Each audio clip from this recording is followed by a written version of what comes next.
Oops, there we go. Alrighty. Hello, everyone. Chris T here, NS Horse at SD70. Finally back with another stream. It's been a while. I checked today. It said it's been about a month. So I've been meaning to do one. Some wild things went on. Once I get the train going here and we get down the road, I'll kind of explain why I took, I wouldn't say a long hiatus, but a little longer than I wanted to. But it's all train related, all rail related, of course. So tonight we have a, what the hell is this thing? H-WATBAR1-14A. Stats are down here. They won't be up for long because we are DP'd tonight. No, we don't have an EMD leader. We got GEs tonight. I got 3 GEs up front, and then in the rear I got a GE and EMD for the DP. We're going to try to take this thing all the way from LA. We are currently in the Alameda corridor in Los Angeles. On the dispatcher screen, we're right here. This intermodal just spawned in a few minutes ago ahead of me, so we might be running on some yellows tonight if it comes down to it. I'm going to try to take it all the way from LA to Barstow and yard it. The entire thing is customer orders for various customers throughout the entire server and the entire map, so we're going to go from there. Yeah, like I said, 3 Gs up front with a -9 sound set, so we're going to utilize them as a -9. Got a sweet K5 LAR. So, GE bell. So we are full old school GE tonight. 78, 81 on the feet, 2.4 HPT, 92.79 on the tons. So, little heavy, not too bad, but it's going to be enough to get us, give us a challenge here. So, I don't need to set anything up. Everything should be run. Actually, I am. Let me do a quick DP bump test here. Let me make sure. Let me see here. I'm going to go ahead and release the independent. We'll bail the independent here. Let me do a quick bump test with the DPs to make sure.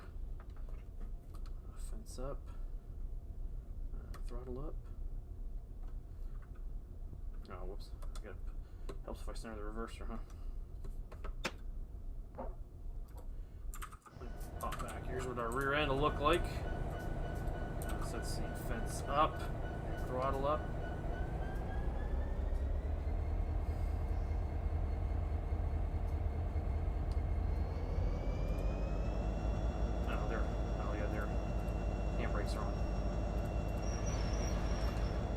Okay, good bump test. All right, they're with me. Okay, that's pretty much it. That's pretty much all I needed to do. So I'm going to take the fence down. Probably won't need it too much tonight. So we're going to put the independent back on.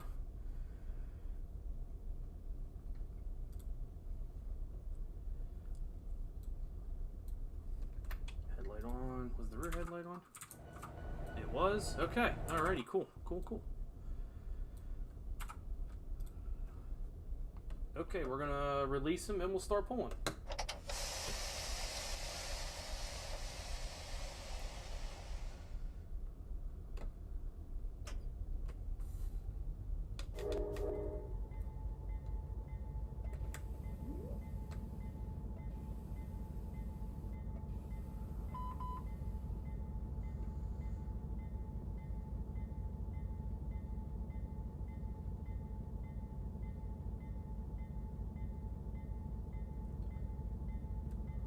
Flow's still kind of high.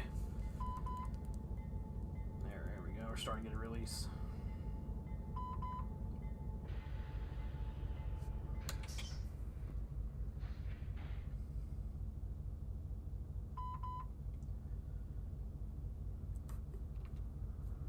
Now we're going to be doing restricted speed out of here. We are delayed in block, so.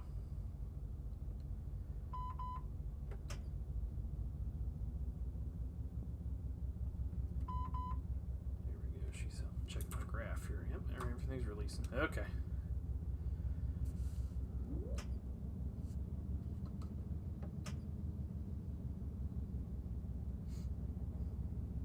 Want to do a road train tonight. Running a lot of locals lately, so I figured a road train would be nice and relaxing. And was looking at the on the depot's site here today. There's a lot of customer orders to get moved, so.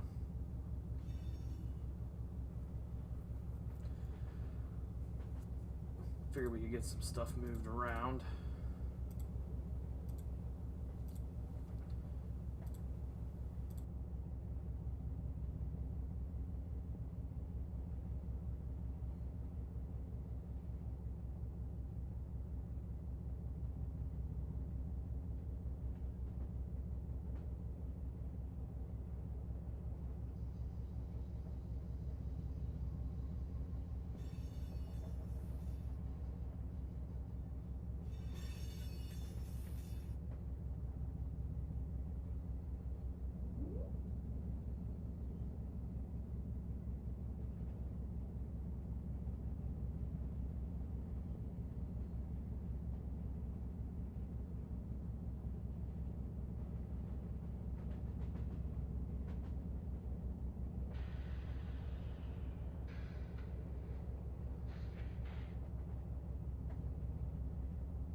Looks like 8 people on the server right now. Yeah, showing 7 crews and seven road crews and 1 yard crew.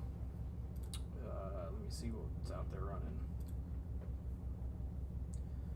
QLACLAT, West Colton to Barstow train, a Fresno to Bankelman Grain train, 2 locals, YLA51 and the LOP82,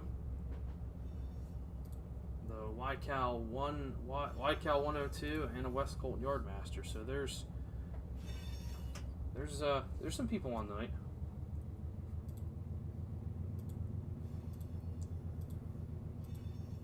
I'm actually about to flip over to kick on TeamSpeak tonight, since there's several people.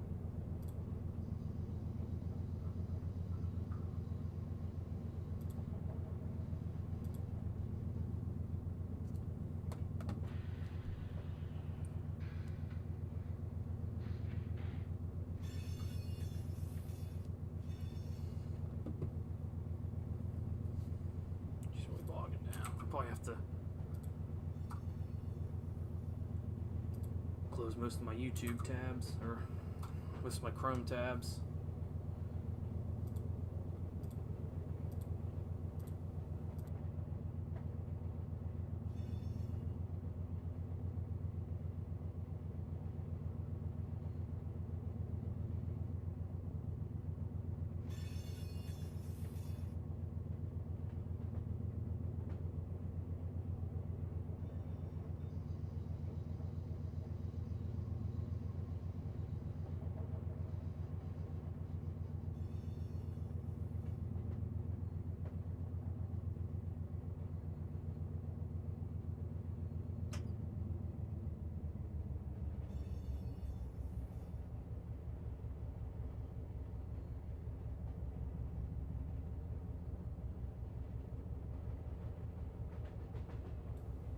Well, I put the call out that we had a couple guys on here tonight. It's Sunday night. It can get busy on Sunday nights.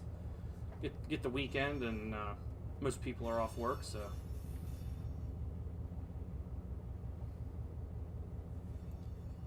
See what happens. We're kind of getting an early start, too, here at 6 o'clock, so hope we get some more people watching, too.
looks like a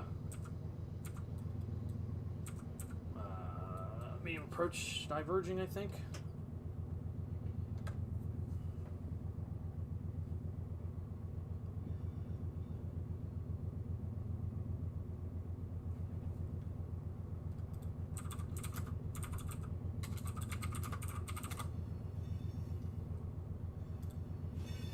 Flashing elements.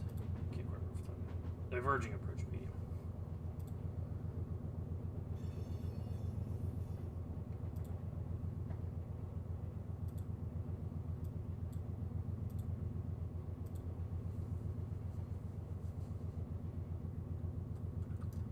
ESF 7243, diverging approach medium, Redondo Junction, 1 east up.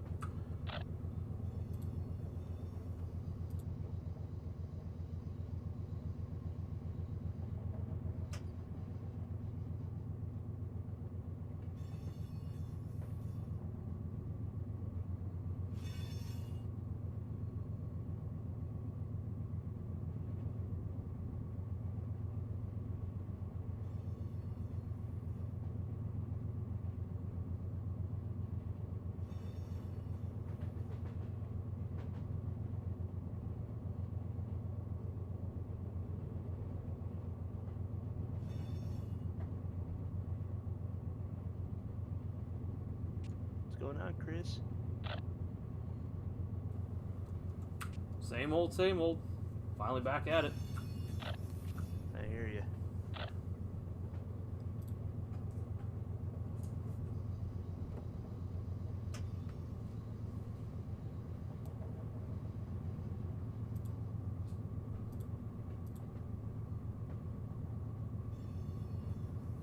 What are you running, Mike? Oh, I'm still trying to figure that out. There's a lot to run. It took me a while to come up with something, too. It's like you're sitting there, you know, gripping your head. What do I do? Well, I almost ran that 12,000 footer out there at Seligman, but I kind of decided against that one. Oh, that bell bar? Yeah, that sucker's huge.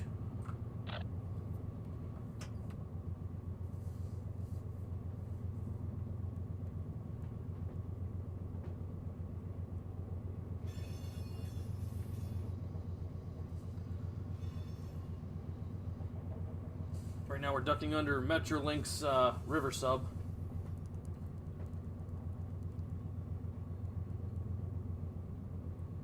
I think it's actually technically BN's river sub, but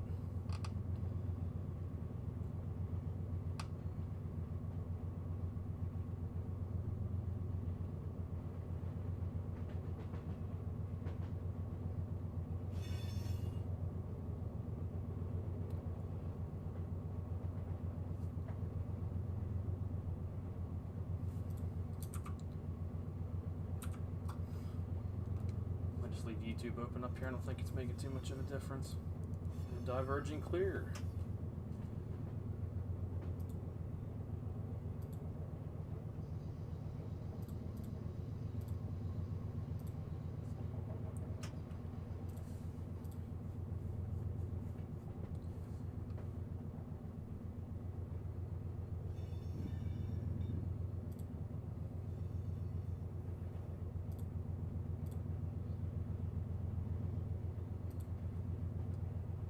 SF 7243 diverging clear west Hobart 1 east up.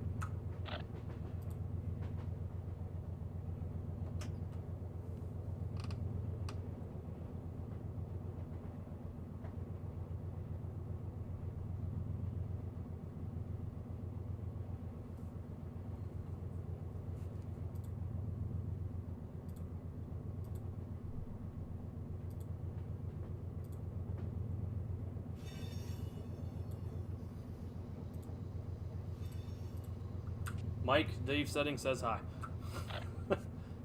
Hey, Dave.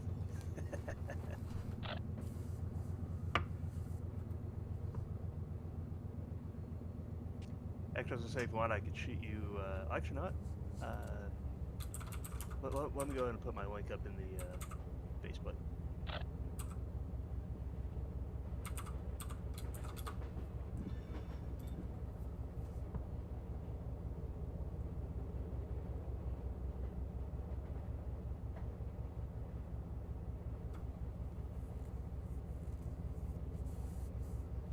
totally not trying to steal your thunder, by the way.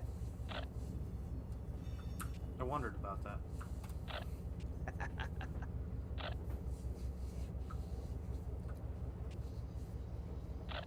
Train sim streaming is a cutthroat business. I know, right? Is that Chris I see in here? Yeah, it's me. Wow. That's a figment of your imagination. Oh, okay. I'd believe that over seeing him actually. Guys, I've got a really important question. I have a really important answer. It's potentially life-changing. Okay. I would like to know how Yes, I would like $1 exactly. million. So would I, or pounds preferably. But anyway, how do I get a freight train symbol next to my name on TeamSpeak? So if you wanted to do that, you can right-click and press the change nickname button. Okay. And it will then let you type in whatever you want to type in. So, say I wanted to do this. I can right-click my name.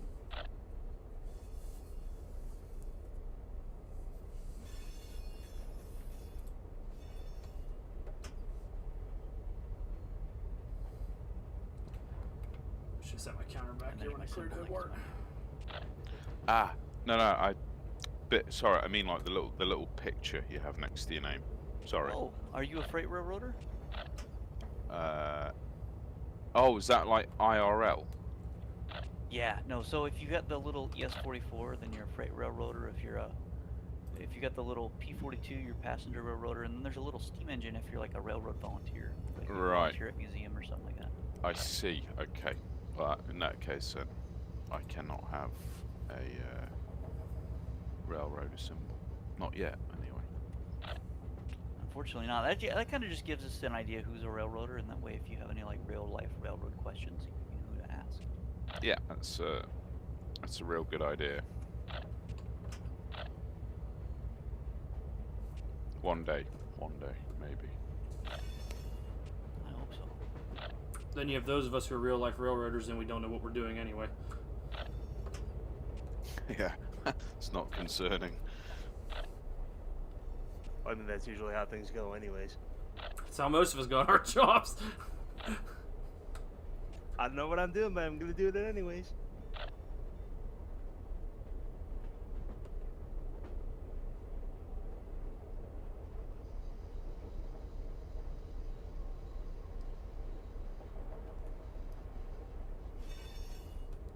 Running that WATBAR, Chris?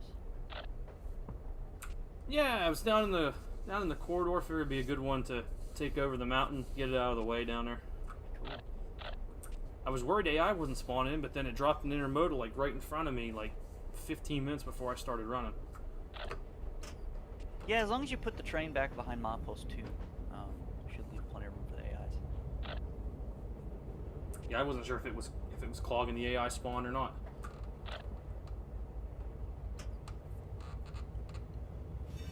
That one may require a fence, so hope you brought your A game with you today. You mean as in like the whole trip? No, once you're going up, go home. If you're going that far. Yeah, I'm gonna try to take it all the way to Barstow. Should I handle it differently? Is that what you're saying? No, just a lot of people aren't used to running with. I know you are, but a lot of people aren't used to running with fences. So I've spawned that train in that configuration a couple times, and a couple guys have broken it just because they aren't sure how to run with fence. Well, I'll give it a shot. I mean, it doesn't intimidate me now. We'll put it that way. Okay. Yeah, I thought you meant there was something special about it. It doesn't really seem like it's out of the ordinary though. No, it's just a little on the lower side as far as HPT is concerned. Going up, go home. What's the worst that could happen? True.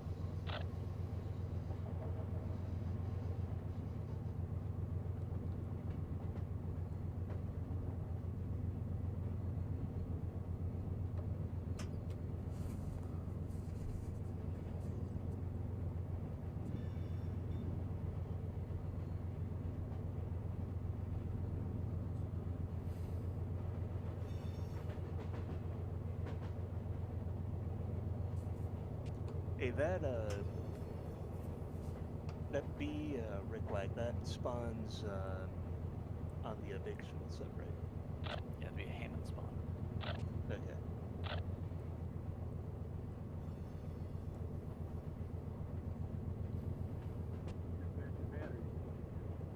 Just chit chat.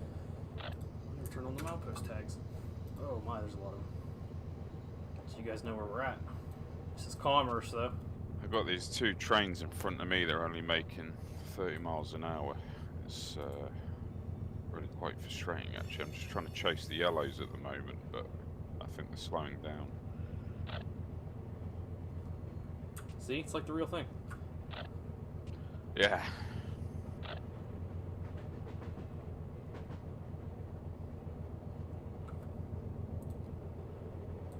A lot of power in commerce. In real life, question for the railroaders: if this was like the current situation, would you consider putting the slow train, even if it was ahead, into a siding to let the other 2 or 3 or whoever pass? In my experience, it really just depends on the priority of the train. So if you're on if you're on a Z train or something like that, say it's only like a Z7,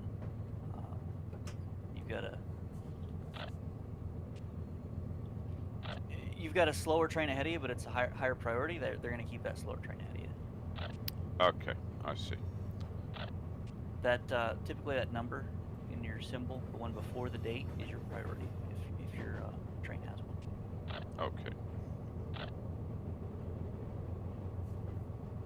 On the flip side, like 2 weeks ago, I was on a mail train. It was, a pretty good priority, and they wouldn't run us around a slower train. And we ran on approaches for anywhere between 60 and 70 miles. So sometimes it matters, sometimes it doesn't. Yeah. Sometimes it also just depends on crew hours. One time I was on a train and going from Needles to Winslow, which is going east out of Needles. It's the part of the route we don't have. And I was on a train and I was on a Z9, which is usually pretty high priority, and we had a measly old manifest right ahead of us. The manifests are only good for 55 and the Zs are good for 70. We called the dispatcher and said, hey, can we get around this guy ahead of us? Because we knew it was in front. And he said, no, chief's decision. We don't have any rested crews out of Winslow to dog catch anyone, so we got to run everyone in hours of service order. So we did the whole trip at 55 mile an hour on the Z9.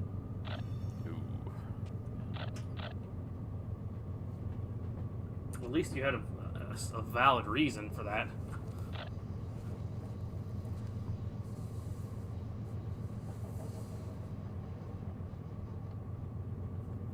That's true. At least he told us something and kept us informed that there's a lot of dispatchers out there that'll just keep you going and won't tell you anything. Even if he was lying to you, at least it was something.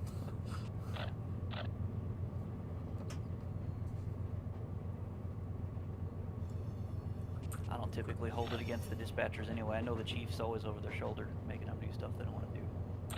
Either the chief or they tell you to let the auto router run it, one of the two.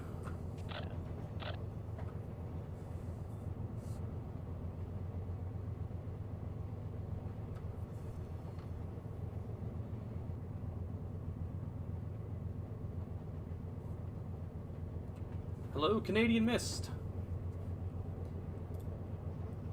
Notice the view count going up slightly. If you're just joining us, I'm on a Watson to Barstow train, WATBAR1-14A.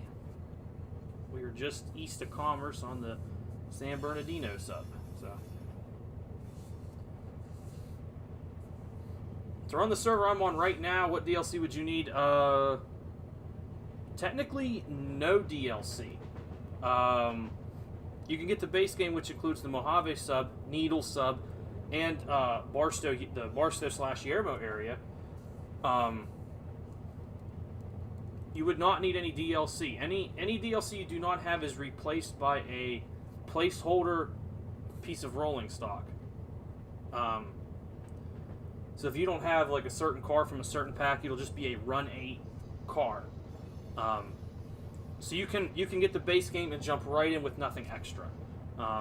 Now this sub here, we're on San Bernardino, which is run between Los Angeles and San Bernardino, California, is DLC, and you would need it to run the server. But you could still join the server and run on the Mojave and Needle subs and to Barstow without it. So you're not technically restricted by not having the DLCs.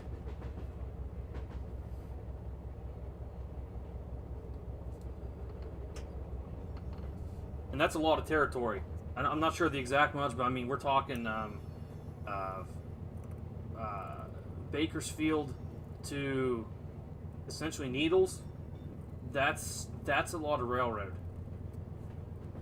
Hey Matt, from Bakersfield to Needles, how many miles is that? Let me get that exact number for you.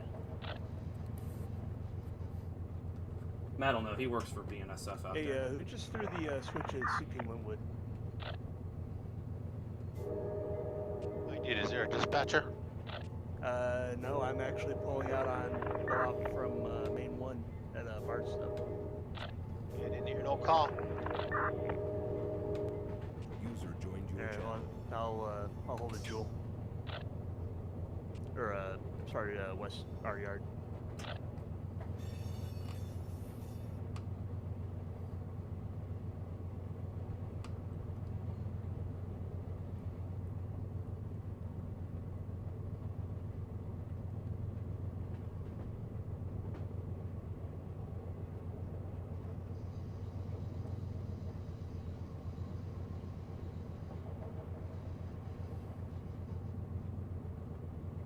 Are you asking to try and get an idea of the crew changes, Chris?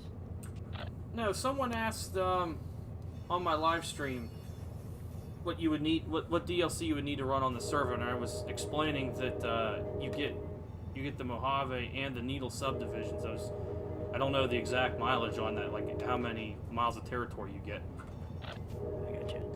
Well, it's 167 crew miles from Needles to Barstow, and then 140 crew miles from Barstow to Bakersfield. So, what, 307 total miles between Needles and Bakersfield? That's not too bad. Can't beat that for what, $40. Yeah. So there you go, 307 some run miles. How many miles are we running?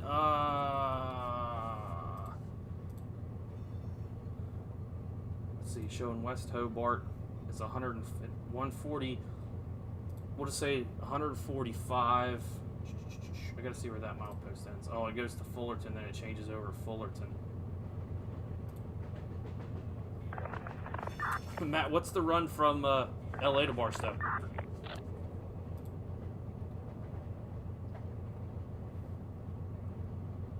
LA to Barstow is 137. So there you go, 137 miles.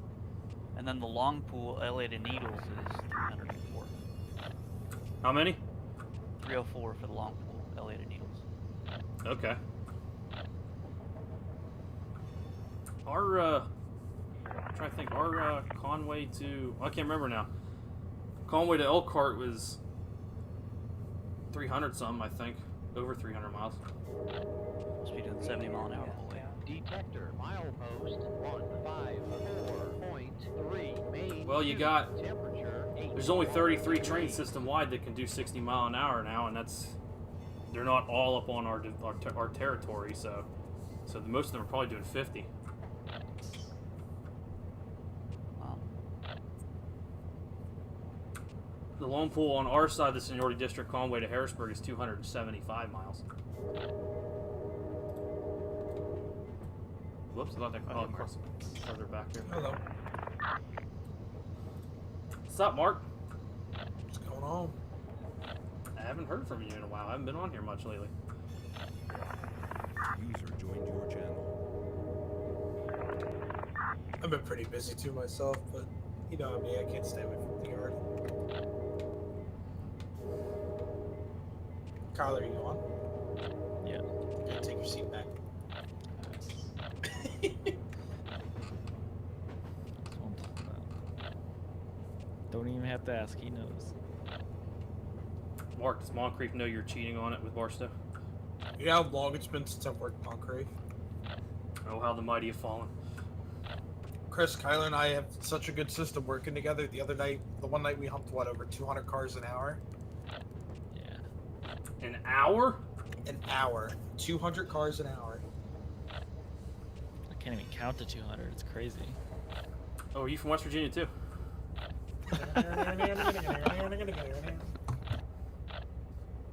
Damn. User entered your We should come up with something. They have a thing at Conway called the 800 Club. Is how many people? There's a list of people who could hump 800 cars in a shift. We should come up with something like that.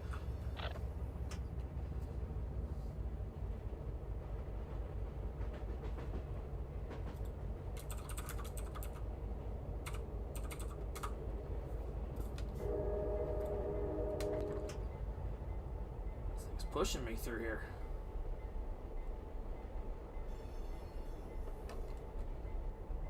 Nudge a little dynamic on.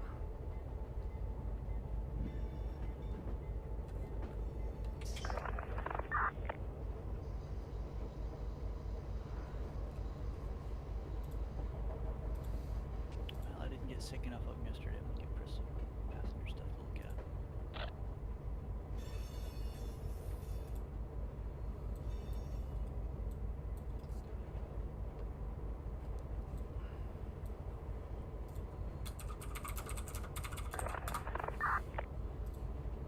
And all hell, because I'm gonna take a passenger.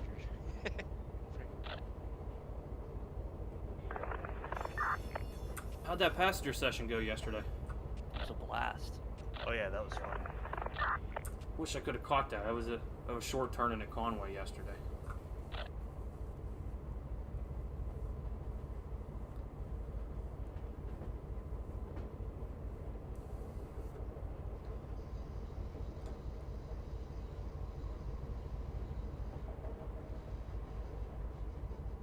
Coming into La Mirada.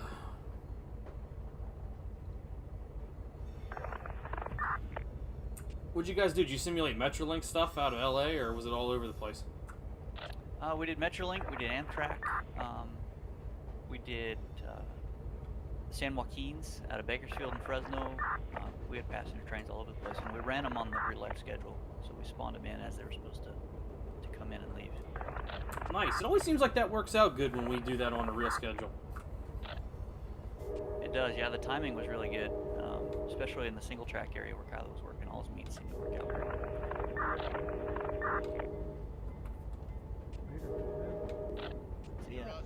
Take care. User disconnected from your channel. BNSF 6463A. Loco in remote mode. Recover emergency from belt pack. Pullback protection off. Out. Oh, yes.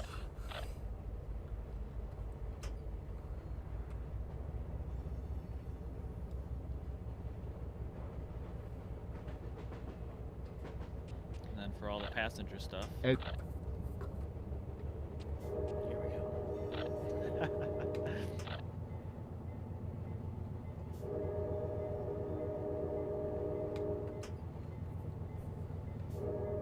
We didn't have to pull up.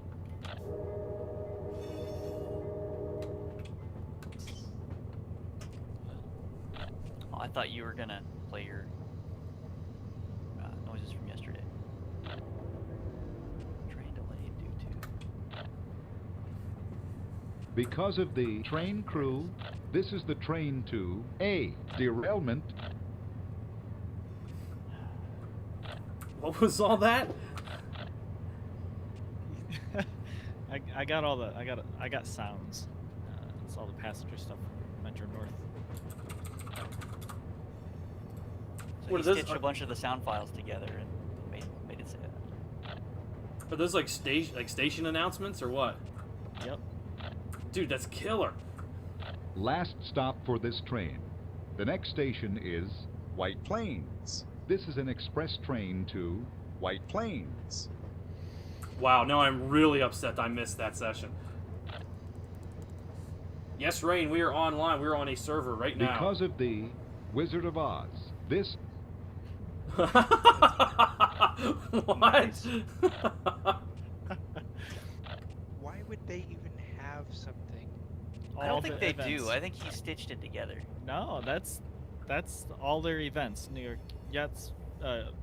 Wow, I can't think. New York Mets, Yankees, all that stuff, all the events. Any event is also a sound. So Wizard of like a play, like a show. Yep. So you would piece the other files together where it would say, you know, something about blah blah blah, and then it would do Wizard of Oz. Yeah. That's cool. Yeah, it's insane. One tower. Tower. We're on 8. 8's a short track. I can either grab 8. Actually, I think it'd be better just pump 8, and then maybe we'll double 2 to 4? Question mark. However you want me to do it. But I'm on 8 on the power, ready to go. All right, yeah, hook on to 8, and I got your route up towards the top. We do not require TeamSpeak to run straight at the with end. us. Roger. It's a suggestion, as you can see. To the top, straight at the end. There we go. Communicating is much easier with TeamSpeak, but we do not need TeamSpeak.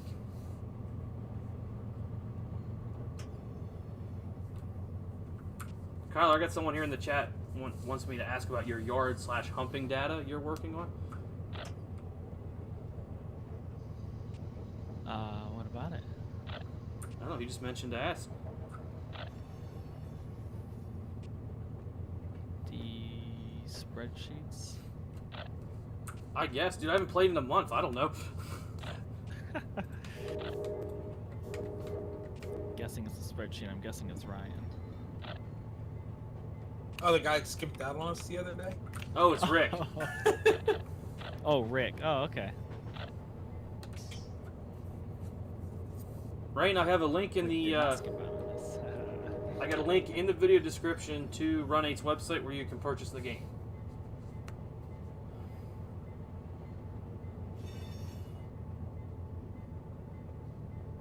So that's what I was working on before I got on. You missed a slight conversation earlier, but the base game includes.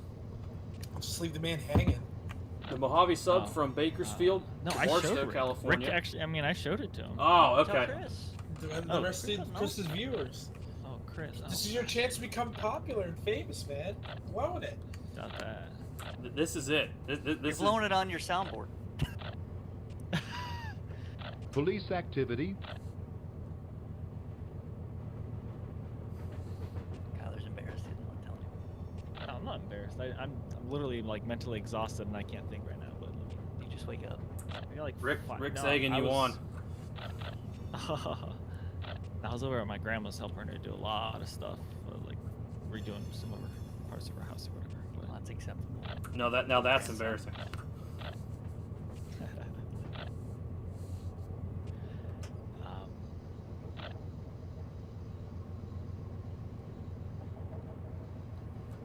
You got that cricket sound effect queued up? Rain, you can go to our website, hear which that I believe when I I also edit have all linked the below. There you can join and sign up. We have a public server for anybody who signs up, who just, well, not signs up, but joins the website. We have a public server for anybody, and then I'm We playing apologize for the unavoidable delay. You go to our website and sign up, and then you can run our public server. This is the what we call the plus servers. Looks like one coming at me. The plus servers have a little more prototypical running, car forwarding operations, customer order tracking, locals, that kind of thing. 6, 3A. Brake pipe fully charged. Out. I am currently in an Hotshot and then we'll roll by ES44AC. the good safe trip out. There's Metrolink. If you can, you guys have a safe trip into the yard. Don't give you guys too much work to do now. You got it. Hey, TJ, watch yourself. I just dropped that signal at West Star Yard. Like you had your signals fleeted behind you. There's a train coming up following you. So watch yourself.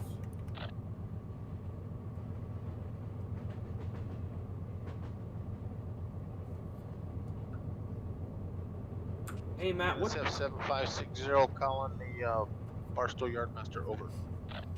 Barstow, go ahead. We're at Glenwood for the West Star Yard to Barstow, over. Length about 4262. That is correct, over. No, you cannot actually crash the trains. If you run to the end of the track, they'll despawn. 7243, looking good. Safe trip to Barstow. All right, Roger, guys. Thank you. Have a good one. All right,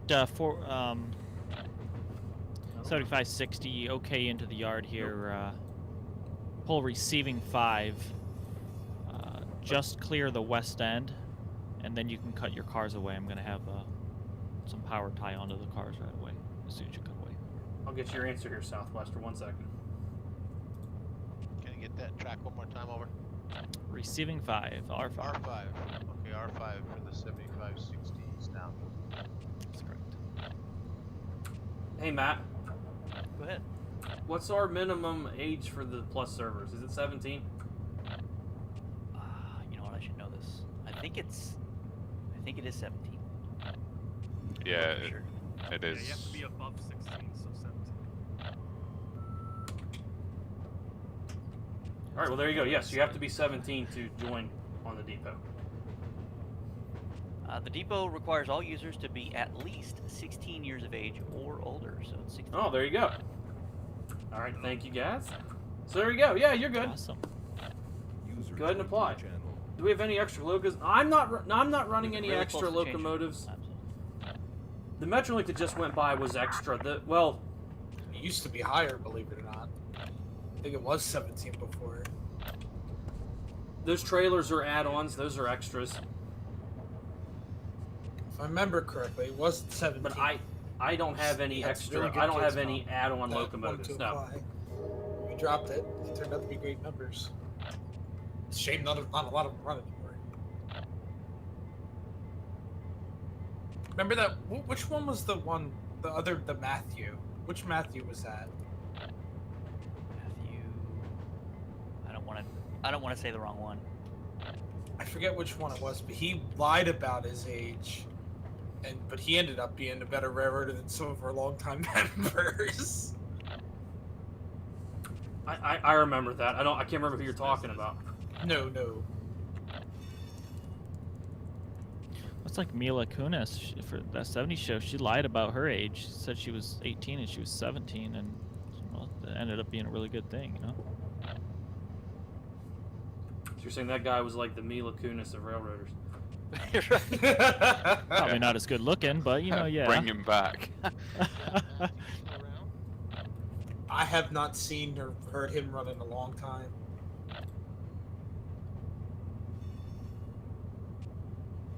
He didn't sound as Ooh, man. How do I hit this microphone to make my voice go deep again? You've done it before. I don't You know need- how. You All you need have to to do is what I dispatch do for a is couple hours. you just need whiskey and cigarettes in the morning. Oh, There yeah, you that go. works. Gets me out of bed every morning. That's a great idea for someone that sounds 15.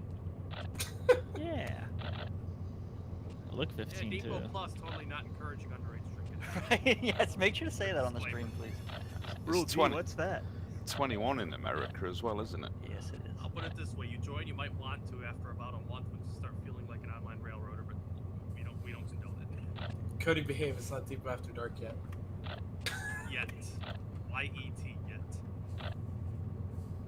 How do we handle alcohol? I'll tell you right now.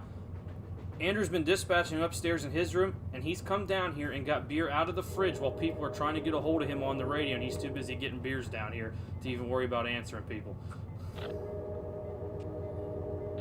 Where's he at? He's on He's vacation talking right about now. a different time. I thought you were talking about now. It's like, if Andrew's dispatch, he's not doing a very good job. No, he's not on now.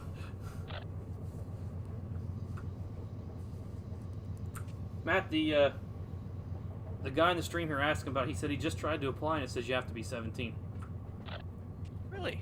Yeah, I applied like last week, guys. It's definitely 17, but I think it says 16 on one page and 17 on another. That's like, I will make sure to get that fixed. It's probably where I saw 17. It's from a different page.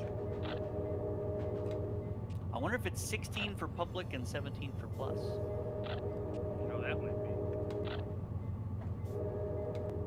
That'd make a bit more sense.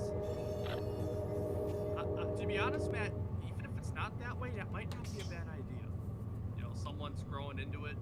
You know, they turn 16, they want to join, let them come into the public server and get used to it. That type of thing. That's true. Might not be a bad idea.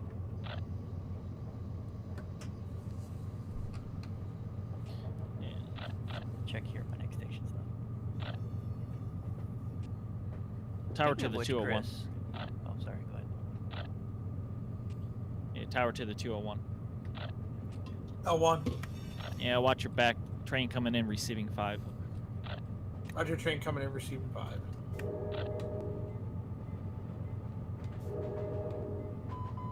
Chris, I'm not sure how much you are into running these passenger trains, but Sean's made a lot of enhancements here in the last 2 weeks or so to the format of these things on the OC. You can see as people, how many people board and how many people get on or get off at each station now. Every time your train is ready to leave, it'll do a little departure noise, like if the doors are closing or something like that. So it's really neat. You know, I think I saw a couple little updates about that. I don't think I've ever run Amtrak over on this side. I might have to do that on the next try and run that. I've done the Metrolink stuff, but as for like the Southwest Chief and things, I don't think I've ever done those. Yeah. It might be my next stream. Maybe I'll do some Amtrak stuff out here.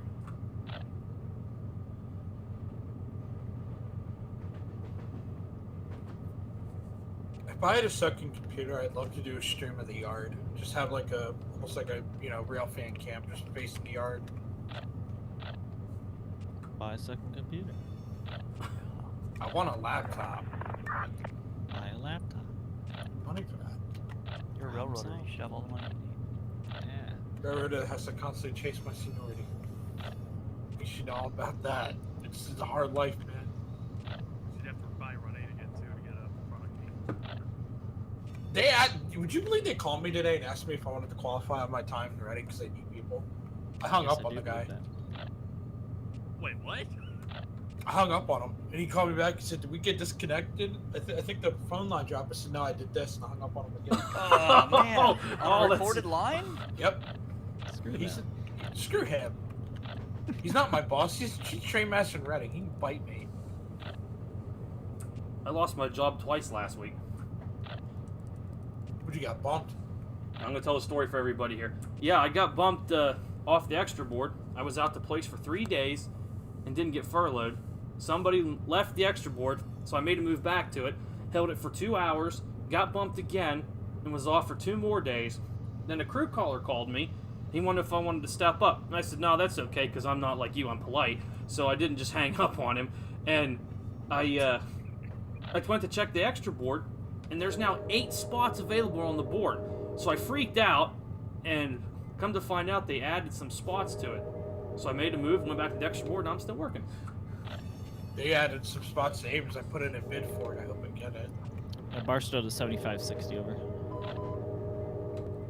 That's the story. That's pretty much the story. Why I Anywhere haven't in there you streamed can bring lately. it to a stop and cut your engines away. I'm gonna have someone grab onto it. I was off work, and I got back to work. I was off work again, and then I got back. So for a whole Chris, week the I only was in reason limbo. why I'm like this is because I've been dealing with this for the past 7 months. Oh, I don't blame you. At first I was trying to be nice, but apparently being nice, it doesn't get the point across. Where are you working at now? Allentown. Did you bump around? Were you out of Allentown? Last I talked to you, you were I still was there. out of Abrams. I bumped back to Abrams, then they cut me when both lists are running dry every day. And then, so now I'm back in Allentown. Well, now there's spots open in Abrams. They want me to come back, but I can't because I've made 30-day moves. So I put a bid in for it. Bid closes Friday. You sound like an old war vet or something. Seen some things, man. I some wasn't. stuff. I wasn't always Just like gonna this. say that. I've seen some stuff that you'd wish you'd never seen this stuff. So you know me for a long time, Matt. I've always been a very nice, calm person, haven't I? Have I not? Unless I get really ticked off. Not really though. And I've seen the stuff you post on Facebook, so. yeah, but that's Yeah, different. very true. That's a different kind of messed up. But in all honesty, I'm a pretty easygoing That's a person, strong right? kind of messed up. I guess so. Mark, you're literally the only person who's on Facebook parole right now. I am. I actually got put back in Facebook jail. I fought it and I won. You're like the OJ of Facebook. Mark Zuckerberg looked and saw it. He said, "We can't censor that." Just look and say, oh, this guy again. Yeah, so that's why I Can't was censor on and Trump off. stuff. We can't censor his either. I like that one meme where it's like that the Facebook employee right before they ban me for 30 days, and it's just him laughing. Yeah. Oh, this is funny, man. That's right. Back to 50. I've always wanted to be like a social media site moderator like that, just because the posts that get hidden are usually the funniest ones. Right. Well, the first time I got put in Facebook jail was for something I posted like 4 years ago. And it's ever since then I've had like a hit list on me. I've been in Facebook jail for sharing a gift that was shared by about 2,000 different people, and there was nothing wrong. It was a guy grilling hot dogs in the hood of his car. You know, it looked like he was broken down. It was smoking. It was just a grill with hot dogs on his motor. I got in Facebook jail for that because they thought it was spam. That's edgy.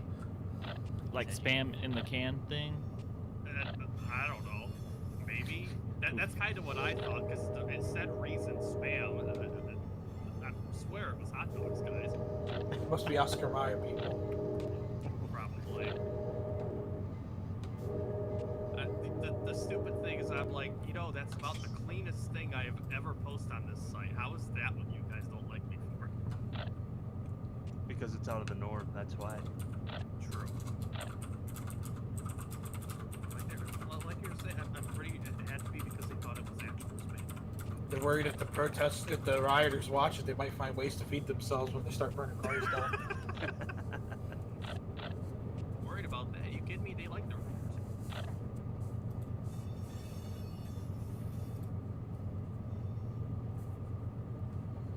I'm in 8. This thing won't. I can't gain 3 miles an Found hour. out the other day that the Facebook acceptable content handbook that they use for moderation is like 150 pages printed on 8.5 by 11. Used to be only 1 page, but that was when Facebook was like a couple thousand people instead of billions.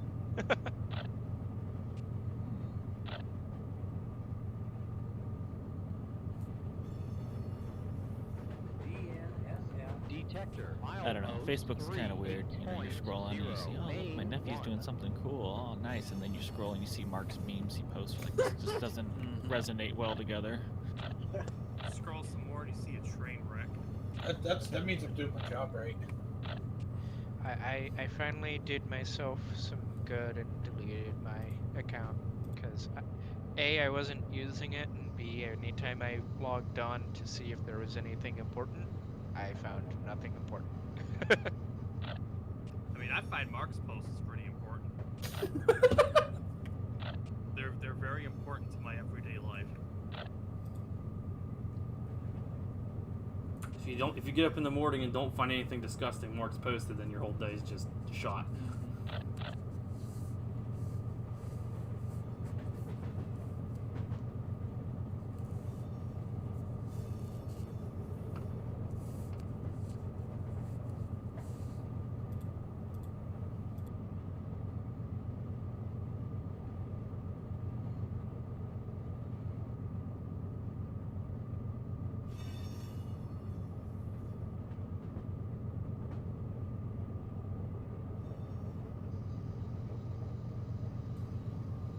Now that it's quiet, I got a bunch of viewers here. I can explain the story now. Like I said, like I told earlier, I got bumped out of my terminal. came back to it, and got bumped again, and was able to come back, and that all took place in about 5 days. So, like... Amtrak was- 782 to the Metrolink 667, over. So it was a pretty uncertain week there, and I 67 answered over. didn't really feel like Really, running. 667. What is your Los Angeles arrival time? But we're back. Scheduled arrival time is going to be 16:20, 1620 hours.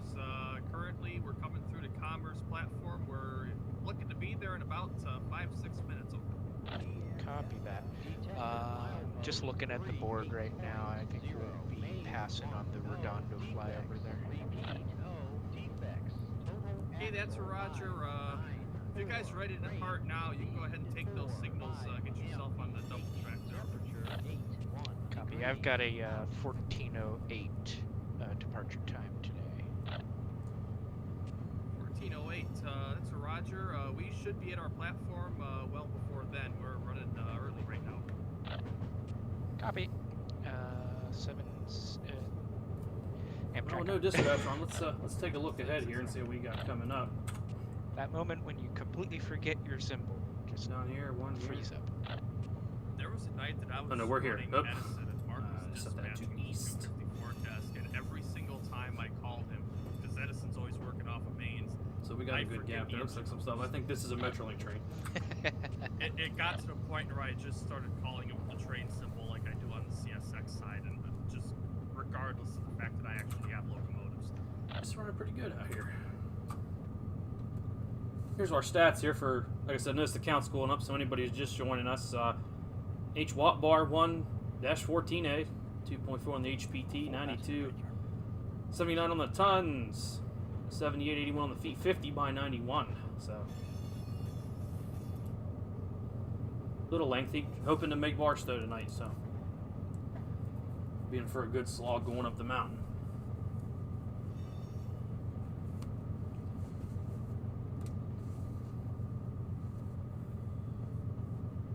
We give it to Riverside or somewhere near there. We'll do a roll by here. Here, do a run by me.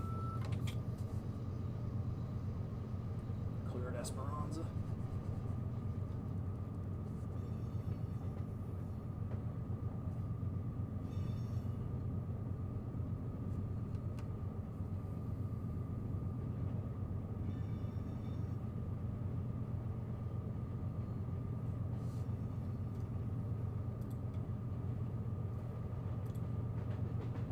It's going to be a long night for those guys then if they got 3 hot axles in different spots. That sounds like sticking brakes. Depending how long the train is. Normally that's the kind of thing sticking brakes will give you, different hot boxes in different places.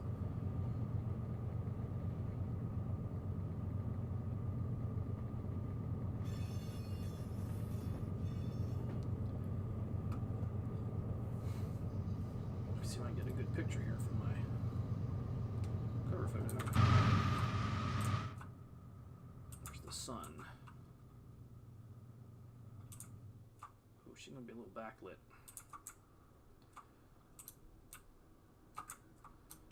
Oh, now I understand what you mean by.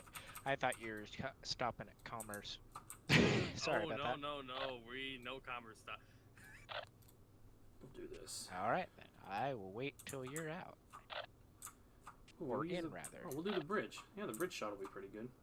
Hey Matt, with the new OC with the commander stuff, is there a timer for your departure, or do you just click on holding so that it lets you depart? Once it's done holding, it'll do a little chime, and then it'll say ready. You can click the depart button after that. Okay, because at first I didn't see a timer, so I didn't know what it was. So I clicked on the holding, and then it let me depart. So I guess if you want to cut it off. I think that might have just been coincidence, to be honest with you. Okay. Because when you click holding, it shouldn't do anything. So Matt, does it not give you a specific time to depart now? No, it's a randomized number, and the timer generates it for you. Yeah, what it's doing is it's simulating the fact that you don't actually know how long your station stop's gonna be, so it doesn't let you pre-plan for that. It's usually about a minute, but it's still random. So you'll hear it ding when the depart ready or a depart light shows up. You can click it. Okay. Yeah, Matt, you were right. It was coincidence. Thank you. 01 to the tower.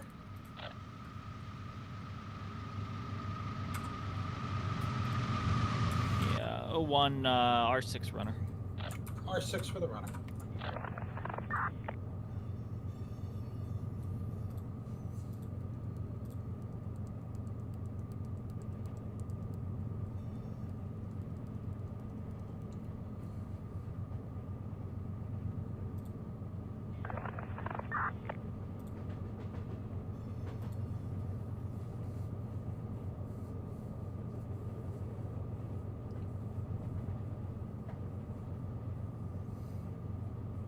It's still never good having to check for hot boxes and hot axles, no matter what end of the day you're on. It usually puts a damper on it.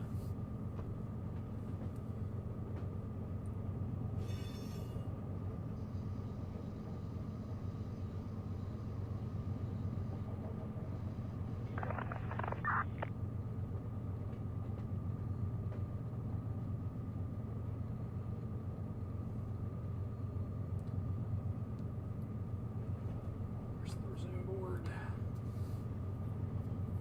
Oh, we're already good for 50. Whoops.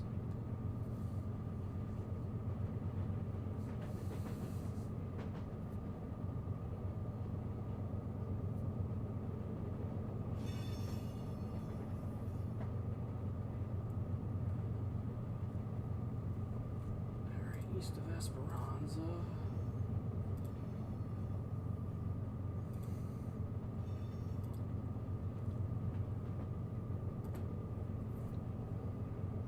O2 to the tower, cap to the top.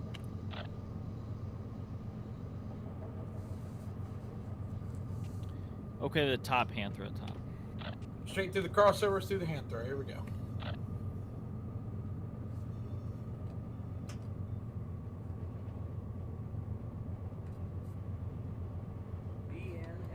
Detector, milepost 32.0, main 1, temperature 79 degrees.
Metrolink. Or at least a simulation of it. Yeah, clear Prado.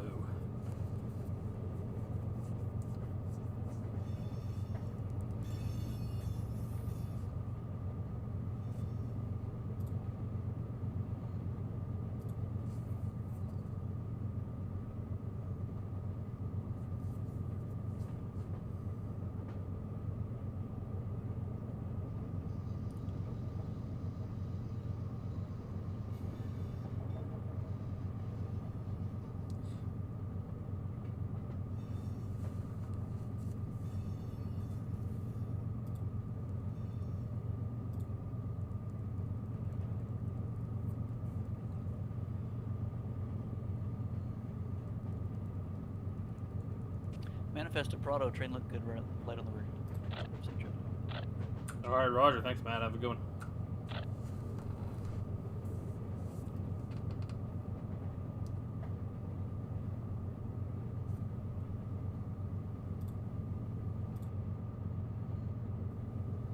Hey, Alex. So far, so good.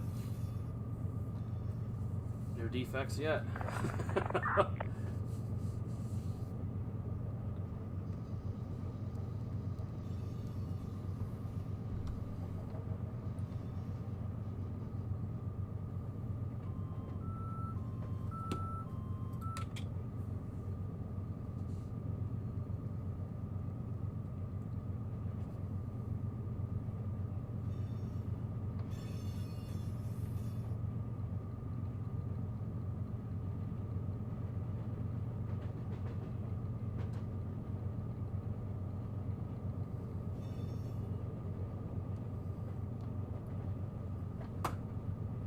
Whoops.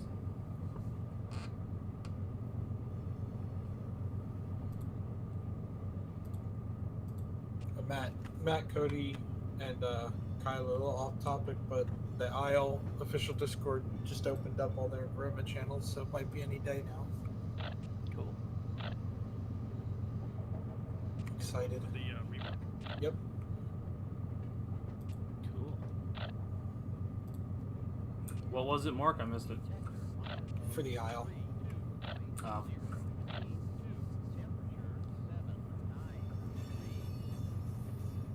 I'll be back in a few. Yeah, hopefully you join us here, Alex. Alright, Try to see what you got on here. Ah, yeah. 12 road crews and 3 yard crews. So we're up to 15 guys on here right now.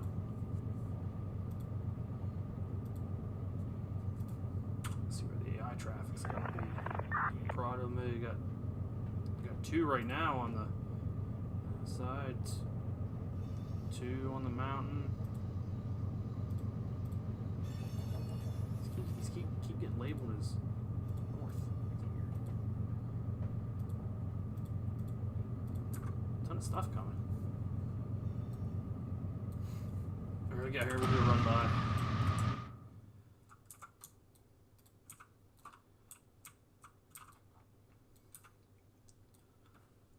Got a slightly fouled K5LAR24 on these. We're pretty much running them like Dash 9s. We're using custom Dash 9 sound set.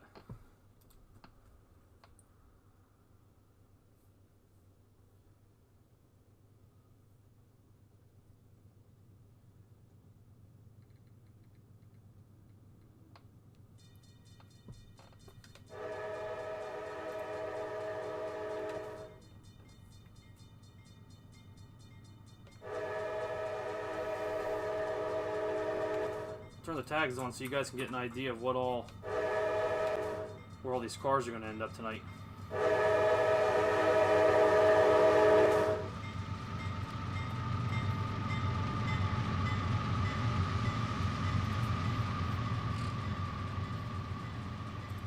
These tags down. I don't like their tags being done. Okay. Cars for Bakersfield. They may not end up there tonight, but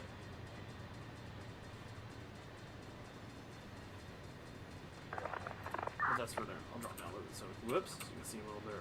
These cars are going to Bakersfield for BNSF Industries. Yeah, some of these I don't know. Yeah, like Alex said, Kings Park. These are for an industry pool at Bakersfield that the local pulls from when it needs cars. That's how that one industry's handled. So.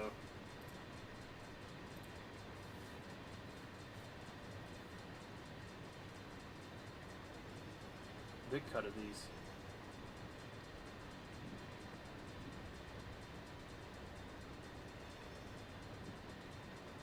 Might almost just turn that train into a bar bake by the time it gets there, Chris. That's what it looks like from looking at this thing.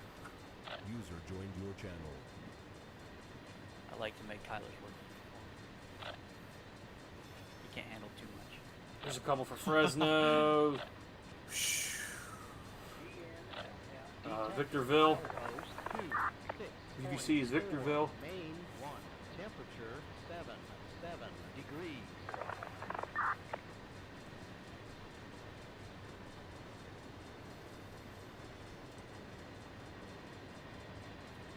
These for all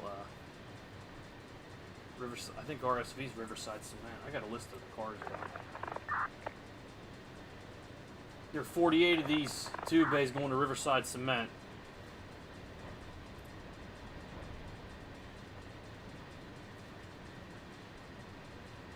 Bakersfield, DGF, that's Delgado Foods. Fresno. They're coming so fast now. DMG, that's Del Monte Foods. These are just, looks like fillers for West Colton, Tulsa, Long Beach, Tulsa, Roseville. I can't remember, some of these are coming so fast. No, RV's Roseville, I can't even remember now. And there's your DP.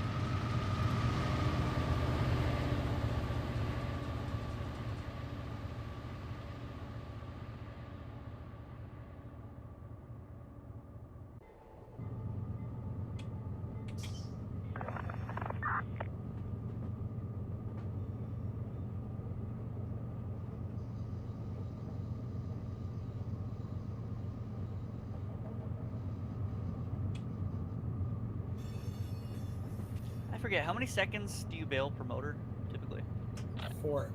4 seconds a motor? User joined your channel. It's not right in the sim now. If you take a big reduction, you have to bail forever.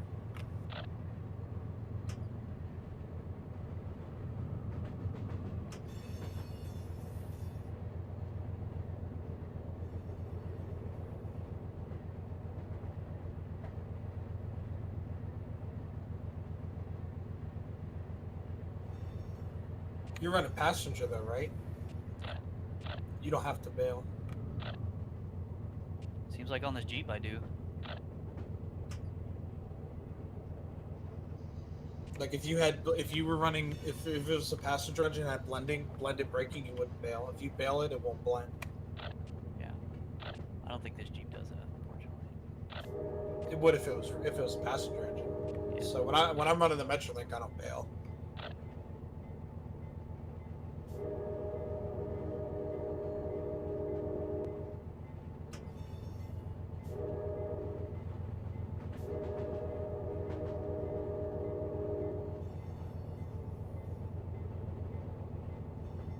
If you're running the P42s, the blended braking does work properly, so if you bail, it will not blend.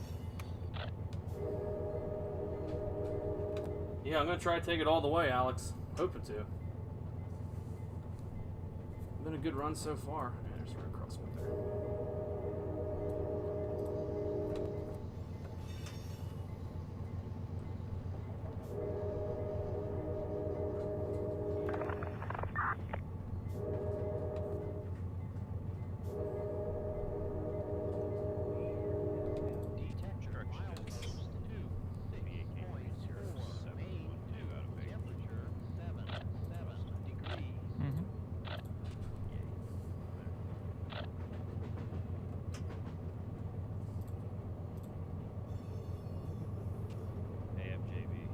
Yeah. Refresh my memory. I think since that's the Archmaster, I remember this, but I have like 80 some empties, and then on the tail end would be 8 loads. Is that okay trailing tonnage? I don't know what BNSS exact rules are, but I know for us you can't have a load behind the block of more than, what is it, 26 empties? I thought it was Chris? 30. 30 empties. They keep changing it, but yeah. Okay, so I gotta make these loads then. I got you. Yeah, well, I'm showing the stream lagging a little bit. but I'll make it happen. That happens from time to time.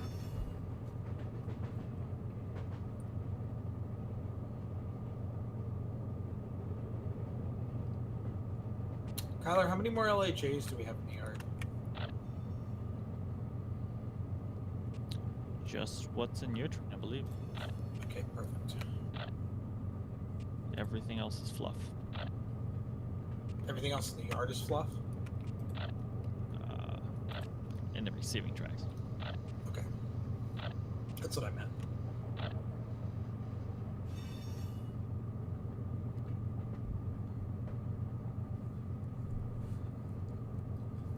Yeah, you never know, Alex. It's you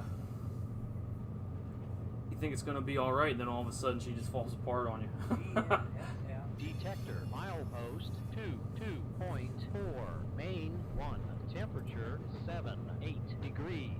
Just dropping frames here for some reason. Streaming software is, I don't know.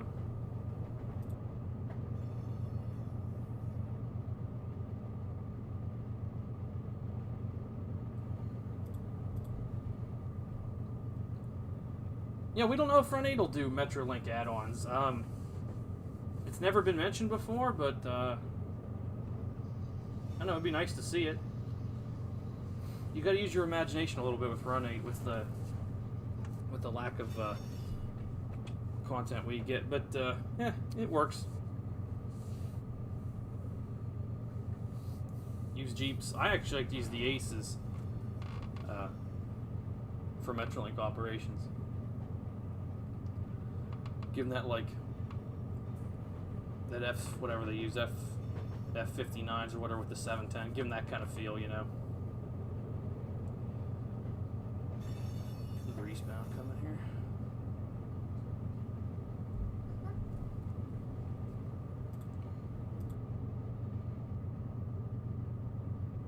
In that case, Kyler, then when I'm done with this track, I got 3 more LMCs to kick out. The bar lack will be ready, and it'll be clean.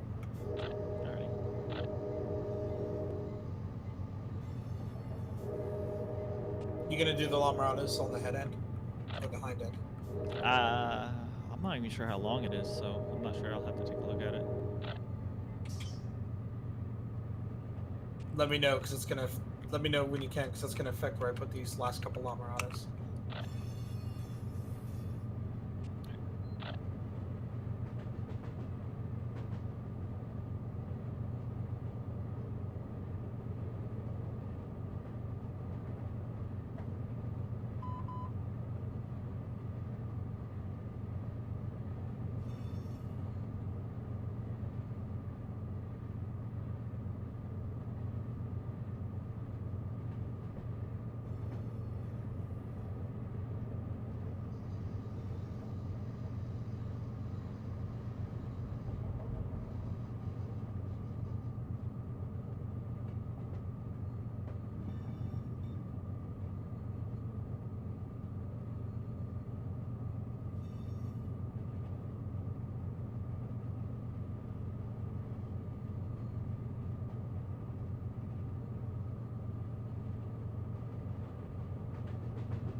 Both tracks are pretty much full. Well, the LHA track is full. The Lamarada track, maybe you can fit another 6 cars in if that helps you decide. I don't know what the tonnage is. Looking good there, 72 station. Same to you, thanks.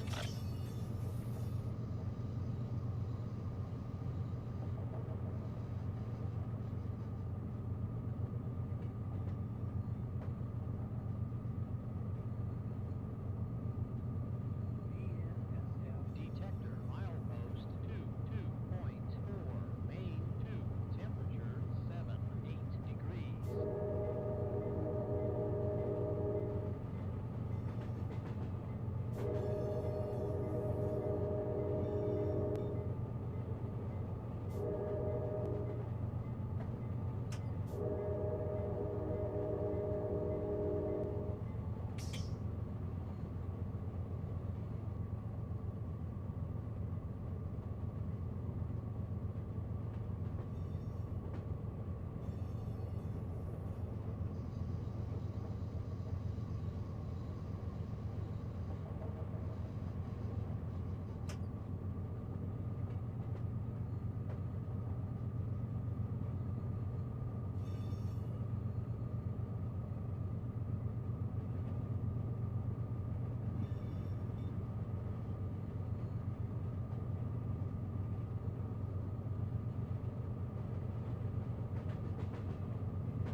I don't know how the train tracker works. Sean is he's a whiz with that kind of stuff.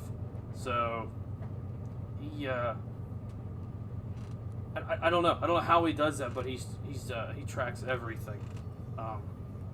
You can see AI and regular like user trains that are sitting in sidings that don't have crews on them. It's pretty neat. And I'll check back in a bit when you start building trains. And you'll do some shop hustle also. Alrighty. Sounds like a plan.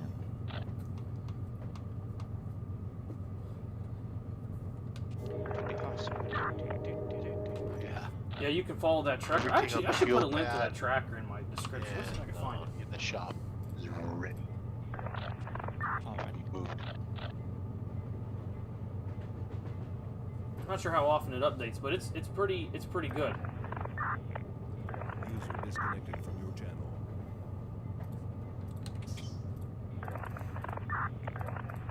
Put the link in the chat for those of you watching who want to see it. There's the link to the tracker.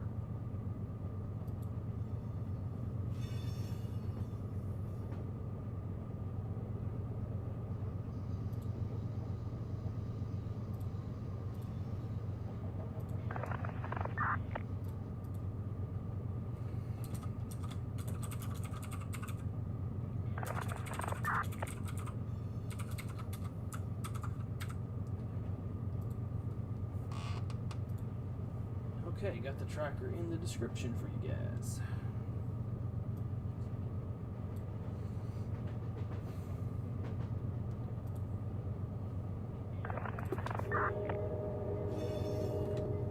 That's what I figure every couple minutes. It's not instantaneous, but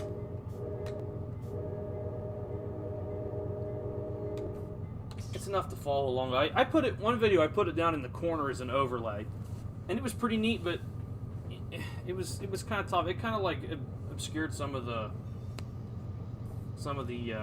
screen, and then like the map would like, I can't remember if it would zoom in or zoom out real far, so it was like really tough to tell, you know, where you were exactly. So I haven't put it back up since then, but it's a really neat thing.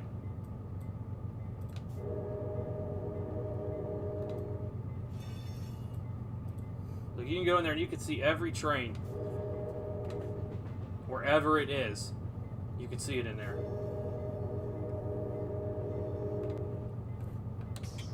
So you can kind of get an idea of just how many AI trains are currently running across the system right now.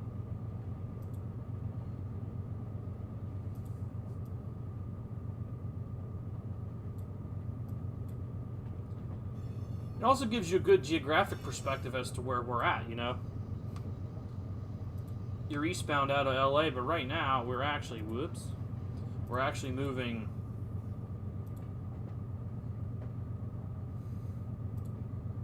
that's Barstow, we're at Riverside. We've turned toward the north. So you actually run north quite a ways to Barstow, and then you turn back to the east, but you're technically eastbound, so it just updated. It dropped another AI train in there at Seligman. It dropped a BLU RIC in there as an AI train. So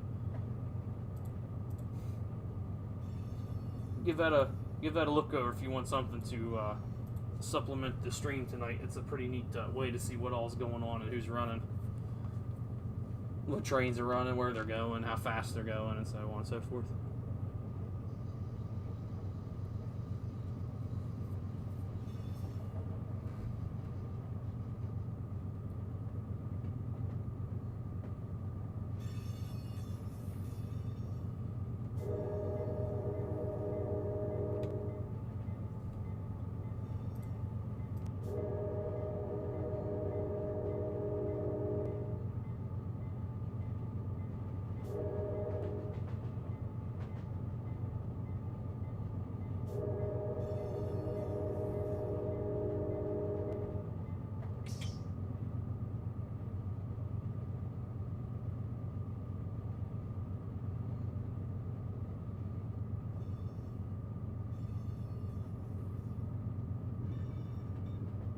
User entered your channel.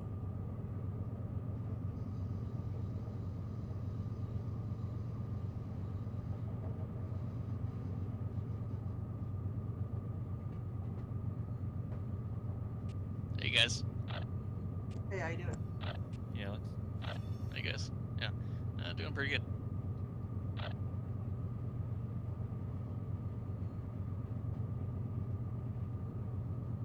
Been busy lately? I was sick the first part of this weekend, and yeah, kind of busy. So. Okay. You got the Rona. Run.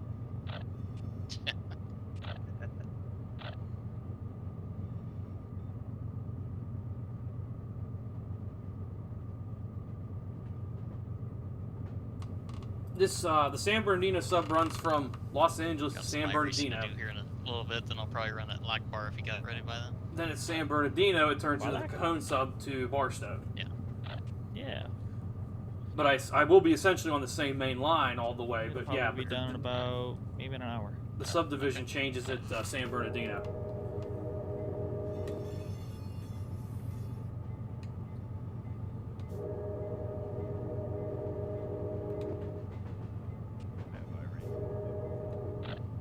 Sweet.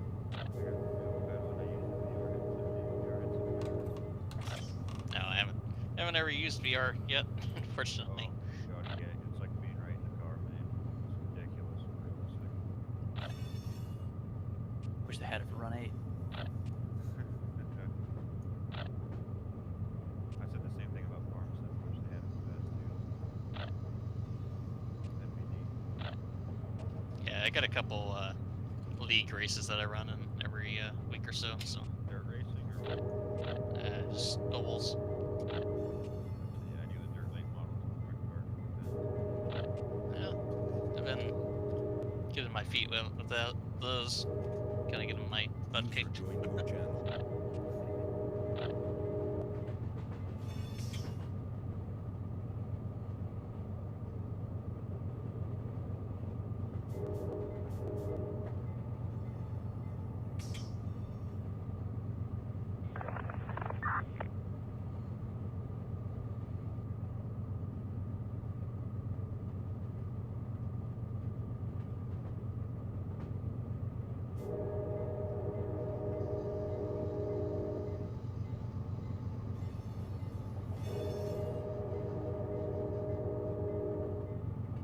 Yeah, we were gonna run the 87 cars that just came out, but we kind of decided it's gonna be a very tough season until they can fix them somewhat.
Guys, what does the destination tag MOD stand for? I can't find it in the industry list.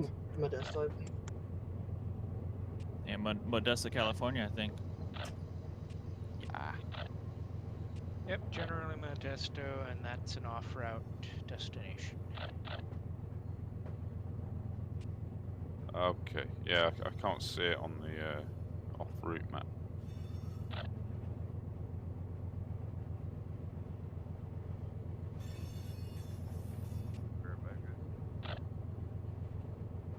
Roger.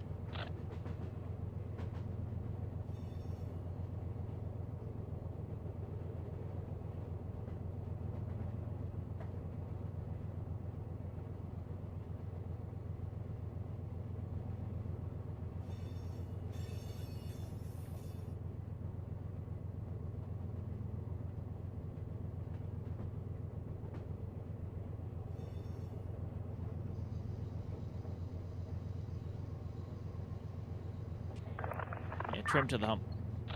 Hump over. Need to come in for 113, 114. Skids down 113, 114. Skids down 113, 114.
Oh, come back.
I know I've watched a lot of TV going up and down, well, going up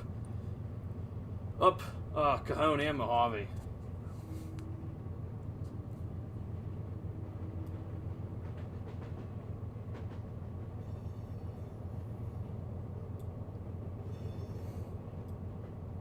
Yeah, go ahead there, Shane. Don't be shy. Go ahead and ask.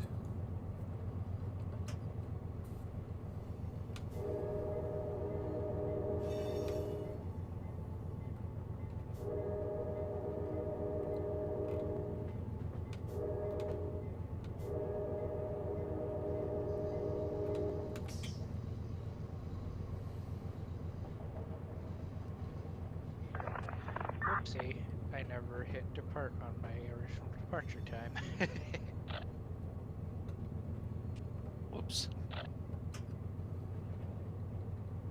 Just means I teleported from Los Angeles to Fulton.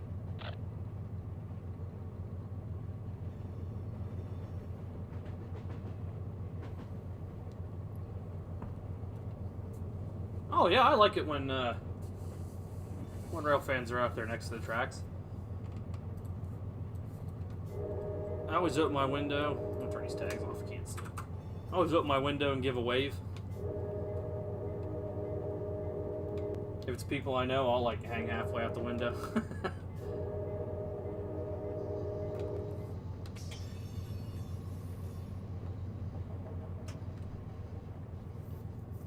Then I try to find myself. I'll try to go on YouTube and see if I can find the train I was on. If it was a popular train, or it's something important.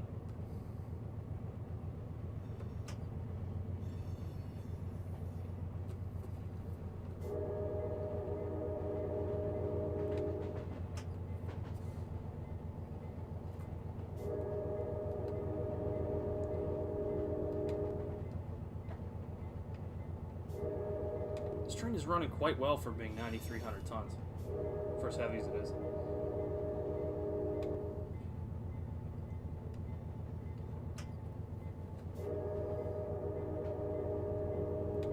Some guys don't. Some guys don't like it when they're being filmed. But having done it pretty much my whole life, Correct. I don't mind it. Oh, excuse me.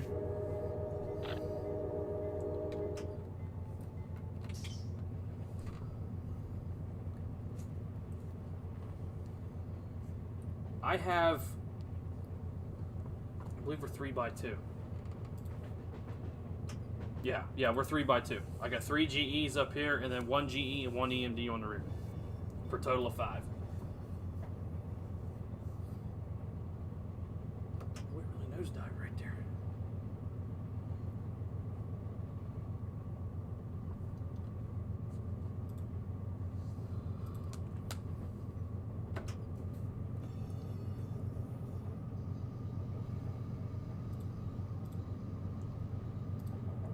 Should be East Riverside right here.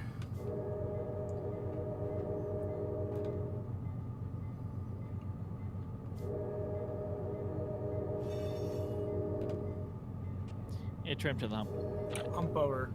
Okay, clear 113 coming in for 114 now. Skids up 113, keeping him down on 14.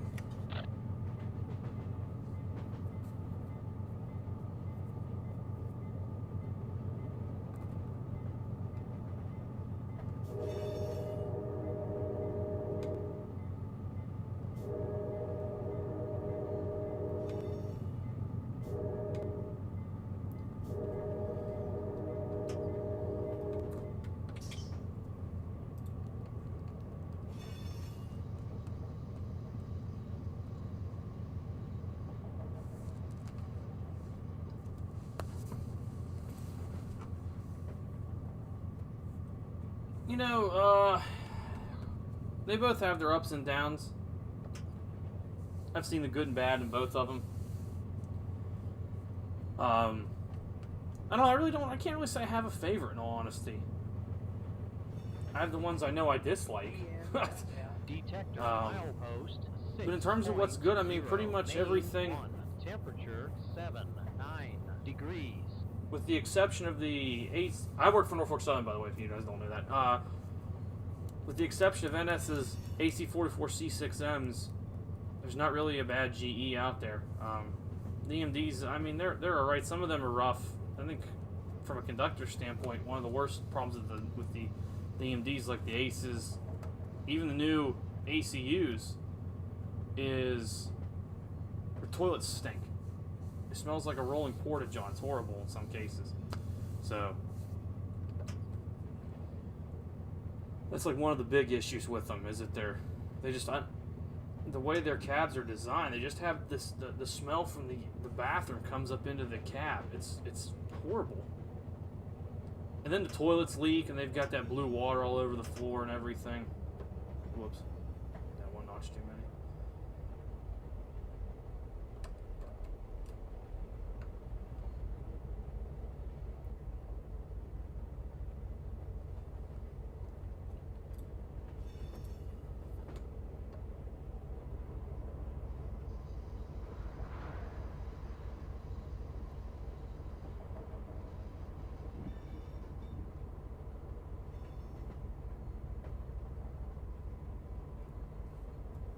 does that say 20?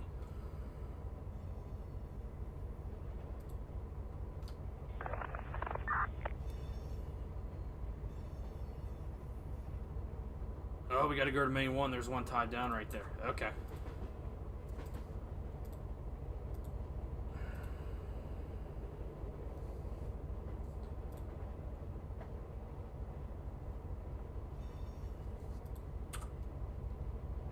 Yeah, why in the world does that say 20? That's weird.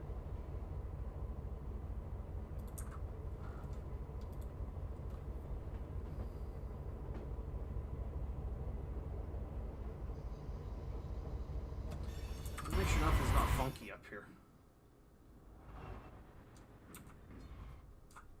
Nope, diverging clear. Okay, I want to make sure switch wasn't open or something like that. That's weird. I don't know why it says 20.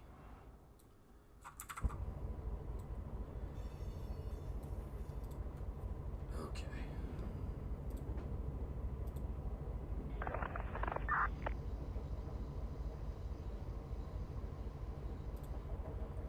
No, I do not play Train Sim World. Haven't been able to get into that. It doesn't. I don't know. It doesn't. It looks great, but I don't think it would really suit my. It would scratch my railroading itch just because it doesn't. It doesn't cover a lot of ground. The routes don't cover a lot of ground, and the physics are pretty subpar from what I hear and what I've seen. So I haven't really wanted to take the leap into Train Sim World just yet. And I got that new one coming out, Train Sim World 2 or whatever, but I don't know. It just seems like that's going to be another money grab kind of thing, because it's what they do. They rebrand their old stuff into new stuff, and they make you think like every year there's a new TS20 whatever, but it's like almost always the same stuff. So, just ordered food from Chili's.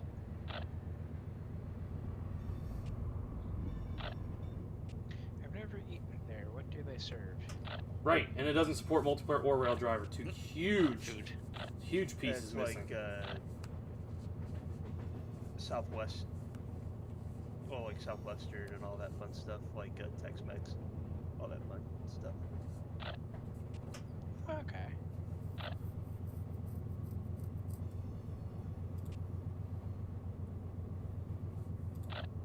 I think we once had a Chili's restaurant nearby, but they closed down years ago.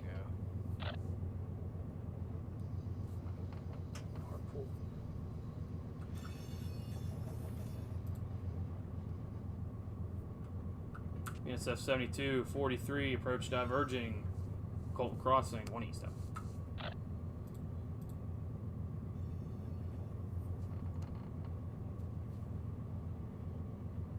And it's a weird territory right there. It pushes you and then it just drags you down. Hey, Matt. Hey, Chris. Up here, I'm at rain. I'm going over to main 1, like toward San Bernardino Yard, because there's one tied down up here. But it says 20 mile an hour. Is there some kind of restriction in there, like in the game? I didn't think that track was only good for 20. I don't believe so. Main 1?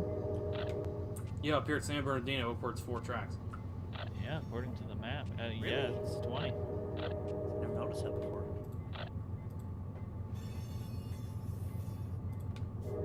O2 to the hump, or to the tower.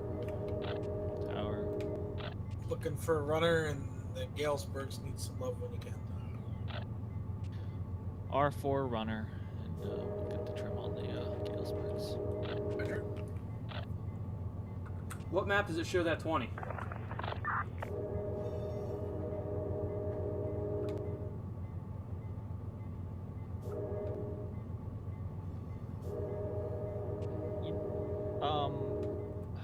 Here, Chris, the Cajon one. That seems really slow. It actually says 15. It says CP 7th Street turnout 15 mile an hour, which is not accurate, but the track in the sim is 20.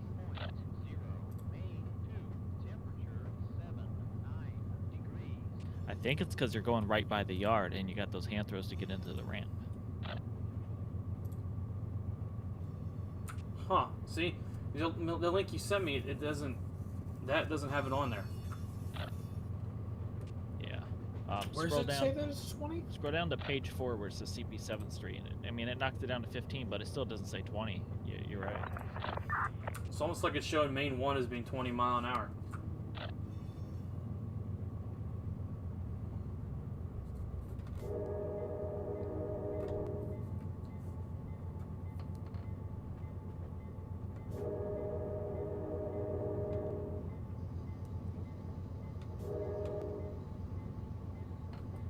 I see where you're saying that 7th Street is a 15 mile an hour turnout. I see that one, but like where it says, I mean, just it just seems like that's low.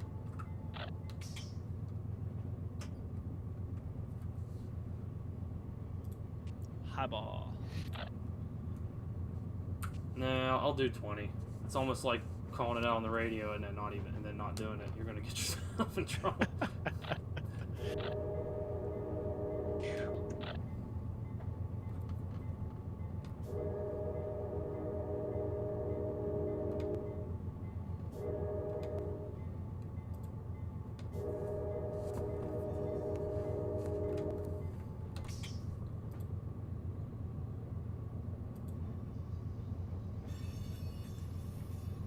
Yeah, that's my issue too with Dovetail games. Their physics are bad.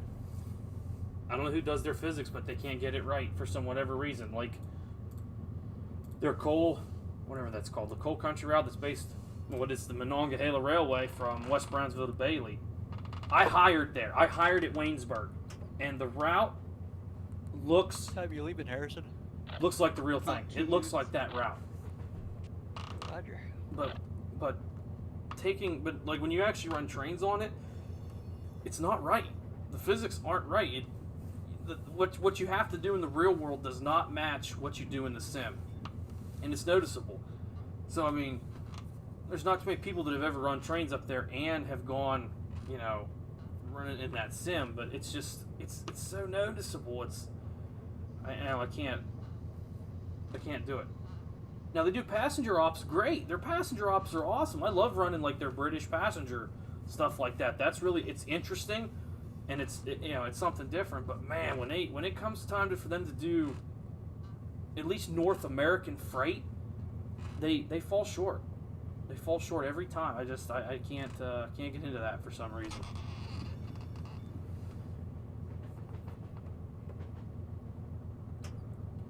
Right? It did say there was a train tied down up here, didn't it? Yeah, there's a train right in here.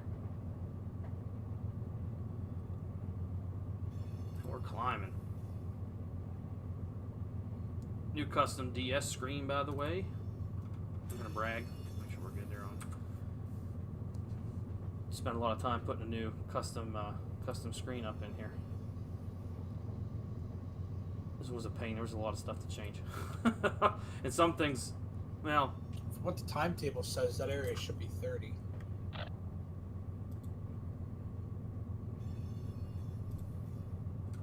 I was gonna say 20 seemed awfully low. Like, I mean, it's still a main line. It does say that turnout is 15 though in the timetable. Going 1-to-1 at 7th Street, that turnout is 15. What the timetable says. Ouch. There goes all your momentum for the hill.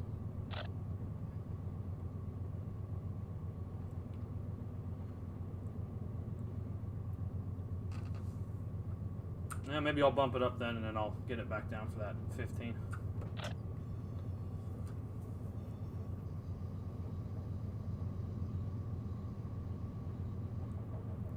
I got it clear up here at San Bernardino, so I don't know.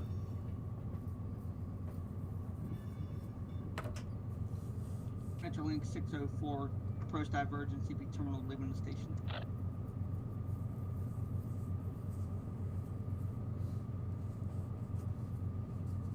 Yeah, I'm looking at that cone map now too. I would think that the turnout speed is talking about the hand throws out of the intermodal facility. No, it means the.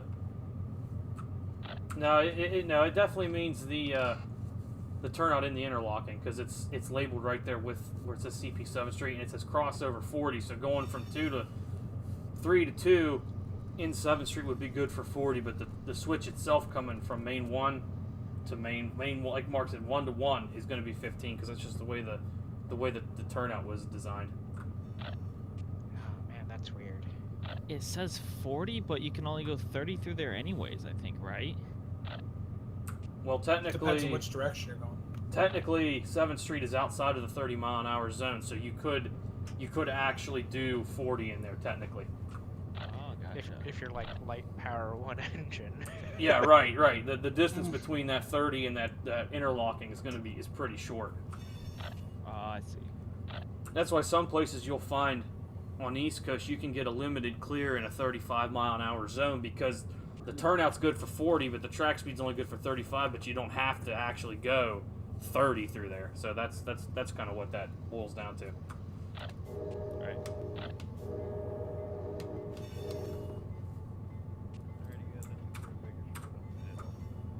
See ya. So train this is I got the tags back on for that. There's more stuff for Victorville. User disconnected from your channel.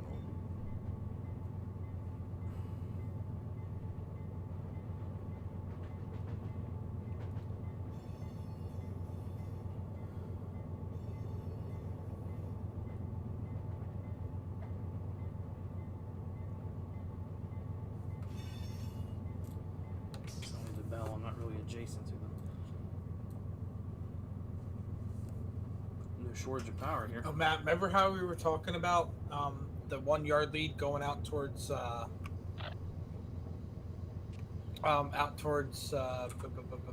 auxiliary lead out of the old yard? How fast that is? Yeah. 25. Whoa, crap. The inspection tracks are pretty quick too, aren't they? 50, inspection tracks are 25. The Barstow inspection tracks? 1101, 1102, 1103 are 25. 1104, whatever that is 10. Are they not considered yard tracks? Clear San Diego Junction and Metrolink 604. Apparently, from what the timetable says, the receiving tracks are 25. If you do 25 in the yard, you're on crack. You shouldn't be an engineer. I'm sorry. That's insane to do 25 in a yard like that. West receiving and east receiving tracks, 25 miles an hour. Get out of here! That's but those crazy. are that's the lead, right? No. Barstow Yard, east receiver tracks, 1506 to 1511, 25. Okay. Barstow Yard, the high lead, whatever that is, 25. The needle sub yard entry is 25. The low lead is 15.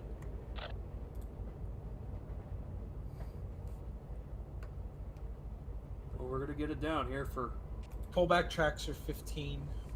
7th Street.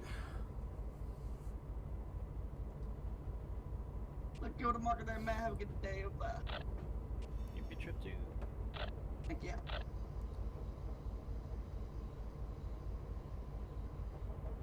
I've only been into Barstow once. It was pretty impressive from what I saw.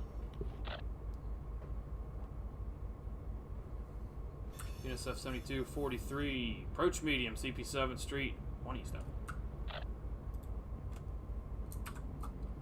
Especially for a guy who hired out in a little 5-track yard.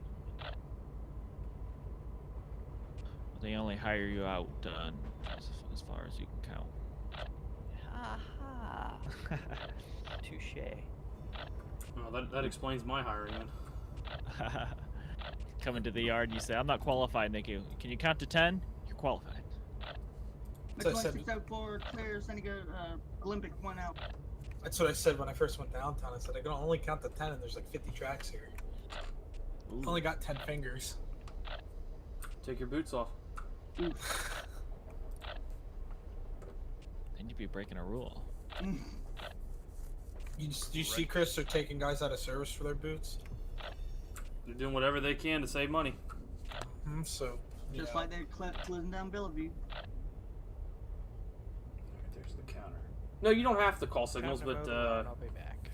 I do in my job, and I like calling them, so I do it. On BNSF, I don't. Well, I don't think on BNSF they even call signals, but I always do. I've got dirt. And then Chris, you don't have to mow. The UP. Easier to maintain. Not when it rains. On the UP, I think you call Chris, less. no than lie. 34A the other day. Instead of just running the train, they actually took the conductor off the train and sent him home because his boots were too thin. The sole on his boots. And wasted another 2 hours to call another conductor. We're too thin. What's the thickness? I sole- don't even know what the the sole was thickness too has to thin. be. They deemed the soles of his boots to be too thin, and they took him out of service. The railroad sole is too thin. They don't even Isn't have that a so sole. petty? It's horrible. Yeah, we're gonna delay an entire train because the guy's boots aren't thick enough. And that it's a road. It's not a local. It's a road train. So it's like the conductor doesn't even do anything. To Allentown to Altoona too. Jeez. Jeez. Approach It's your like baseline. 30 something miles.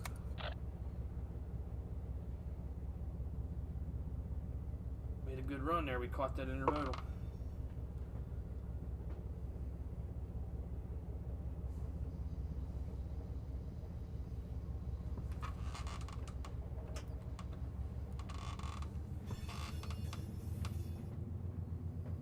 Link 604, he's got a clear signal to Sanford Junction, main 1, entering main 3.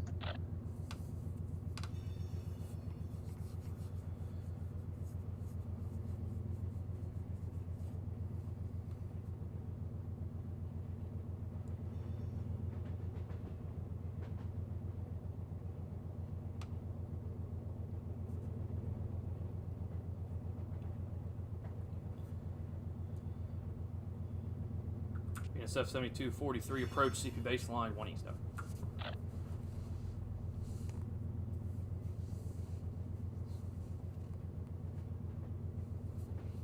I heard they're moving the 2156. I haven't been following the move considering it went on the N&W West instead of coming up on the Pennsy. It's probably more direct route to get to St. Louis that way though. So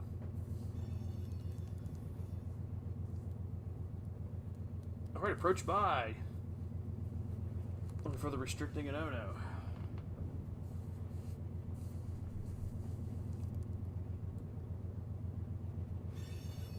Hey there, 10 Valley. It's better late than never.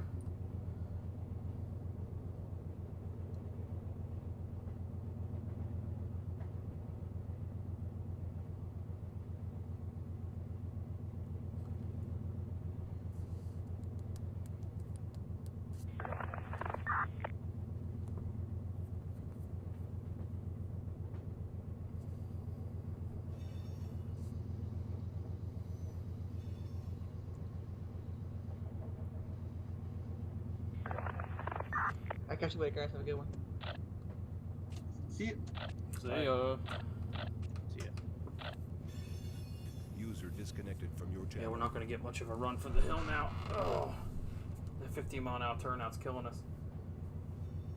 Not bad, doing good. Still working.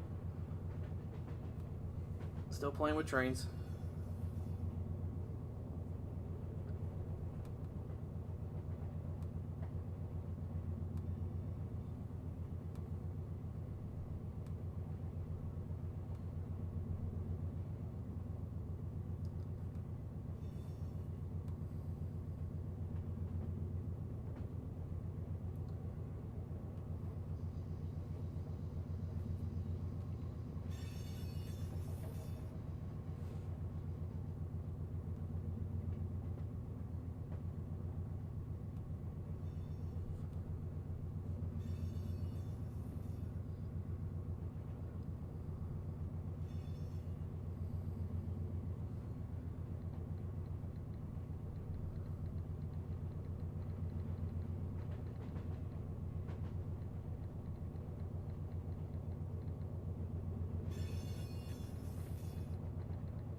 Metrolink 604 East, arriving Commerce Main 3, advanced approach of.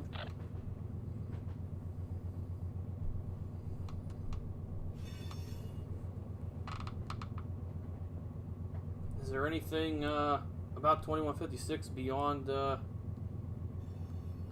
beyond its move? Trim to the hump. Hump over. I want to come in for those gals on 110. Go get your gals on 110. Skid down.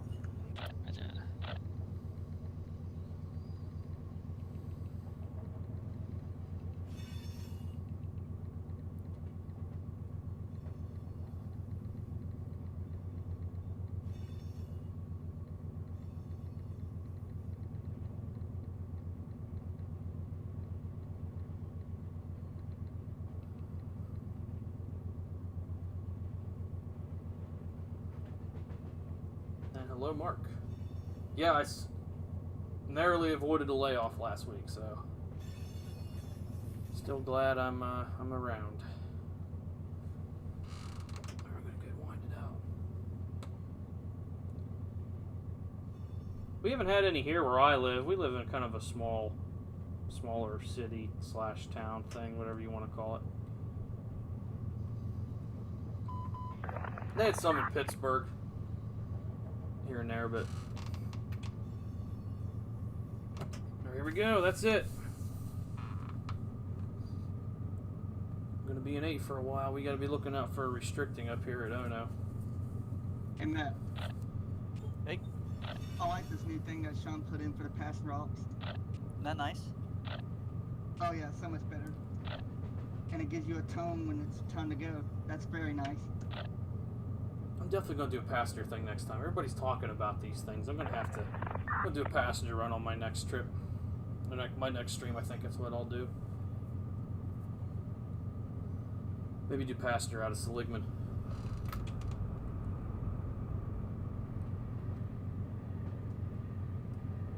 Metrolink 604, departing Commerce on advanced approach, East Main 3. I'm doing too bad, 23. But I don't think the whole train's up on the hill yet. I think I'm still dragging part of it up behind me.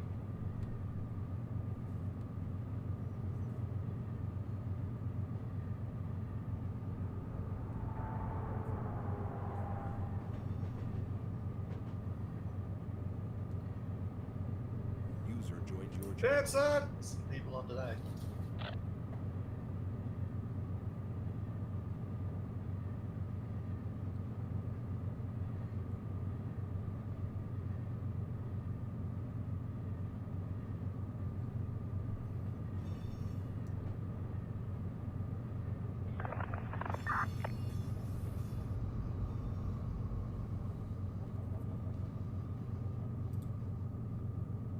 Hello, Scott. Can I see it up there yet? What do we got? Looks like another approach.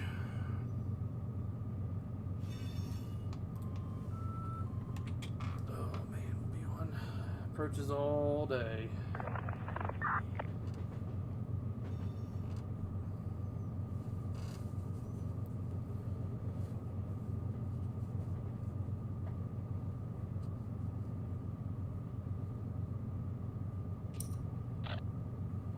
Metrolink 604 East, diverging clear Bedini, main 3 to 2 out.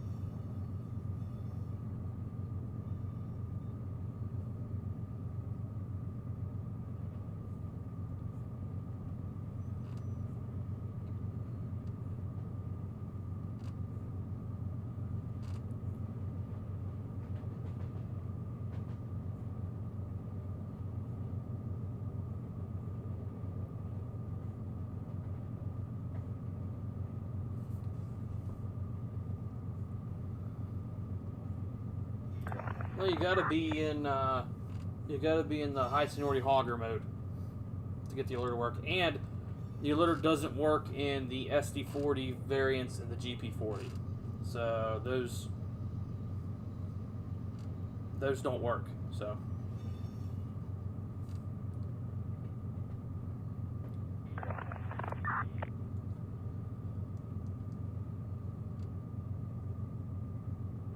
and if you I mean any kind of trim to the hump, clear one. action you take, Clear 110. will reset the alerter. So throttle, air, the counter, sand bell, horn, pretty much anything, any kind of operational thing.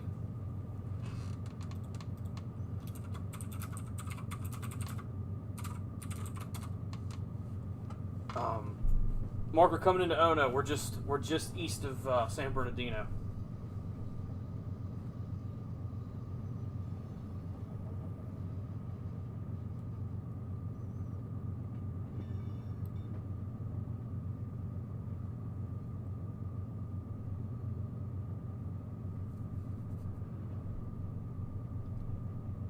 Yeah, we're just east of baseline.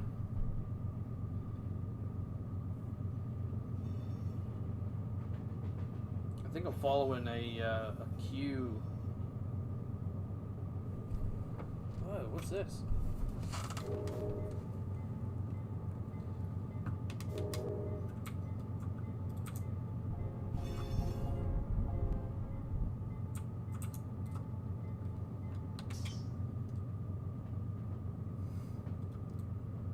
That's a new one.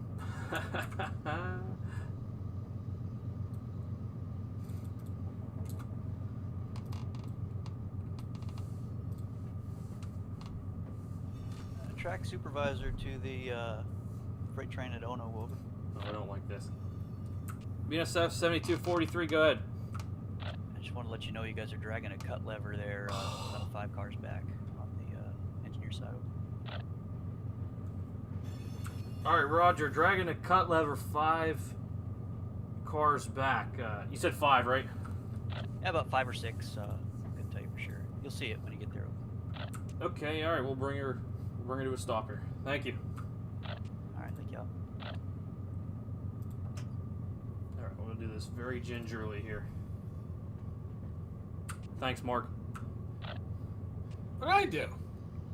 Oh, you know what you did. I did nothing.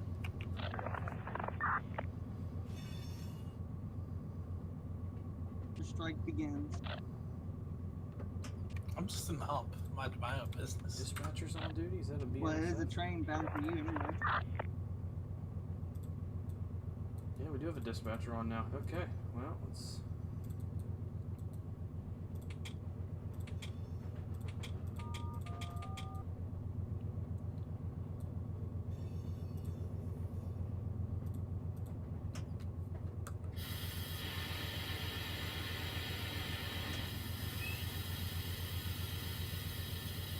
Stop before the signal. You know what we should honestly do with Chris's Drake, Kyler?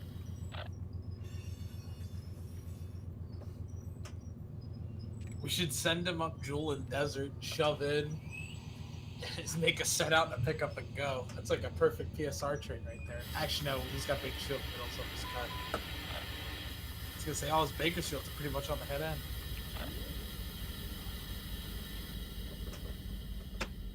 I was thinking about it.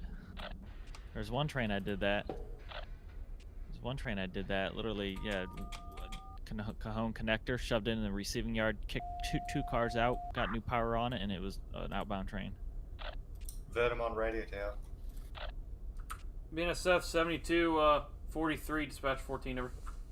Roger. Stopped here at Ono on Main 1. Track inspector says we had a car dragging a cut lever. Conductor's going to walk back and check it out. Roger.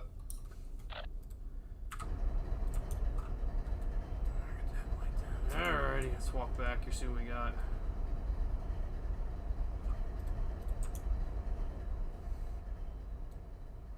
Yep, there she is. Baseline.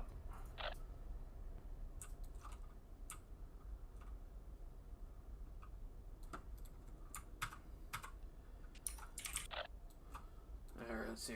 I'll jot the car number down. Put it in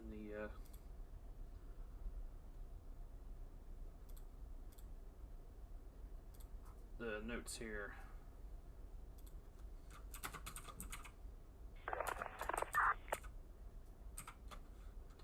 Six 61832. Metro Lane 604 East Main 1 around Norwalk.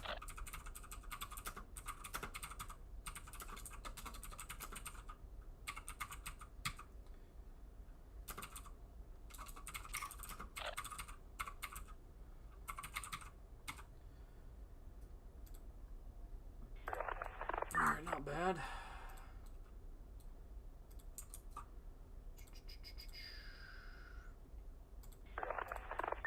Okay.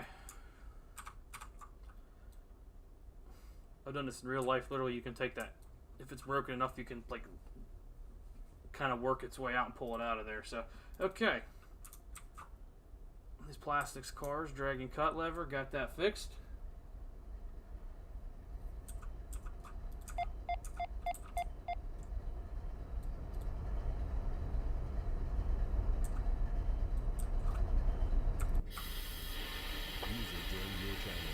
Getting out of here will be fun. Alright.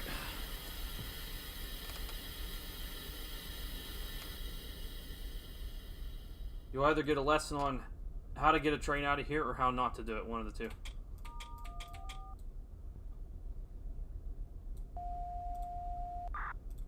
Vermont Tower. BNSF 724314. Roger. Okay, I got the cut lever removed. Car's okay to continue. I got a number if you want it. Sure. ACFX Alpha Charlie Foxtrot X-Ray 661832. Over. Roger. Okay, he's on the head end here. We okay east from where we stand? Say again, sorry? He's conductor's back on the head end. Okay, east from where we stand? Roger.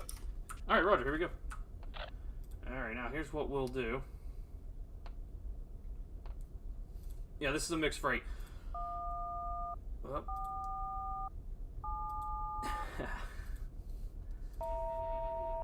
Okay.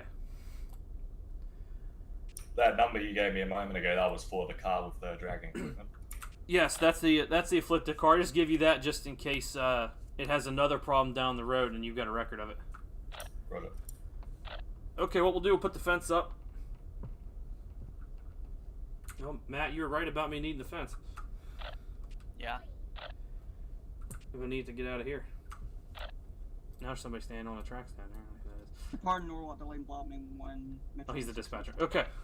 Alright, we got the fence. So what I'm going to do, I'm going to go to throttle 2. First, I'm going to put it forward. User left your channel. Put the DP in 2 to build some amps. And in fact, I'm going to go to 1 to build amps. Since we're on a hill, we gotta try to fight this thing. So we build our amps to get ready to depart. And I'm gonna knock the air off and release it, and then while it's releasing, the train will hopefully start pushing on it. So there's the release.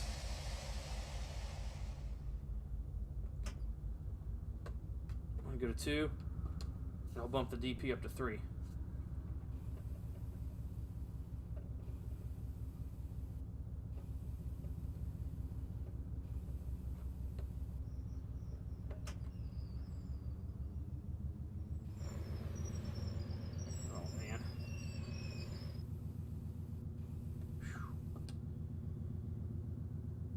Bump the DP to 4. You want to keep the slack in because this is how you tear these things apart.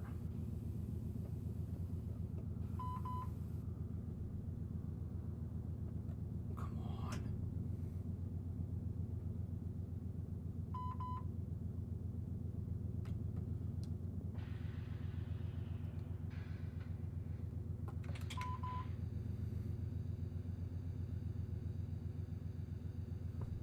Did he hop in here with me? Yeah, he did. Okay. Alright, we're...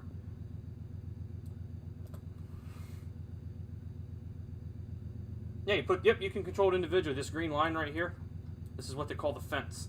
And then when the fence is up, anything behind it is controlled independently. So I can have the the DP working independently from the head end. So now it's 2 notches ahead of the head end. So it's going to be pushing harder than I'm pulling, so that keeps the slack pushed in so you don't pull it apart.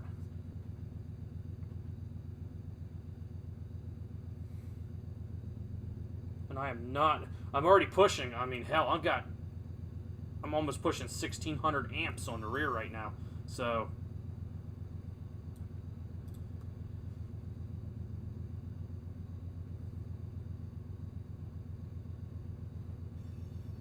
we're on a clear. I'm going to let things kind of play out here. All right, now we're gaining ground. The amps are dropping on the head end here. We're gaining ground. I'm going to go to 5 because the risk of pulling it apart is a little less now that the amps have slowed down.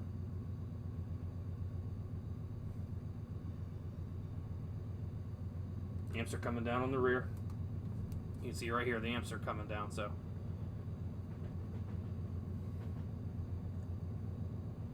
it's flashing sand because I'm currently sanding. Move it to 7.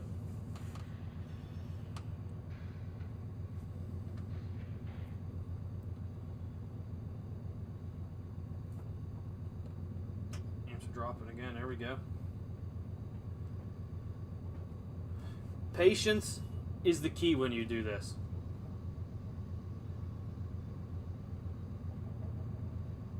That's the thing. Patience is the key. You can't go.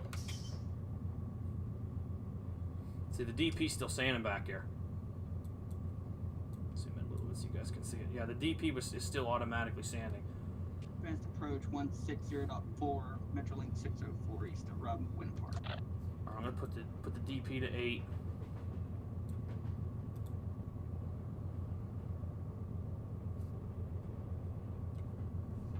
See what happens. I'm gonna see if I can let our amps drop a little bit before I take it to 8. All right, that's the whole thing. It's all a balancing game to make sure you can get the train out of here without ripping it in half. Amps are coming down. I'm gonna go to 7.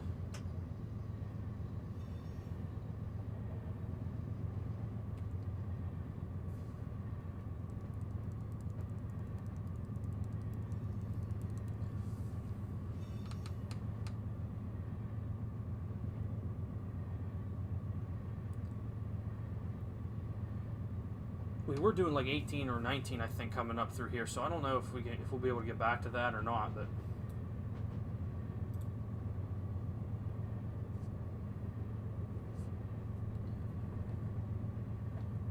let's see if we can get the amps just a little bit lower on the head end here. Let's see if I can get them down to about 1100. That was fun. Julie's got my order wrong, so they gave me a credit, and I'm ordering it again. So you have like 2 dinners. Pretty much, yeah. Nice, put one in the fridge and save it for later.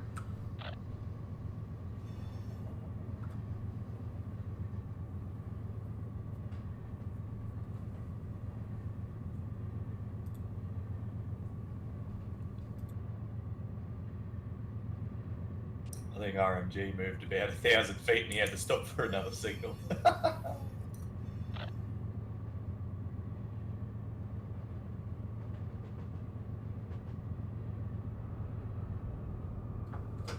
I'm gonna go ahead and push it to 8 and see what happens there. Hopefully she don't break. I don't think you're gonna. I'm looking at your train, Chris. 9,200 tons. I mean, you got a whole bunch of empties in the middle. I think it should be fine. Oh, I'll make it. That's not. I just trying to get it up from a start here. You know, you never know how it's gonna go. Right. Yeah.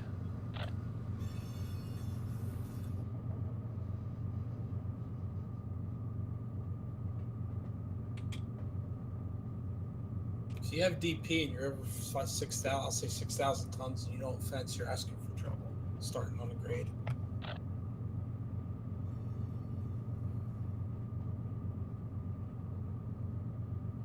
First off, the train's gonna handle better too. Whenever I have DPs, I gotta start. I always fence them.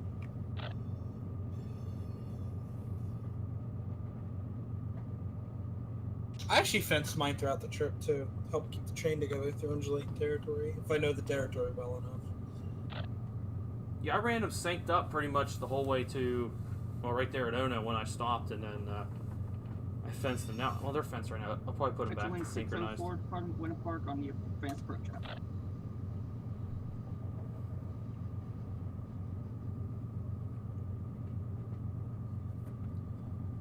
We're going to settle in. I'm actually going to walk away and put dinner away.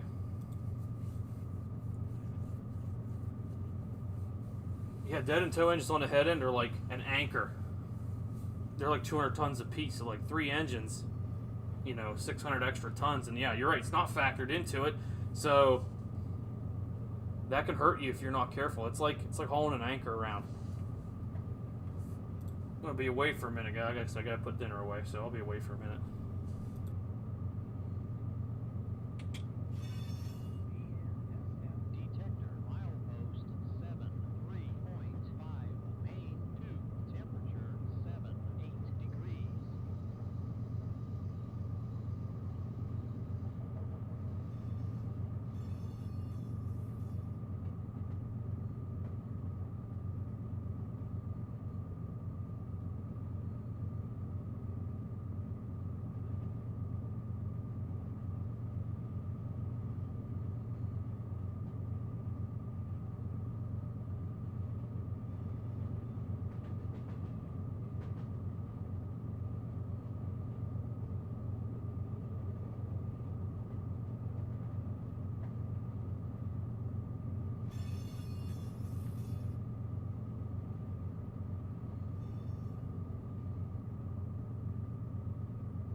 Metro Lane 604 diverging clear past 1 to 2.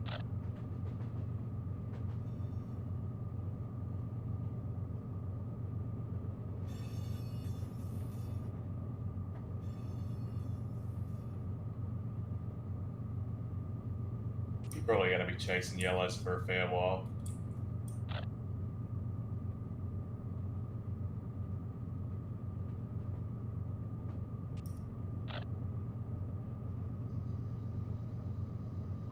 Well, the thing about dead and tow weight too, even in the real world, it's not calculated on the wheel report. It shows the engines in tow, but it doesn't calculate the weight of the engines. You have to factor that one in on your own.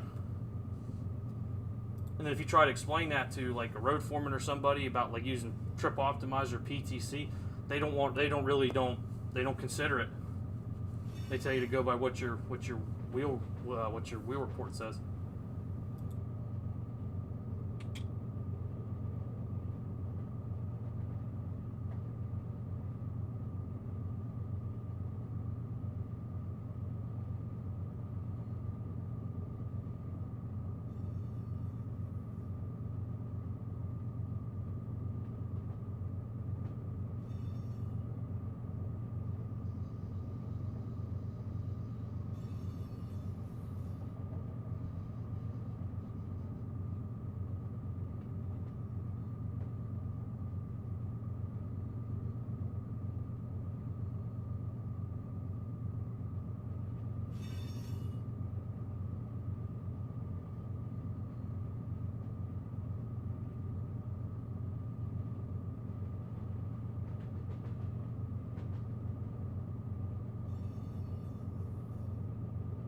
.604 east arriving Fullerton Main 3.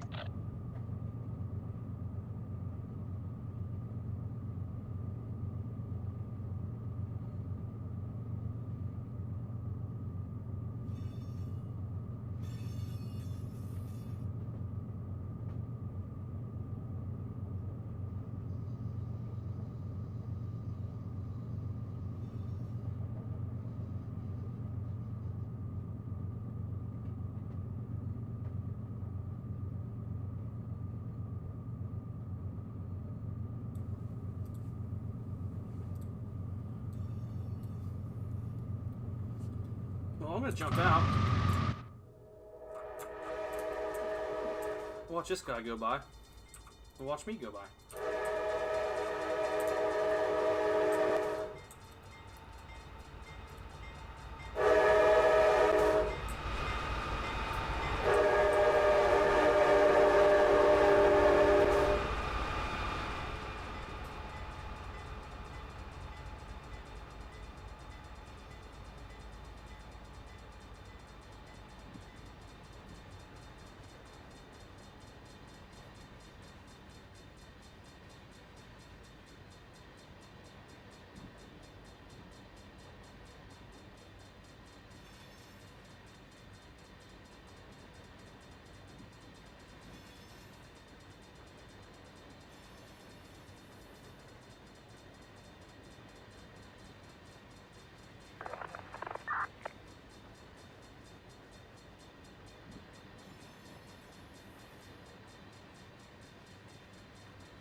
I can't remember. Do you guys use? Sorry. Hey, TJ.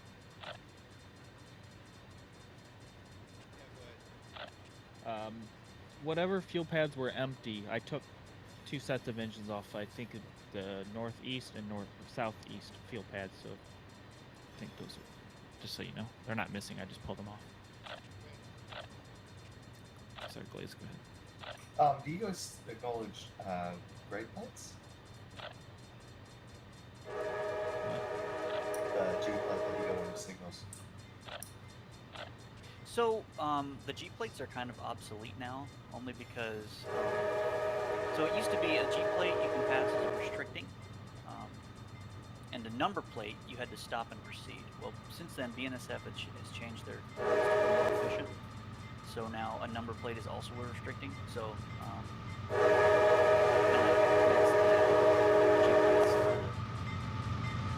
they don't really need to be there. So number plates. So it's pretty much stop and proceed. Or sorry, it's pretty much restricted no matter what. So you can't pass a red with a G plate regardless. Yes, you can. So a G plate is basically the same thing as a number plate. They're exactly the same thing. They're both restricting. So you can pass a number plate at restricted speed. Yes, as well as a G plate. But chances are, if you have a G plate, you're gonna have a number plate as well. So. Yeah, I'm looking at a signal near CP Vermont, I think. And it's got both number plate and G plate on it. 784, 782. Here's something else to keep in mind too. If you're coming up, if you have an approach and you know the next signal's an automatic, it has a number plate or G plate, you still have to be prepared to stop at it because there could be a train right on the other side of that signal. So keep that in mind as well. That's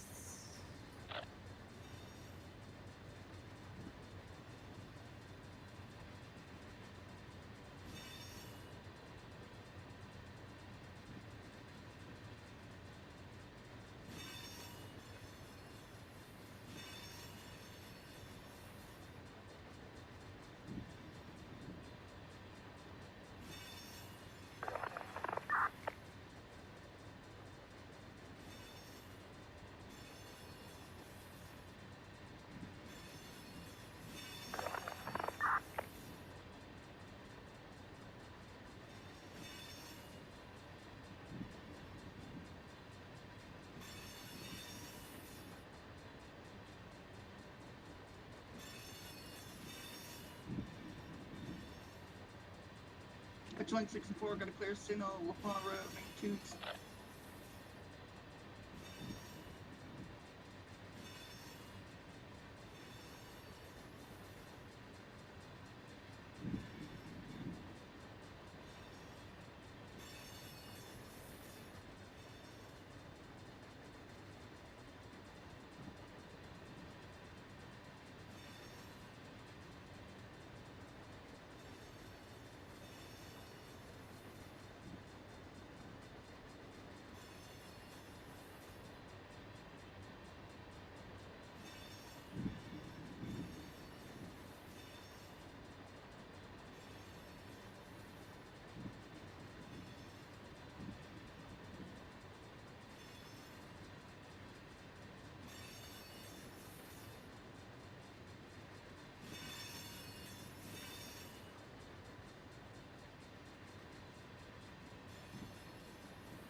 Swim to the hump. Hump over. I need to come in for 105 and double to 101 both day goes. Skids down 105, 101. Skids down 105, 101.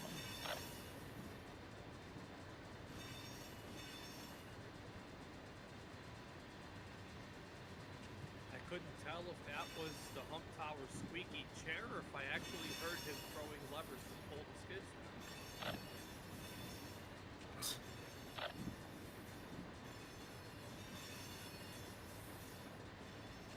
I heard two precise clicks while you said that.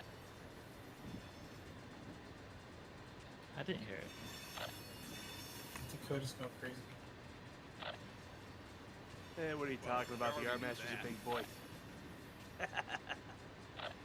I'm not the Yardmaster, I'm the hump.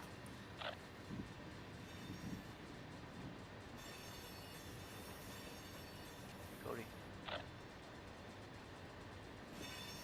Yeah. Did you ever finish that Amtrak thing we were talking about last time?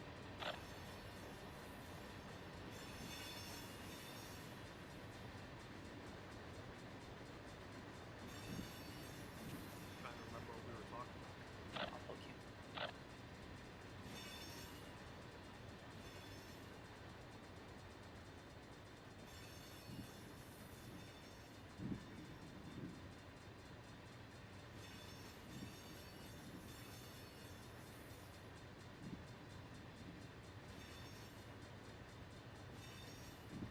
This is gonna be a long trip for RNG.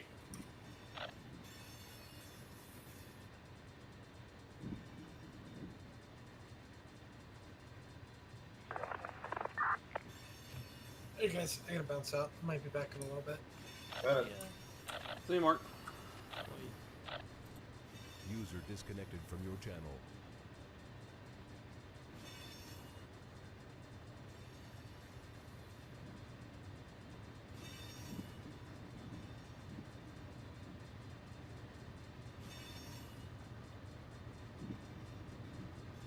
He's probably got Dino admin duties. I had a feeling. I thought I heard Discord in the background when you were talking.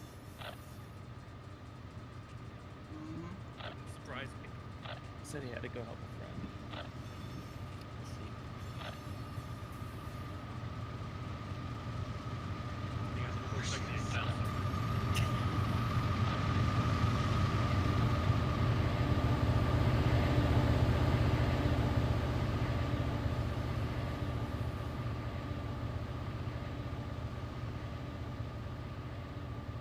Actually, no, he's on this server, so he actually is helping a friend that's not even related.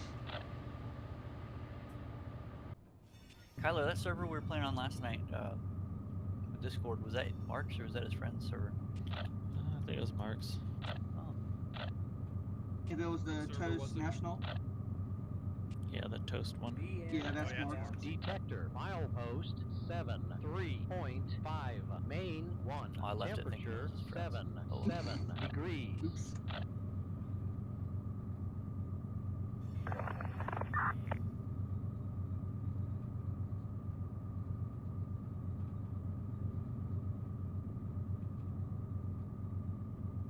You missed a pretty long game of Risk last night, Kyler. I'm glad. Yeah, you should be. Risk? Isn't that the one where you have to defend your country and take over other countries? Yeah. Oh man, that's fun. We've been playing Uno on Steam. That's a lot of fun. I got Uno too. Oh, play with us. Just let me know when you want Never to even play. played Uno before in my life. What? Oh, it's fun, Jesus. You'll love it. I don't have friends, Matt. I've never had friends to play games with. Unless my friends are doing something else. I'm hanging out with you guys.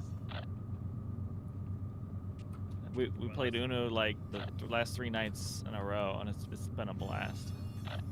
Especially when you got game modes like 7-0, Yep, stacking and yep. all that good stuff. Yes. All that, yep. You keep drawing. You're like, you got one card, and you can't play it, so you're draw. I bet if you we got went to 15 play, cards. all of a sudden, Mark wouldn't have things to do. Especially when you have 2v2, so you can tell what your partner has. That's fun. I love that. I played a new one last night. It was Flip, and I didn't know anything about it. I was waiting for Mark or something, yes. and yeah, and I joined a game, and I was like, what is this? Oh yeah, that's where it really gets twisted. Oh my gosh, it's almost not even like Uno. Here's the real question. Does anybody know of any good online platforms for playing Cards Against Humanity? That would be fun. That pretend website, whatever it's called, I forgot what it's called. I know of one, and it's kind of cool because it lets you make your own deck, so you can write your own cards. There It used has to be some. The only problem is it has some glitches, so sometimes the game will just get screwed up. But I mean, it works mostly. I was just wondering if you're any better. Yeah, there was a website that could let you do that, like put any blank cards of whatever you want, like words, pictures, whatever, that sort of website, but it got taken down, I think. I always made a card with the names of every server member I knew.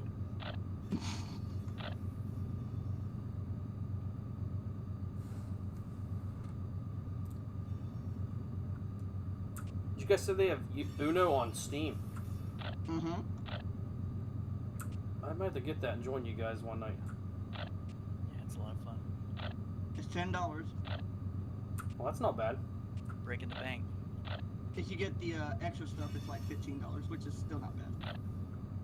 How is there extra stuff though? There's different like cards and stuff you can pick. Yeah, that sort of feature. Oh boy.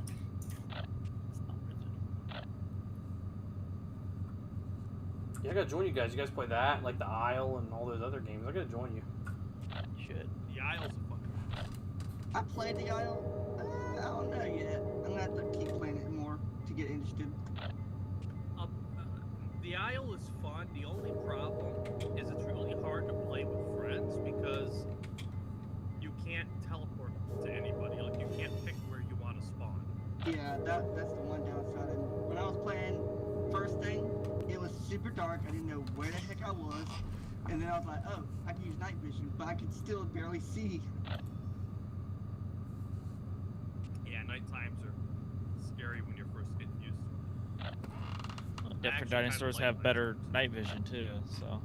Yeah, the Dillos, those carnivores, they have the best night vision. That's the only downside. I mean, there's nights that there's a group of us on, and you can ask Matt and Kyler. I could spend 2 hours repeatedly killing myself trying to get a spawn that's even remotely close to them, and it just won't work. I can believe it. And by the time I do, you know, someone's already dead.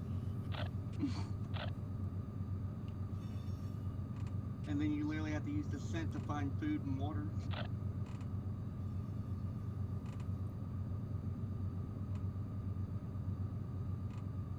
Yeah, I do like the survival aspect and all that. I just wish it was easier to group up. Oh yeah. You're like, hey, if you see your buddy, you should be able to see their name tag so easily. And You say can. like, You can. oh, okay. Does it show Yeah, like how many, like, say you're 500 meters from me, type of thing? It doesn't tell you how far away you are, but you can, as long as you're the same species, you can group with somebody and you can see where their name is. But it still doesn't help if you spawn on the complete opposite end of a massive map. Oh yeah, yeah. You gotta walk from like, I'd say probably LA out to probably Corona is a dinosaur. Oh jeez. It's a massive map.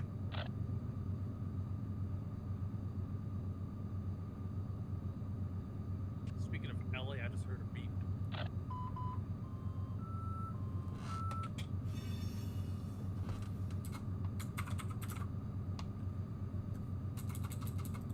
Hoping to get all the way to Barstow if I can tonight.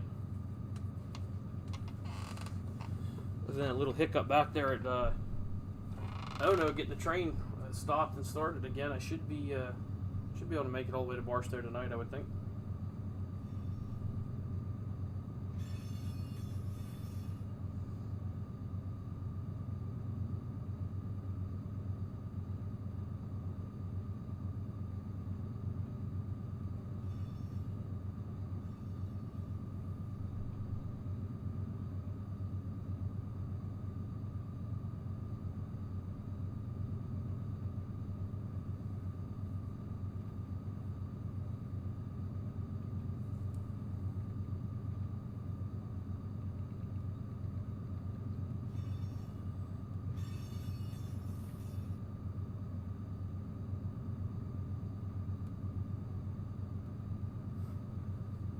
No, it didn't break a knuckle. I had dragging equipment there. I had to stop. A high rail truck went by me and said I had dragging equipment, so I had to stop and take care of that. No knuckles yet.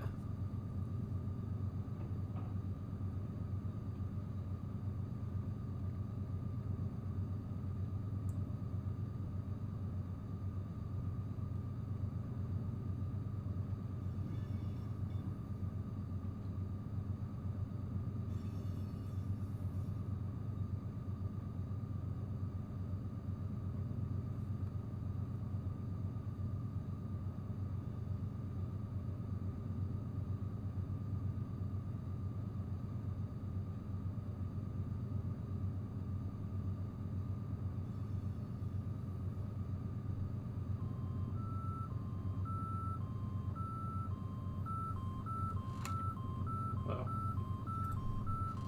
There we go. Yeah, I could have dragging equipment. If you go back there a little bit, I can't remember how long ago it was, but hot boxes and dragging equipment. Oh, excuse me. Hot boxes and dragging equipment are simulated. Let's see if I can find when that was.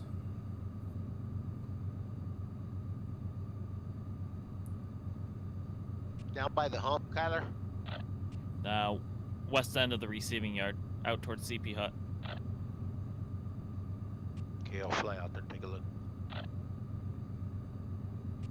No, you'll take the jitney About a just half like hour ago. any other crew member. It gets there in about 40 minutes. Yeah, half hour, 45 minutes ago. Something like that.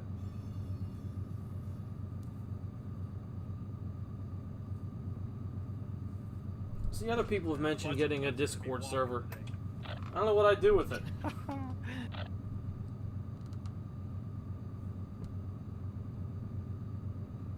Is that you I'm coming up on, Chris? I'm right here at Keenbrook. Yep. That'd be me coming towards you. I figured it was at least somebody human when the headlight dimmed.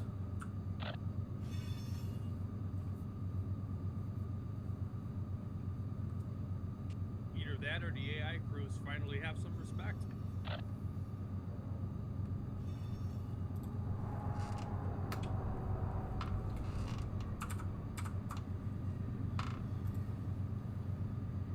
Yeah, got a lot of plastic up front.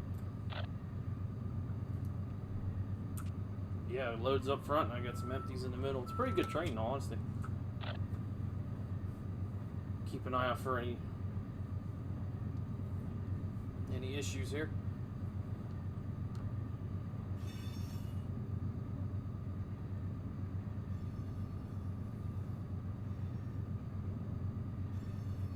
I believe it, Dave. I don't think I've ever seen well, maybe I have seen dragon equipment, but I think I just pushed it over the hump because as soon as that car Alright, cuts I'll be away. back here after the race and hopefully run at Barlack for you, Kyler. Be ready in 10 minutes, so it'll be there for you. Awesome. Alright, see you guys in a bit. See ya. When you cut away from a cut of cars, I believe it undoes any status effects that are wrong with the car. So if you just push that car over the hump, it'll fix itself.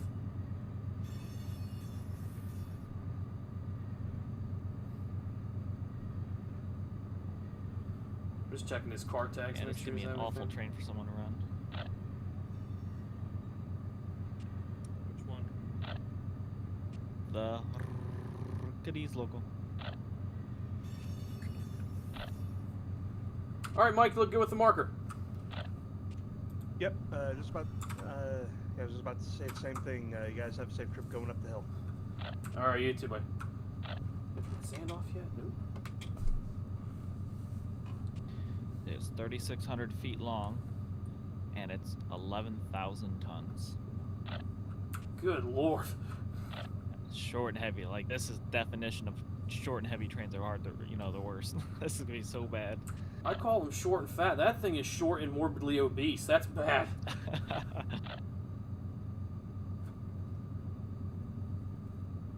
That is disgustingly heavy for Yes. Ooh, TOB of 140. That sounds pretty. That sounds very heavy. Our 130 car coal trains have a TPOB of 140, just for reference. Oh man. This train, I ran one very similar. I don't think this heavy before, but I ran one like this where as soon as you get over Ash Hill, full service, full dynamics, and it won't stop. Someone's gonna you have to like go 20 under the limit, and then do all set all your brakes up so that it goes up to 55 mile an hour or whatever, so you never speed. It's insane. That's good. That's a challenge. It sure is. Last time I ran it, Matt was dispatching. I had to plug it because it just wouldn't stop.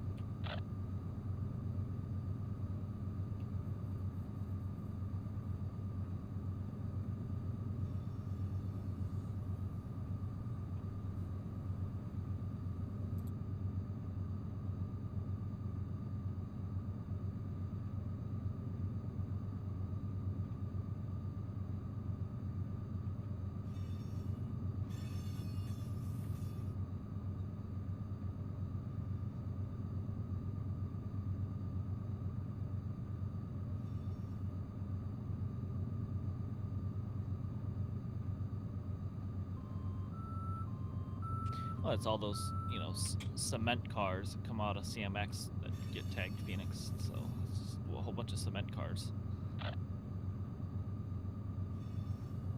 It's just crazy how disproportionate the weight is to the length on that. Yeah.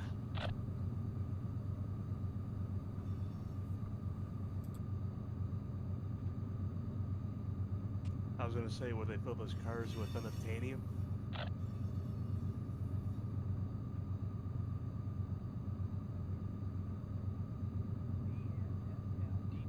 They probably would if they could obtain it.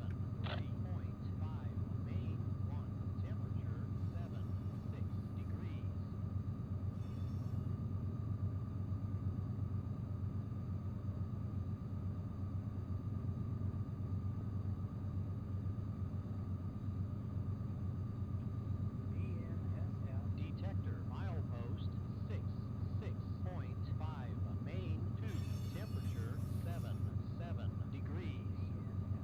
Detector, milepost 73.5, main 2, temperature 6 degrees.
I mean, I might consider making a Discord.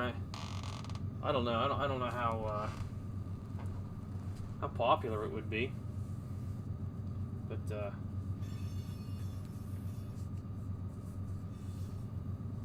I might look into it. Maybe I'll look into it and try it out. I don't know. We'll see.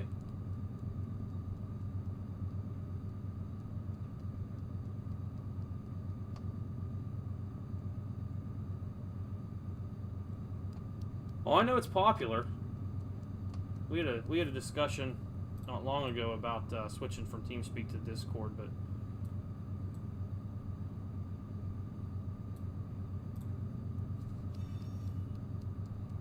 yeah, I'll see. Maybe I'll set one up and see if I could reach a good broad community.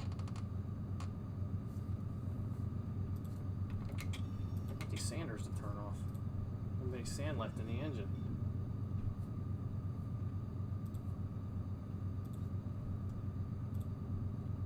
And to the second manifest going uphill. You guys are good. Have a safe trip out.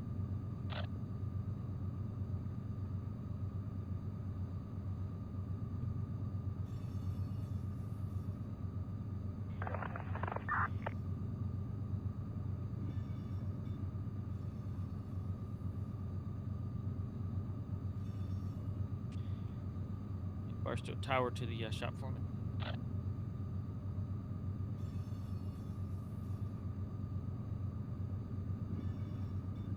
Calling the shop over. Yep, calling the shop, Yardmaster. I got these 12 engines for you. They need to come to the shop. Where would you like them?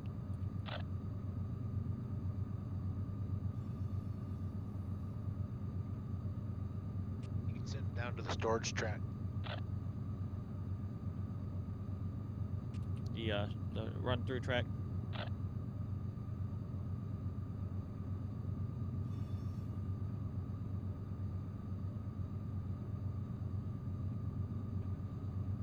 I couldn't hear you, Kyler. Say it again. I got away from it. The shop run-through track, is that fine with you? Yeah, that's great. Okay. I'm coming in the west side. Am I okay in west side to that shop run-through? Alright, here we go. Yeah, you're cleared. Those are the ones that you wanted me to check at the crossovers or what? Yeah. I'm just Roger. making sure they, get cleaned up. I'm getting off here soon.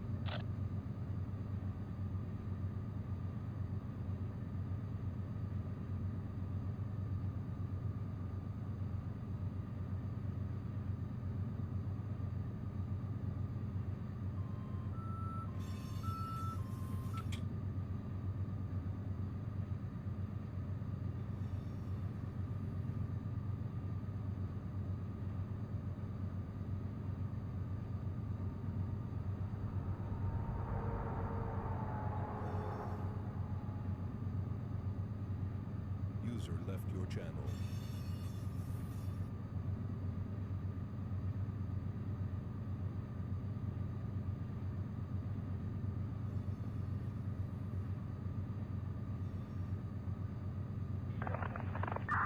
Is there any reason why I can't throw the switch at CP baseline? Dispatcher on duty. Second.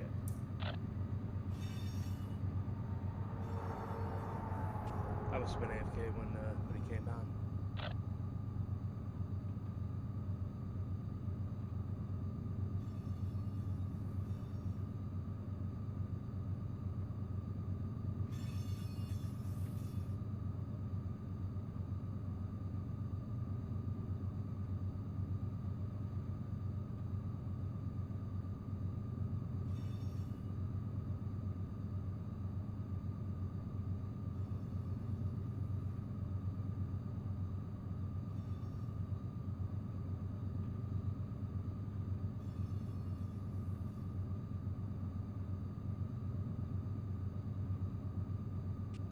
In that case, BNSF 9101 to DS14. Roger. Sir, we're going into San Bernardino today. Is it possible to get over from Main 2 over to Track 1? Roger, what are you planning on doing? Are you going into the intermodal yard? That is affirmative. Roger. I'll get you lined in.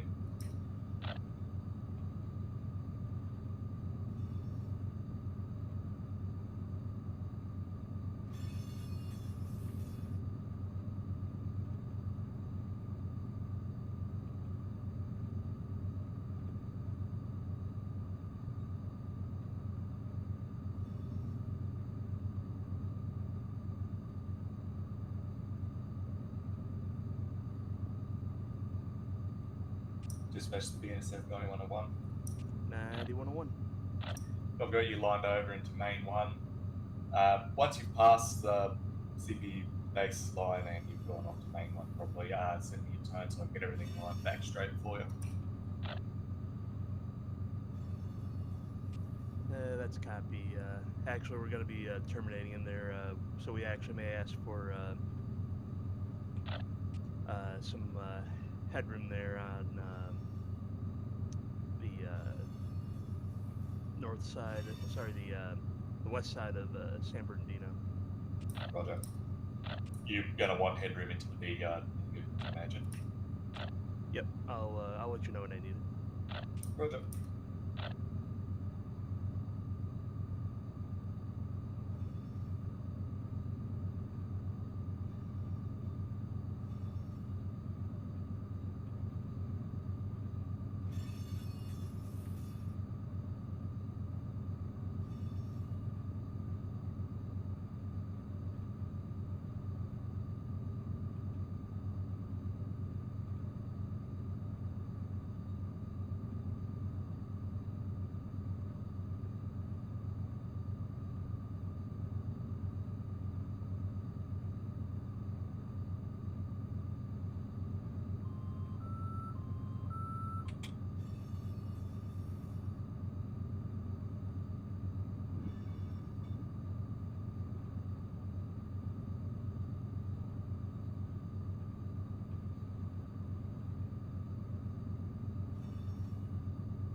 If you go back about 45 minutes or so, you'll find where I had to stop for dragging equipment. A detector didn't get me, but a passing high rail vehicle did catch me. So that's about the only interesting thing that's really happened in the past hour or so.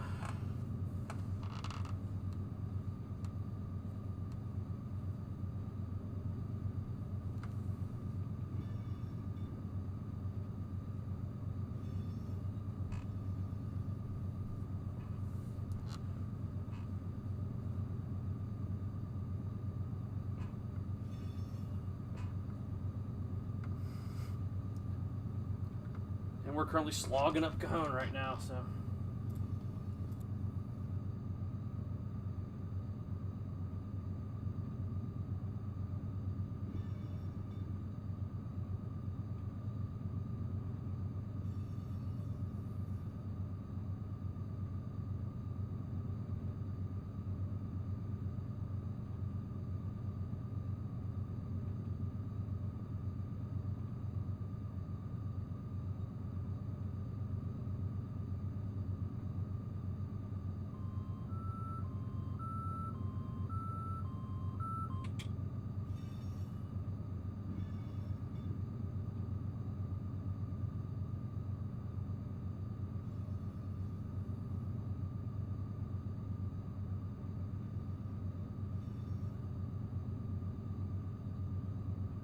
How's your coupler strain so far, Chris?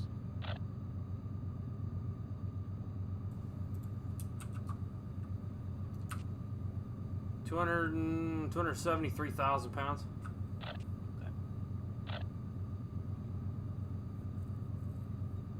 I don't really monitor it. I just kind of run. Living on the edge. I mean, I can't see it in real life, so I try not to watch it. Although I am drawing 1,300 amps, so she's running pretty good. Let's get my traction motor. Traction motor's maybe getting a little toasty.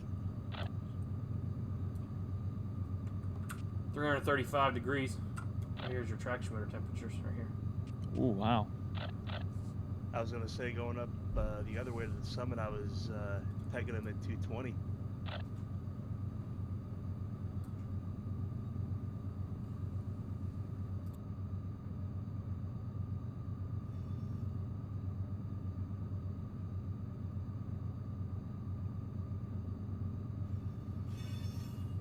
You might overheat them. It'd get close.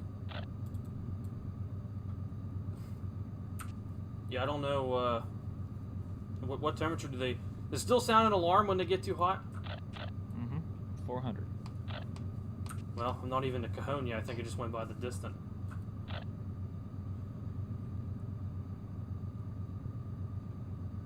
Yeah, they're getting warm.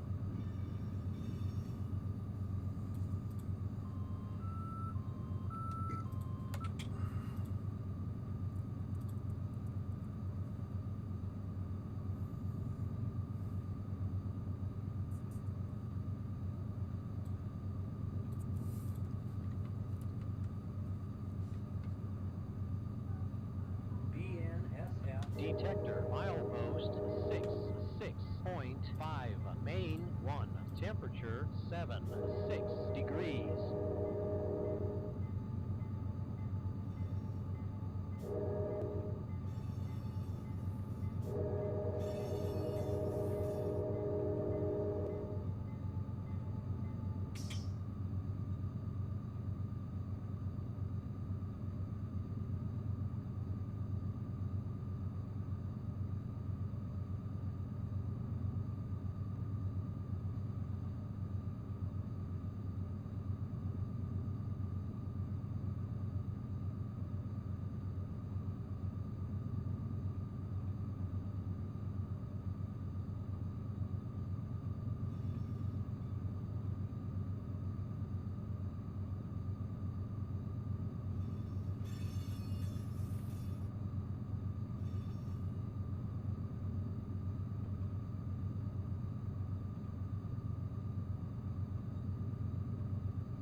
Alright guys, I'm getting off of here. Take it easy. See you later.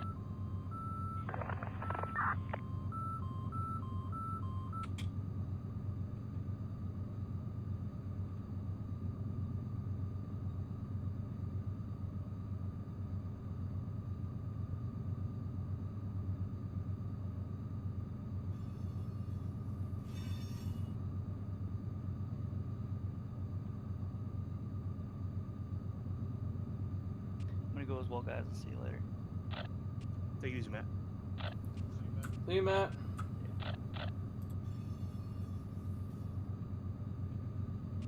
Okay, the User boss is left your gone. What's ready? channel.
Cajon Pass at CP Cajon. I think we're about halfway up, give or take, maybe a little over halfway.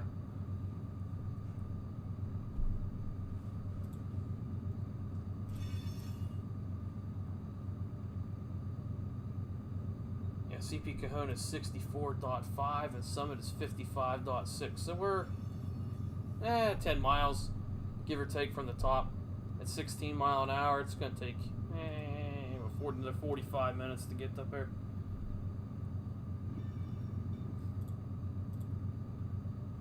I'm thinking it'll put me in Barstow around midnight. Why are C6Ms so bad? They rattle and shake like nobody's business. They're horrible. They took this Gevo cab and just stuck it on the frame of a Dash 9 because it fit. They didn't pay attention to how the isolation would work or anything like that. So now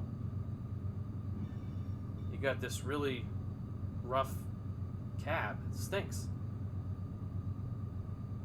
My brother works for NS2. He had one the other day. He said they couldn't go into notch 7, or they couldn't go to notch 8. They could only go to notch 7 because notch 8 was unbearably loud. Like it shook the cab so badly it was unbearable. So they couldn't go to notch 8. They had to stay at notch 7.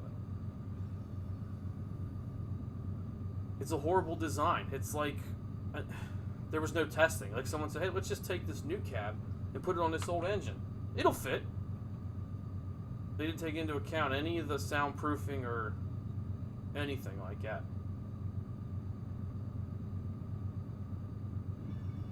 They're like the second worst rebuilds behind the 60Es. Yeah, it's pretty much GE's SD60E. They're horrible.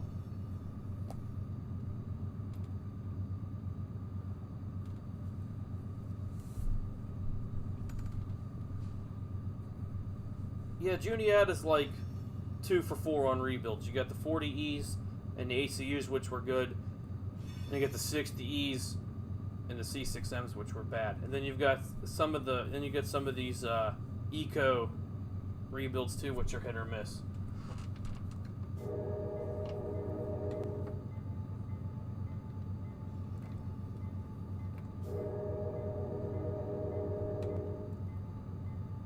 I haven't been in an Admiral cab enough to actually formulate an opinion, like at speed or anything like that. I've never been in one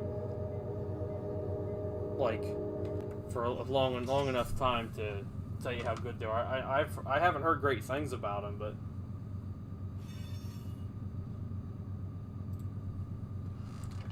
let's see, where's our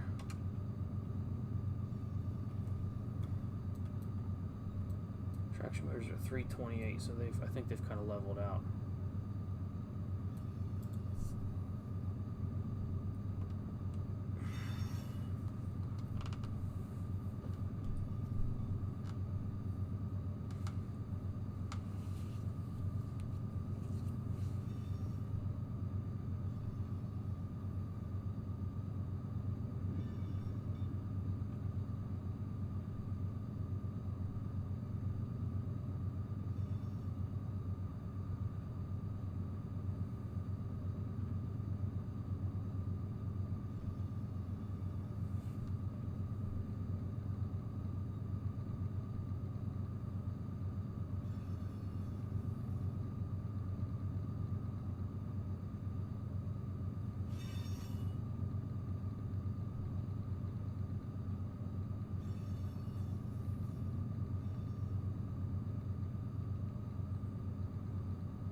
guys. I'm gonna mosey on out.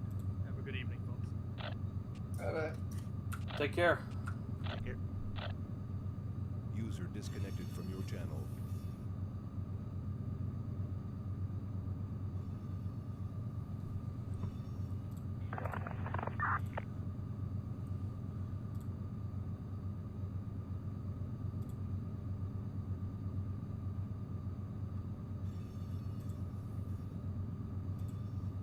And BNS 9101 to DS14.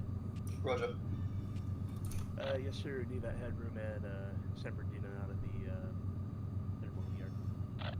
Roger that.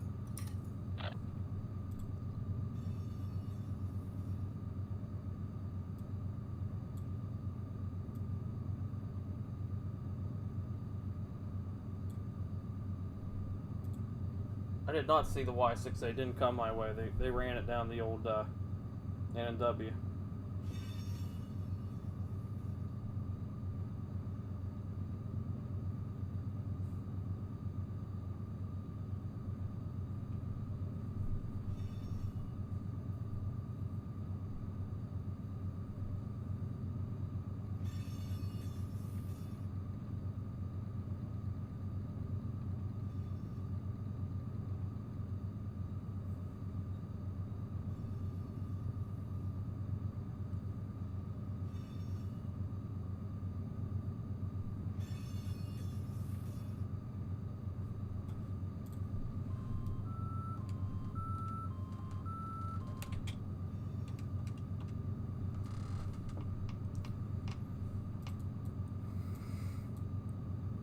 They've actually jumped. I think I can get to the top without them overheating, but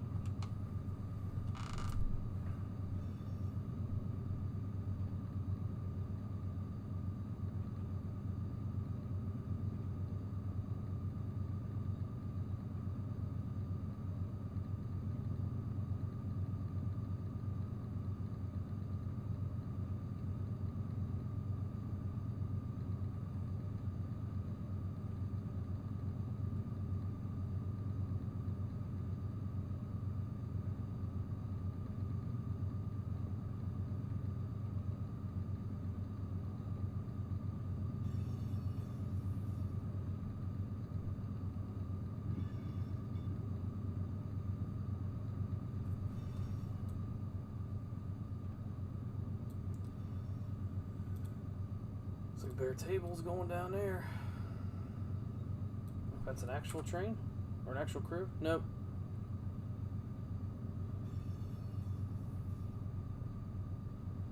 Still getting busy. At least one more. Yeah, let's see. I'll just drop these in this westbound. Got 2 more westbounds coming at least between here and Barstow. Whoops. So.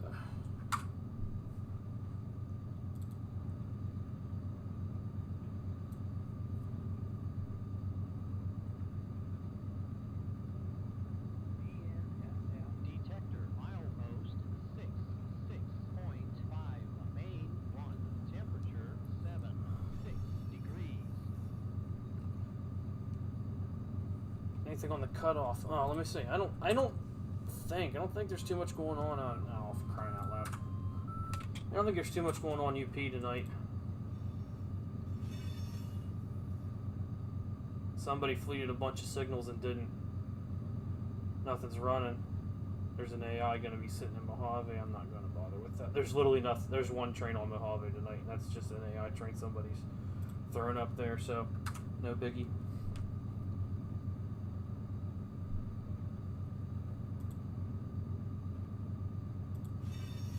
What's the railroad conductor program in college? Quite frankly, I wouldn't. I mean,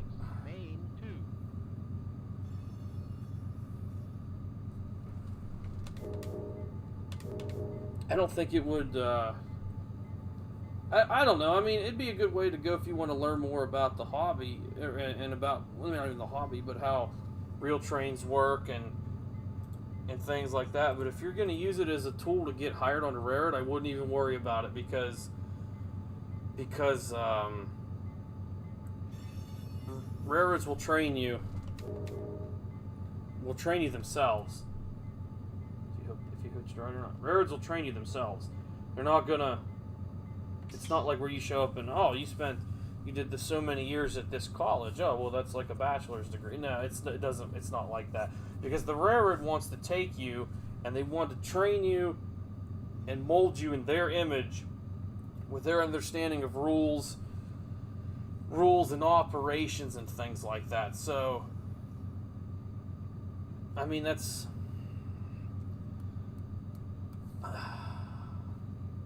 I guess it depends on how much you're going to spend on the class. I mean, if you get a credit or whatever out of it and you learn something about railroading, then I guess it's all right. But if you're going to use it as a stepping stone to get hired by a railroad, at least a big class 1, I wouldn't worry about it.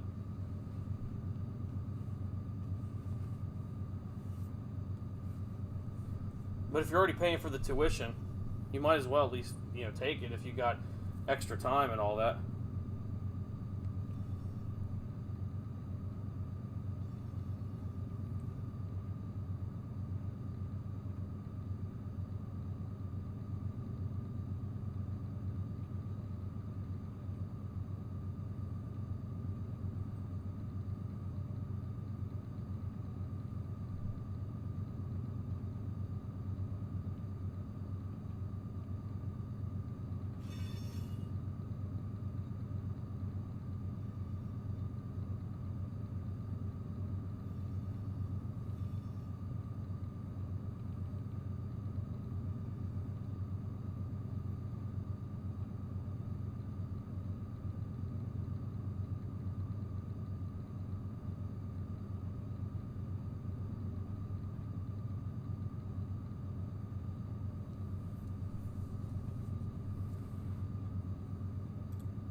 Detector, milepost 5, 8.6, main 2, no defects. Good. Repeat, no.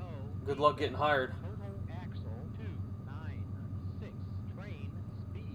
There's so many people furloughed right now. I cannot turn the sand off. There's so many people furloughed right now. It'll be hard to say if they're hiring. I mean, who knows? I mean, you got a big 2026. Oh my lord, that's a way long ways away to be. Way long ways away to be speculating. You might be able to hire if they even are hiring conductors by then, if they even have conductors by then. And the other thing that might help is there's all the baby boomers are going to start retiring soon. So if these guys start retiring, they're going to need to start hiring again. So, but we're heading toward a pretty big fight for two-man crews here within the next few years. It's going to be happening eventually. So.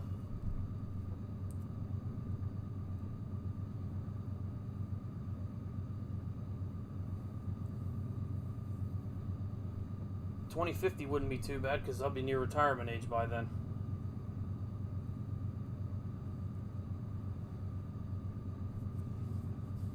Ride this thing out for as long as I can.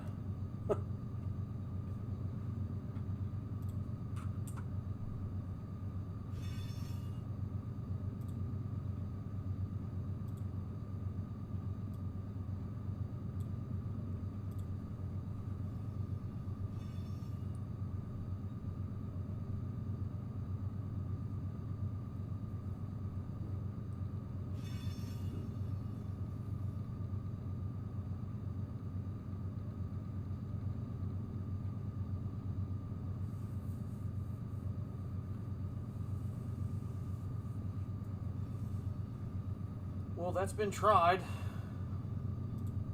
and it didn't really work. I think those guys tried. I heard there was one terminal in NS in the south, like 5 or 6 got like a whole bunch of guys marked off sick at one time. It was like a wildcat thing, and I think they all got fired. So.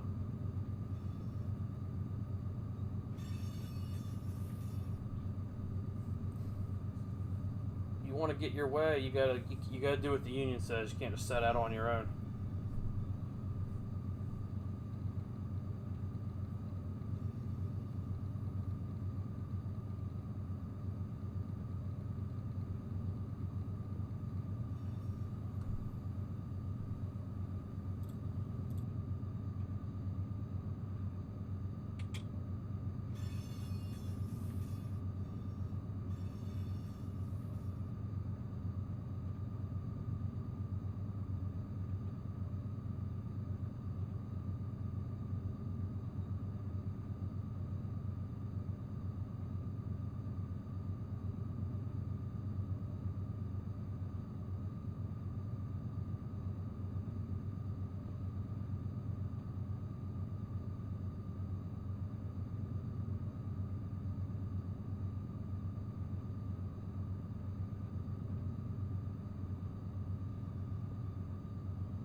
Well, if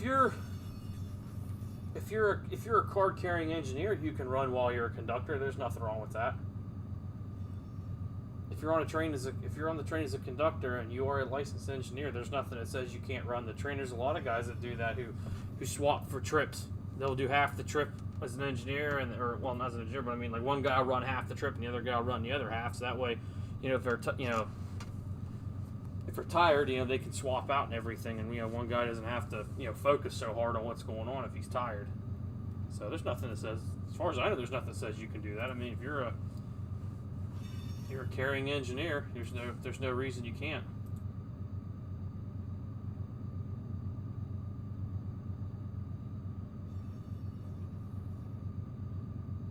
And BNS 9101 to DS14. Roger. Yes, sir. You're gonna need headroom one more time. This time we're taking the locomotives to the fuel pad, and we're calling it a day. Roger that. You are clear to proceed on signal. That's copy. Clear to proceed on signal until we have authorization to reverse in the interlocking limits. Roger that. That's copy.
detector. Milepost 58.6.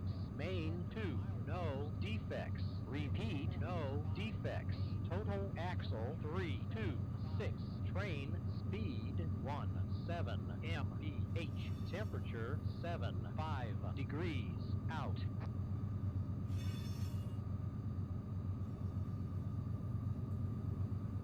Like I said before, I don't really prefer one over the other. They're all like kind of the same to me. They get me there. They're pretty comfortable for the most part.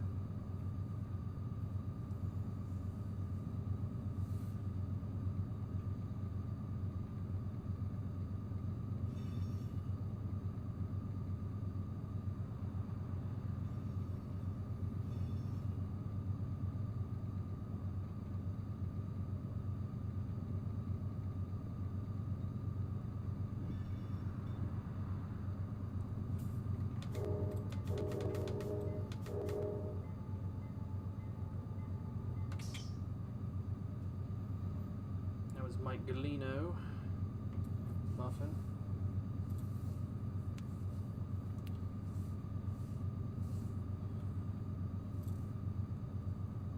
Oh yeah, that's the other thing. Those engines, those SD60s have like insane doors.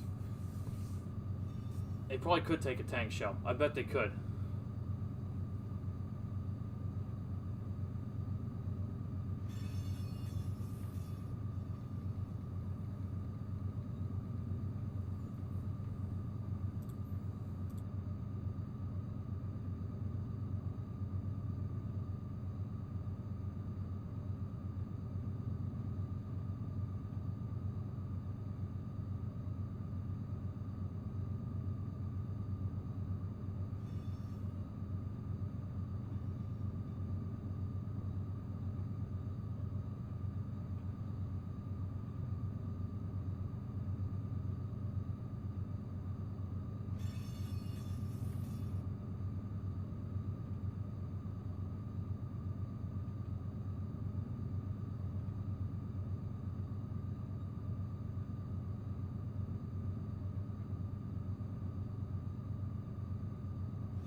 User joined your channel. Well, that was fun. Heading out, Mike. I'm probably gonna hang out here for a little bit, then I'll take off. I still have my roasted corn on the cob to eat. Nice. We're getting near the top. You see Silverwood there in the distance. That always, it's a good sign. We're gonna make it. Not that I had any doubt. Extraction motors, on the other hand, are giving me a little scare. But yeah, that rail driver I got definitely makes a hell of a difference going down that grade. Did you just blow one, did you? What was that? Did you just blow one, did you? Yeah, after what, 20 years? You were running with that one before. Yeah. Oh, I thought you always had one. I actually just got this thing, when was it? Thursday. Nice. You'll never go back. You'll never do anything with the keyboard ever again if you can avoid it. Oh yeah, I was gonna say I already love this thing to friggin' bits, so I'm never using the keyboard again until this thing, you know, breaks. I've had this one for almost 6 years now. I got it when I got the computer, and then the one my brother has is the original rail driver we bought, oh my god, probably 10 years ago, and it's still running. Yeah, mine's pretty old, it's still kicking. Yeah, there you go. Actually, I was gonna say one of these days I'm gonna go out and get some spray paint and do what you did. Yeah, customizing it really helped. It looks amazing. Yeah, I just gotta find the right shade of brown. I'll have to look downstairs and see if I can find the spray paint we use, and I can send you a picture of it. I'd appreciate that. Has the build quality like changed over all these years, or are they still the exact same as when they were first produced? No, there's no difference between mine and my brothers. Like I said, they're like 5 or 6 years apart. There's no difference. Yeah, righto. Yeah, I mean, the build quality seems to be good. Well, especially for mine. I mean, mine's brand freaking new, so. I mean, the levers are going to wear out eventually. Like, my reversers doesn't have really much of an indent at the centered position anymore. My brother's has, like, no resistance. I think he can just flip-flop his. There's, like, no resistance in his. Fun. But it still works, though. Hey, as long as it does, that's all that matters. I mean, and it's not like you're going to be in neutral the entire time.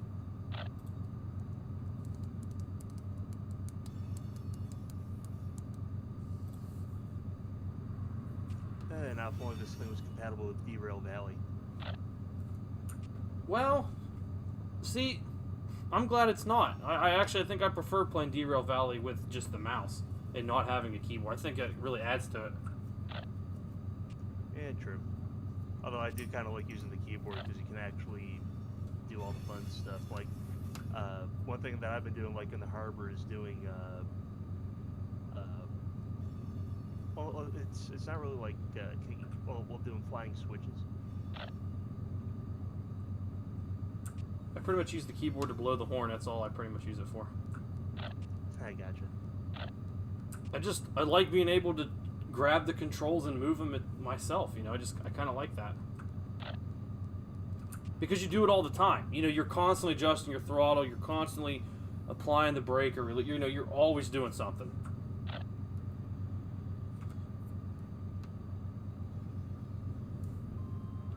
Where do we end up here? Oh yeah. But I mean, 332. well, the nice thing is using the keyboard, you can actually still 335, I think. You get everything done a hell of a lot quicker. Like, I've done jobs, you know, where it's where it's supposed to take like 33 minutes to do, and I've done it in like 20-25 minutes. Yeah, you get to a point where you're able to beat it, no problem. I'll go over and I'll grab the train sheets, and I'll see which, like, outbound trains that are already put together. I'll just see which one it is. I'll time my power on first, then I'll run in and validate the job real quick, and then run out, and I can save myself probably 10 minutes of just building the train. Oh yeah, I'll even do that during while on switching jobs too. I'll go grab the cars, get them to the unloader, then validate the job, and start from there. Yeah, if you can figure out which cars are which, you can save a ton of time on that. I'm trying to unlock that new engine. I haven't gotten the license yet for it. Oh, the DE6? Yeah, I want to get the DE6. Dude, that thing is amazing. I just got it like a couple days ago. Yeah, I can't wait to get it and try it out. You won't go back to the steam locomotive, I'll tell you that much. I don't even use the steam engine. I'm not a big fan of it. Really? I don't like, I can't be a fireman. I can't run the engine and be a fireman at the same time. I can't do it. You should have seen me streaming about a week or so ago. I was doing that. I can't do it. I got too much going on to be able to try to be a fireman and an engineer at the same time.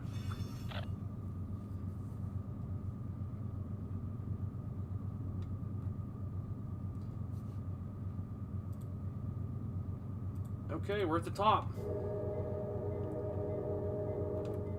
Counter's running for the 50 back there.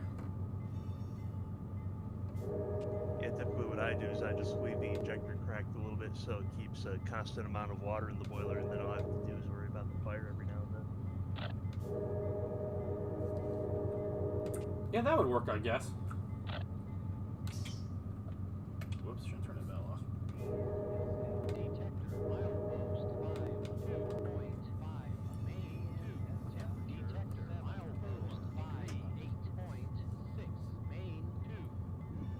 Do the fence up.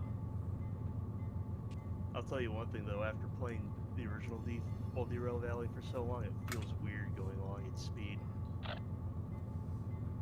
Yeah, it does. Like, I had a map that I had made. I had my own timetable. Like I had like all set up that I had all my own speeds mapped out, so I knew where like what my safe speeds would be. Now that they've completely changed it, like I just run it by the speed boards anymore. Exactly.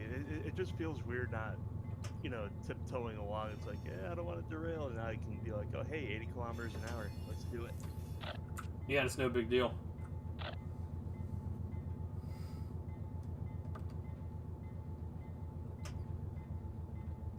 Yeah, now I got the traction motors cooling down. They're definitely way cooler now. Yeah, they're So I have to we're ask good. how toasty are your traction motors right now? I think they got up into the 340s. I was keeping an eye on it, but they're on their way down now. I never got an alarm or anything. No train line alarm. I was gonna say stop the train for about 5 minutes. I got my frying pan. There, cook some eggs and bacon on there. Exactly. How do you want them? Over easy? Alright,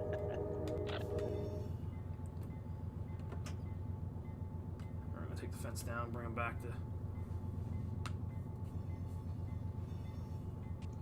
Christ, that would be one thing that me and you would probably come up with, the traction motor cookbook. You ever seen that Top Gear where Jeremy Clarkson cooks the bacon on the shovel of the tornado? Yeah, actually, didn't it get sucked out?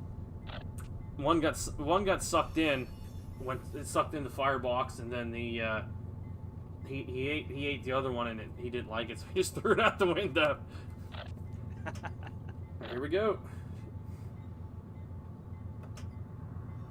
Back to 50.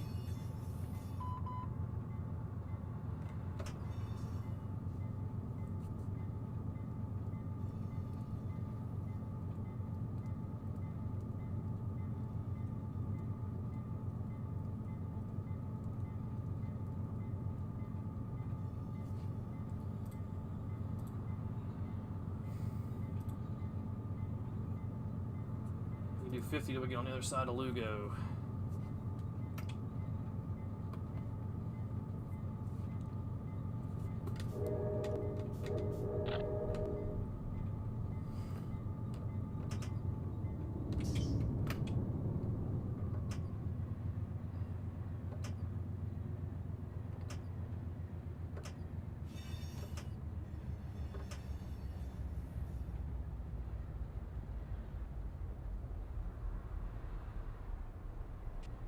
Actually, I gotta go back on Facebook and see how that 2926 project's coming along. What's that? The Santa Fe 2926. What's that? It's a 484 bigger than the 3751. Oh. Not up on my Santa Fe steam preservation. Well, the only reason why I'm interested in it is it's the closest one to me. Where's it at? Albuquerque. It's close, I guess.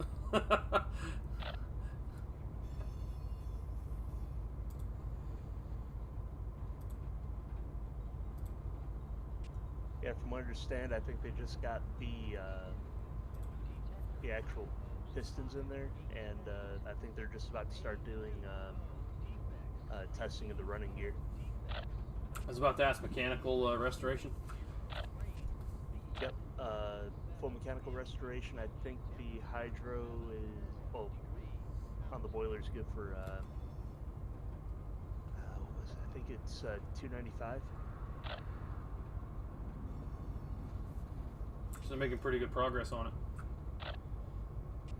I mean, sure, they've been working on it since early 2000s. Boy. Detector, milepost 5.2.5, main 1, temperature 7.4 degrees.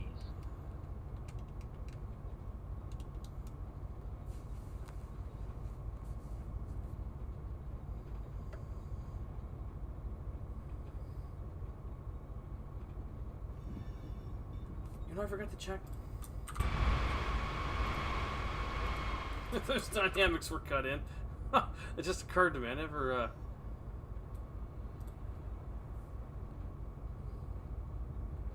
checked those before we left. LA. Yeah, it wasn't a bad meet back there. It worked out pretty good.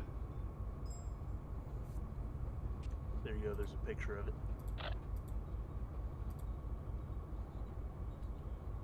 Wow, that thing's huge. That thing's huge, Mike. Well, it was built to pull a 22-car heavyweight train at 90 miles an hour.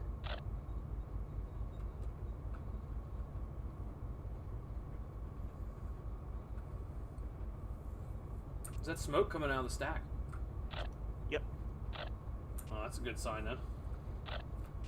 Yep, they, like I said, they hydrated it.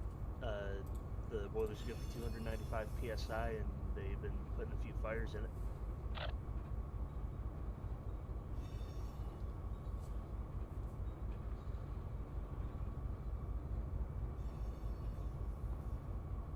Yeah, I guess what their plans are is they want to run the locomotive between Albuquerque and Las Vegas.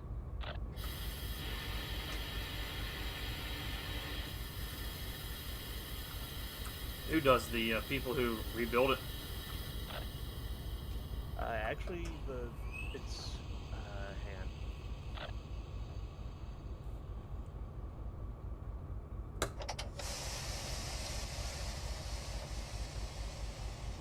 It's the New Mexico Steam Locomotive and Railroad Historical Society. Not a runaway, just putting a little air on. Really deep on my dynamic, and it's still catching up, so I didn't Oh, actually, here's a little fun slap fact. a little air to it. The line that actually runs between Albuquerque and Las Vegas is actually Raton Pass. So it'll actually be running over its own home rails, which is nice. But the funny thing is, just north of Albuquerque, there's a wooden bridge that has a weight restriction on it. So whenever they leave Albuquerque, they have to leave with the tender half full. Oh, get out. Well, it's an 8-axle tender. That's crazy.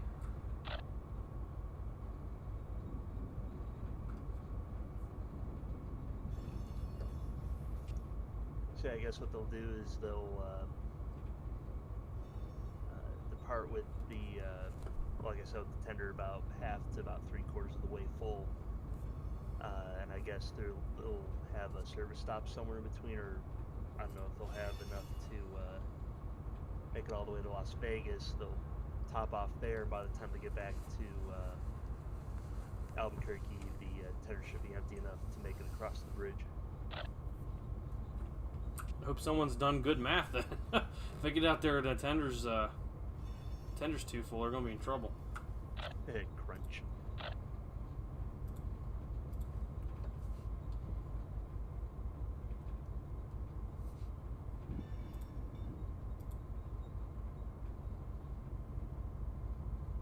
But still, I love to see that thing parked next to the 3751. Yeah, they look pretty good next to each other. Yep. Oh, and also the funny thing is, they also managed to get an original Santa Fe baggage car for the tool cart. Who's restoring it? It's called the New Mexico Steam Locomotive and Railroad Historical Society.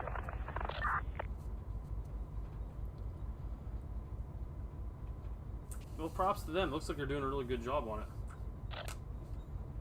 Oh yeah, well I mean, considering the fact that most of these guys never really had any restoration experience to speak of, and their president's actually a high-paid doctor, they've actually done a very, very good job on this.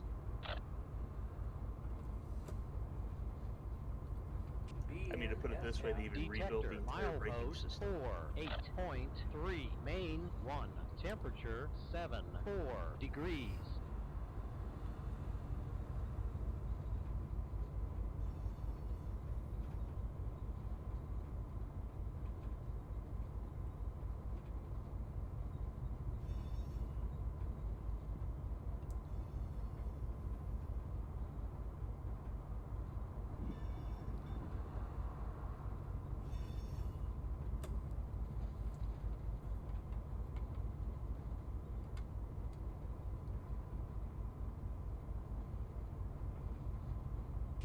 because I think they gave it a 26L braking system now.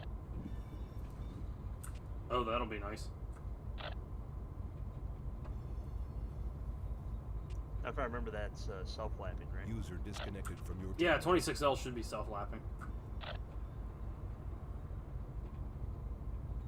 Yeah, that'll definitely make it easier on them.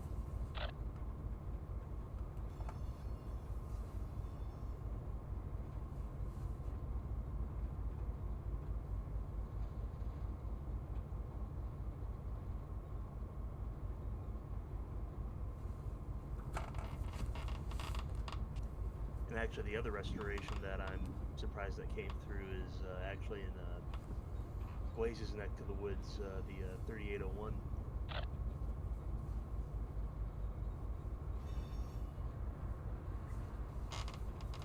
What? Which one is it? The 3801 at that Streamline Pacific over in Australia. Oh yeah, man! You want to talk about a good-looking engine? I like either or. I'm actually surprised they got that done during those wildfires. Yeah, I watched a couple of videos on that engine. That's a really nice looking engine. I like that.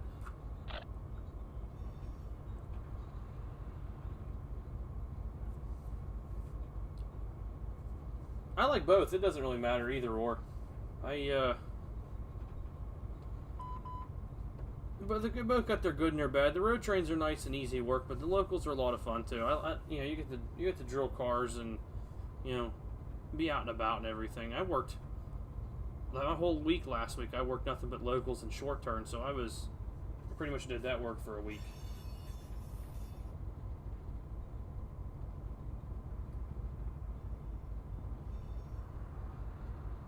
It's something different.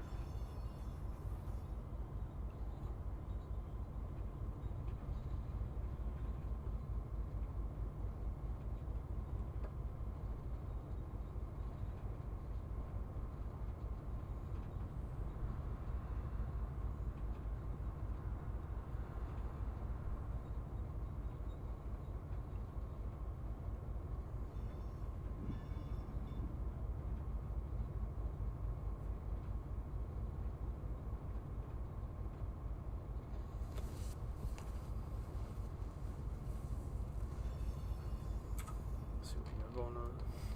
Well, the mountain's busy. Always westbounds. Many westbounds. Oh, I could put east on there, I guess. Could make things a little easier.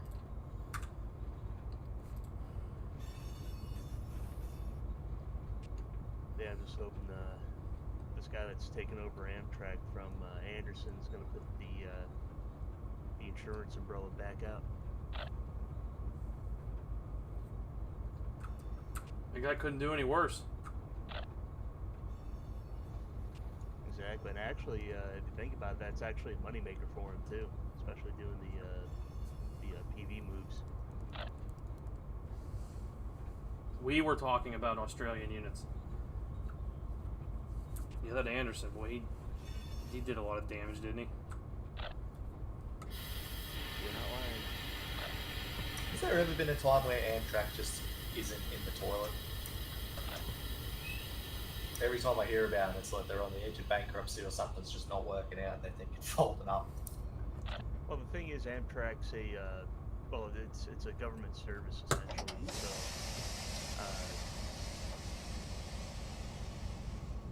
pretty much, they can't go bankrupt. The government will just bail them out. Given a budget each year, and they somehow make do with it, but.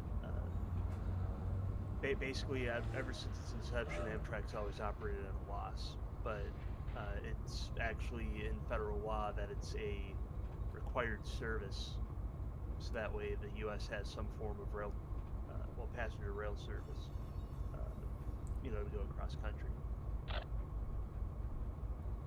I can imagine whoever's sitting there on the big seat up top's just like, this is easy. Well, for the most part. But the thing is, this last guy that was in there was what was he, Chris? The CEO of Delta. Anderson, yeah, he was some airline CEO, yeah. So he was implementing the same kind of policies they would use at an airline to save money. It doesn't suit Amtrak's needs. One of the big things was the meals. Those onboard meals. They went from serving like actual real food to like serving cold box lunches or whatever, and it doesn't suit Amtrak. Yeah, it doesn't suit Amtrak at all. But yeah, basically, long story short, people were pissed when they took out the fresh cooked meals. I don't understand, like, flights back in the 50s and 60s, you'd get a whole roast meal for 10 people for a group of 4 people, and nowadays you'd be lucky to get, like, food at all, or a seat to yourself that some guy that weighs 600 pounds isn't taken up next to you. Exactly. And like, how is it, they would think, a lot of airliners, they're thinking, yeah, let's make the seats smaller so we can fit more people. Detector, milepost 4, 2. Unfortunately, that's corporate greed for you. 1, temperature 7, 3. You could charge more money if it's more comfortable. But they're trying to charge more money for less comfort. Yep.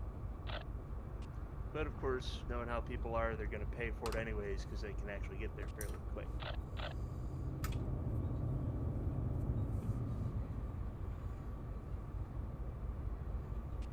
But yeah, like I was going to say, this Anderson guy actually took away one of the few, well actually a couple of the few sources of revenue from Amtrak, which was basically private cars on the back of their trains, and the insurance umbrella that a lot of these heritage groups over here use to operate steam locomotives on the main line, which is also why the the most recent steam program folded when it did. Detector, milepost 4, 2.6, main 2, temperature 7, 3 degrees.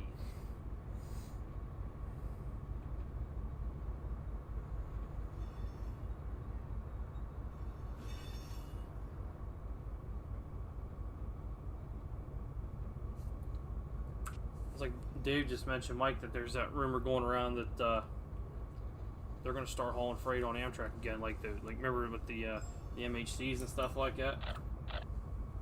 Oh, really? Yeah, Mike Hune, he works for Amtrak now up on the quarter. He said he's heard rumblings they want to start hauling mail and stuff like that back on Amtrak again. That'd be pretty cool. Actually get a nice long, modern day Southwest Chief again if they go that far. It'd be neat to see. They'd have to probably buy new cars again for that, I would think. I mean, it makes sense. I mean, if you think about it, all those MHCs that are still out there, they're a bit ratty. So, does Amtrak even still own any MHCs? Didn't they sell them all off? I believe they did. I've actually seen quite a few on some freight trains, actually. That's what I mean. I see them on freight trains from time to time, but I don't think Amtrak physically owns them anymore. Yeah, they don't own them anymore. They got rid of a few. Oh, they got rid of them. Well, we're coming into Victorville. Hour and a half, maybe? 2 hours? Chat, that's pretty much the equivalent of what's happening on airlines now. Pretty much 2 hours, an hour and a half to 2 hours to Barstow, I would think. I gotta get through this little 35 section here, then we can haul across the desert to get to Barstow.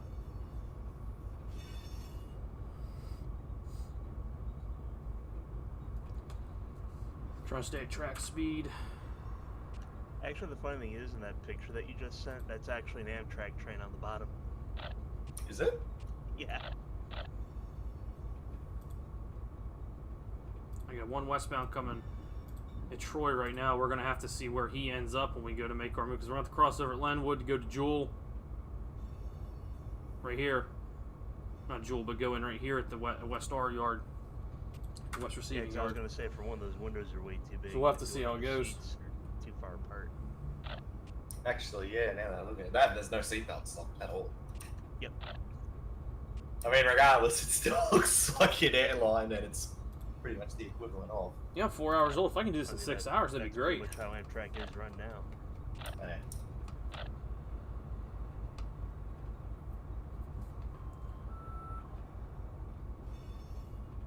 Trying to maintain track speed.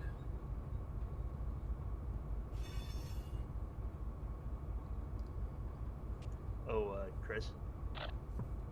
Yes, sir. You remember, well, from the good old MSTS days, Seaview, right? Never had it, but I've seen pictures of it. Oh, I'm not gonna get a picture here. Well, you know Nash from the VRG, right? Oh yes. So apparently, folks are starting to get their chargers, and what he did is he photoshopped it to say CV Railways. Oh, nice. 3 degrees.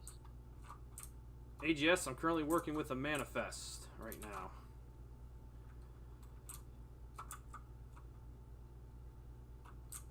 How's the sun? The sun's over here. Oh my God, that picture that Tierney just posted.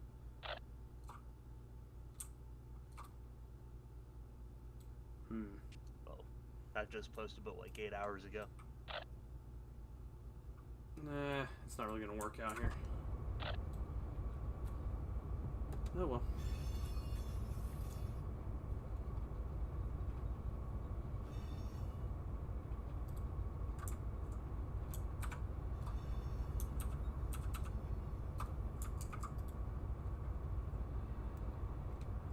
Apparently someone had the bright idea to slap a New York Central sticker on a Petsy CPL, well, position light. Uh-oh, that'll cause some problems. Wonder if I actually know. I should probably ask Tierney if I could post that into the group just to piss off Yoon. Oh yeah, that'll get his panties in a wad if you do that. He might even be watching. I don't know. There's a hot Z there. It's all male.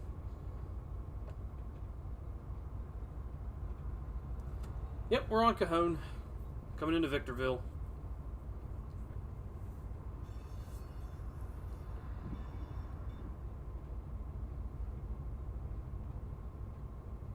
Trying to run it hard to track speed here. Trying to make a good run now. Now that we got that vicious climb out of the way.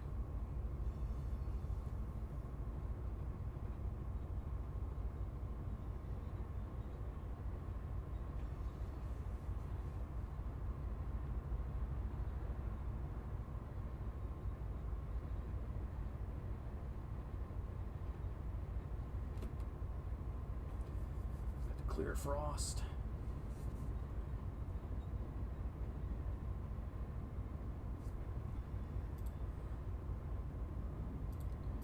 Still Barstow Yardmaster on duty. No, got somebody working in the shop, but there's no Yardmaster on duty, so.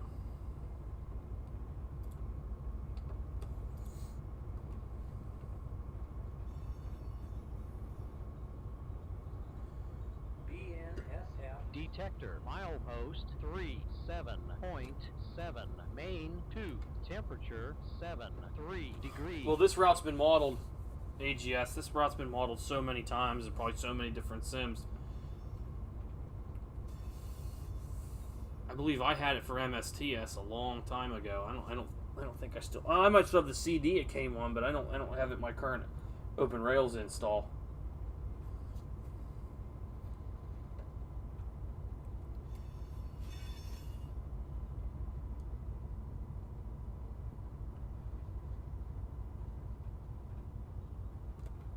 Easy out of the dyno here. It'll probably coast pretty good through Victorville.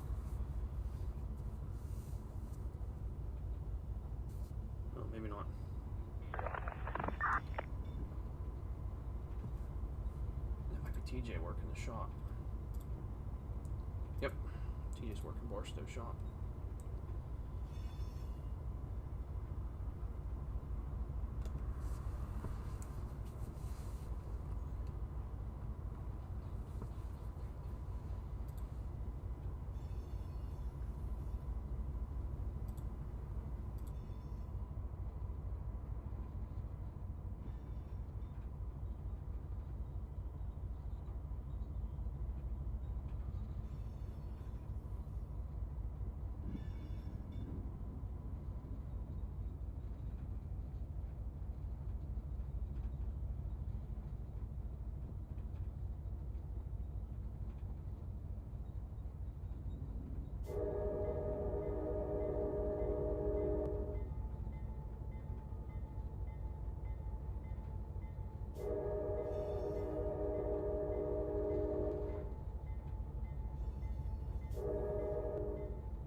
User joined your channel.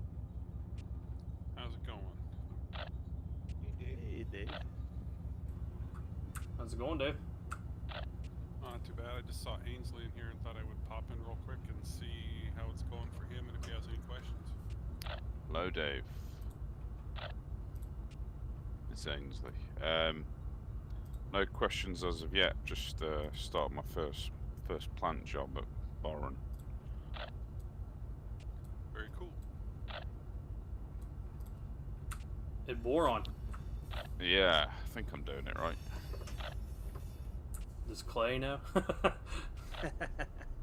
Oh, was he supposed to? No, Clay really likes that job. It's just he works that all the time. That's why I said that. There's no assigned jobs or anything. It's just I'm just making a joke. He's a big guy with a pink purse with a brick in it, so be careful. Okay. You may have seen him around before. Yeah, have you seen the billboards with the guy with the pink purse and a pink stole? It says Pink Pansy. The billboards in the sim. No. Well, when you see him, that's Clay. Okay, I'll keep an eye out for him. He is actually a retired pro wrestler. Seriously? I'm not sure if that's a joke or not. No, he is a retired pro wrestler. Oh. I'll take your word for it. My goodness, Ainsley, you've already logged 17 hours. Oh yeah, I'm committed to the cause. Nice. He's just I don't committed. know how many hours I've got.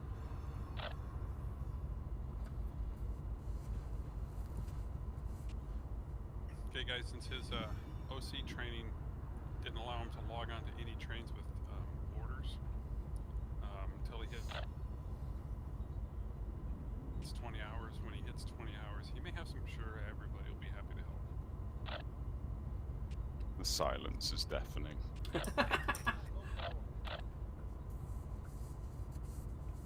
Well, there's plenty of experience around here to ask. There's no shortage of it.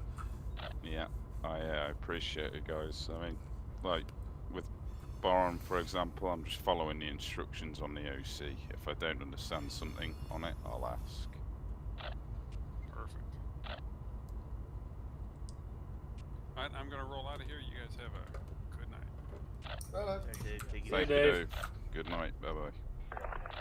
User disconnected from your channel. I have 110 hours logged Here we go. with 15 hours logged in June alone.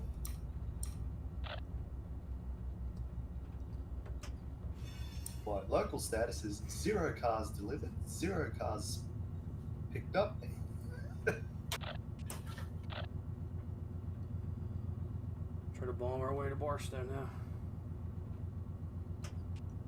Let's see.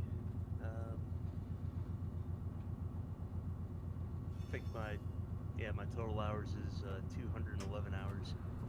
I'm looking at Chris T at the moment. He's got 1,900. I don't know who it was, but somebody's got 4,000. Can't remember what the name was. Dick?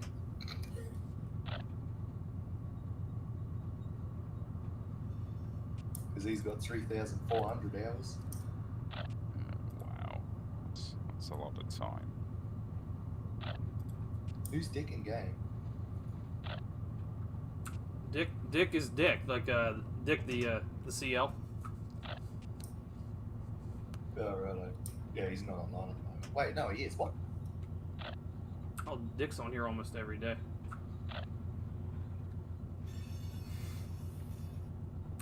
Paul Gibbs takes the chart with a whopping 5,500 hours.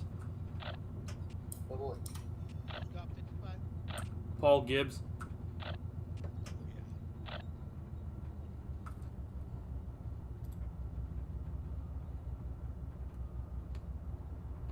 I've only got 110 hours, but I'm on and off a fair bit. Like you go 3 months without seeing me, and then I'll come back for a couple of weeks and then disappear again. Yeah, that's pretty much what I've been doing. I mean, hell, I drive light rail vehicles in my city, and you know, it's kind of the last thing I want to do is, hey, I operate trains all day. Let's go home and play with the virtual trains.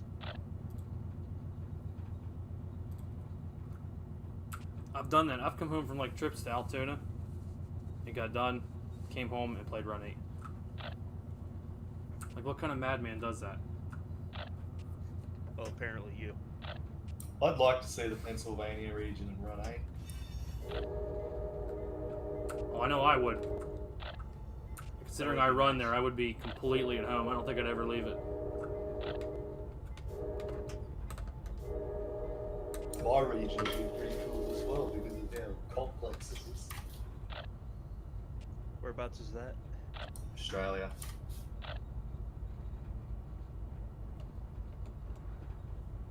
Oh, Australia, you're the crazy guy still running around with like double cab D8s and stuff like that. Main 2. Temperature 72 degrees.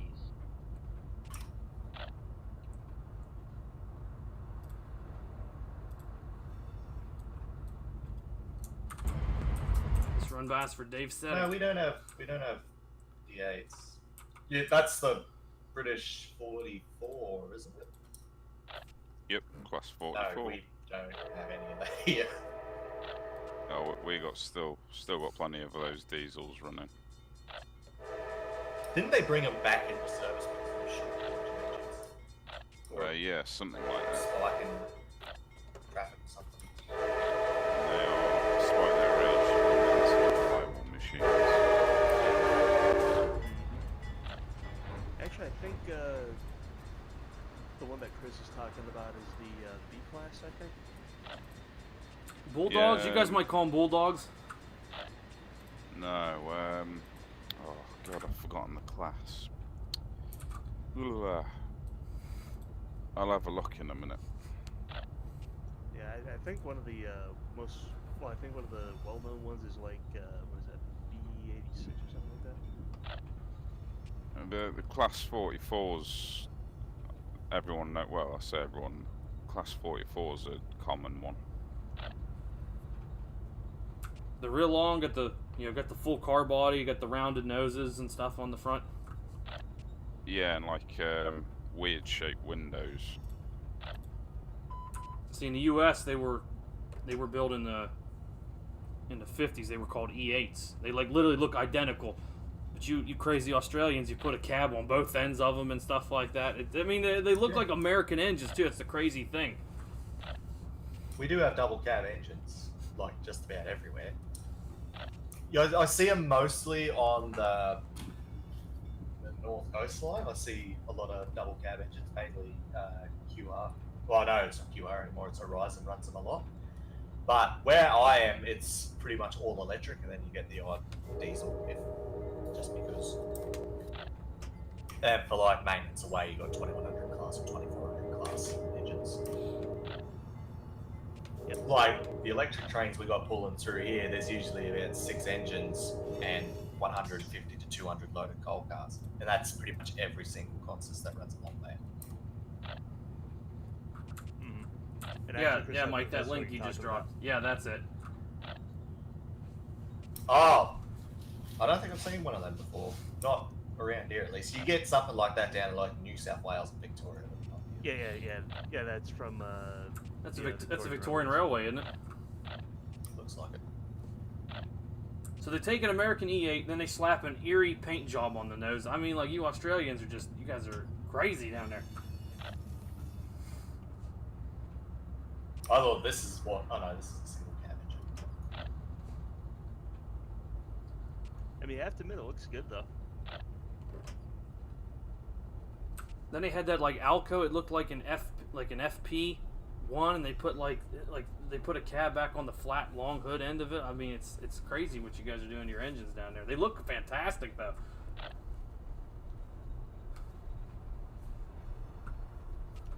Actually, I was going to say the one behind that B class, I believe, is a S class that even has a cab on the far end.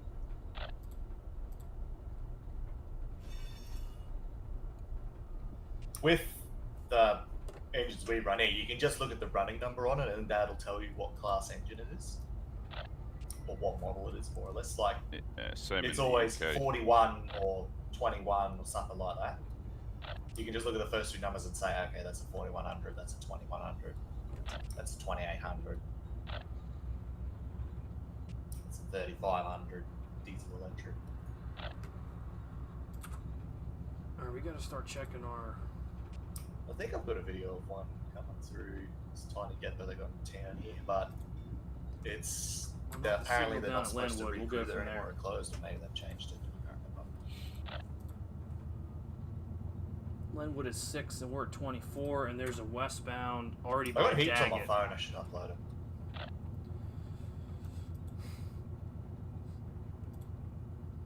He's the last westbound for a while, so I think we'll be all right. We'll have to wait for that 9237 to pop by at Glenwood before we get our shot. Shit. So pay attention.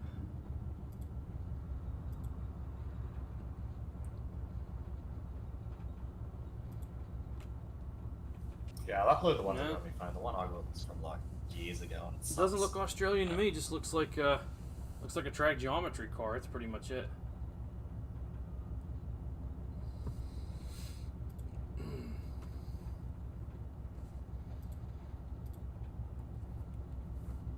I really hope I'm doing this right. I'm pretty sure I am. I'll tell you how to do it, but I don't know how to do it either. The instructions are pretty simple, but yeah, I'm just not convinced that. I suppose it's got to go to the yard and get humped though, so the blocking's not a massive problem.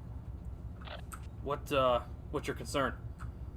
Because I've got the hoppers, the tanks, then the boxcars, and then it's going to be the hoppers, the tanks, and the boxcars again, if that makes sense. I'd like it if they were all of them blocked, but obviously not all the cars are ready to be put into the ready track yet. Does that make sense? No, these cars, are they all like outbound tags, like going back to Barstow? So yeah, the ones on track 4, sort of in the middle, they're all ready, as far as I understand it. So the hoppers are to be loaded, and the tanks are to be emptied.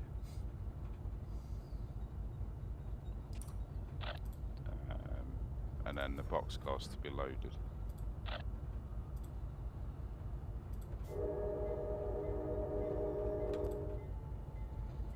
Hang on, let me So here's get my map out. Here's a video of like a supply chain simulation that some I don't know who they are or what they do really. But that's the Goonyella rail corridor and the Newlands rail corridor, which is further up north.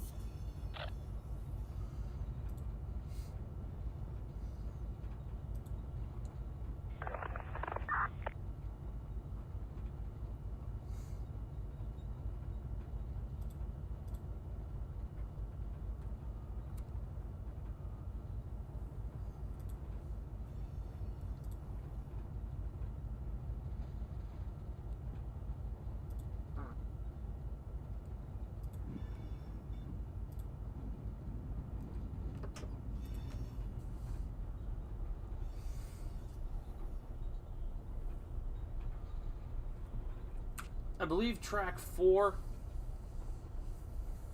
is for the outbound cars. So any cars that are waiting to be unloaded or loaded they don't go on 4. Those cars are strictly for outbounds that have already been worked at the plant. Yeah, that's what I thought. Yeah, so the boxcars that I've got on there, they're loaded. The tank cars are empty because they're supposed to be empty here, and then the hoppers are to be loaded. So I think I've got that right. Hey, and I'll hop back in here and help you out real quick. Yes, if they've got outbound tags, if they're not tagged for BAR anymore, and the plant said to pick them up, yeah, just stick them over to 4. And then if you run out of room, you can take them down to what they call the auxiliary track. It's like down there. Yeah. That curved track out there, you can stick them in there too if they're done. But It sounds like you're doing it right. If they're the outbounds, just stick them into 4, and then the local come up and pluck them when they come down to make their pickup. Nice. Well, the tags change automatically. Is that correct? Yeah, the server will change the tags. Like there's a timer once I don't know completely exactly how it works, but once the cars go in there and the industry realizes the tags line up, then a timer starts running, and then when the timer runs out, the tags change and the load and empty status will change too, and then you can, when the local goes in there to work, you don't have to change tags or anything like that. Okay. Cool. Yeah, so the electric system that I was talking about, it's narrow gauge as well.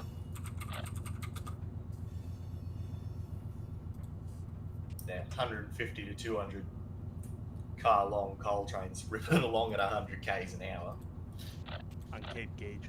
Can't remember what the exact gauge is. I'll look it up. I think it's 3'6".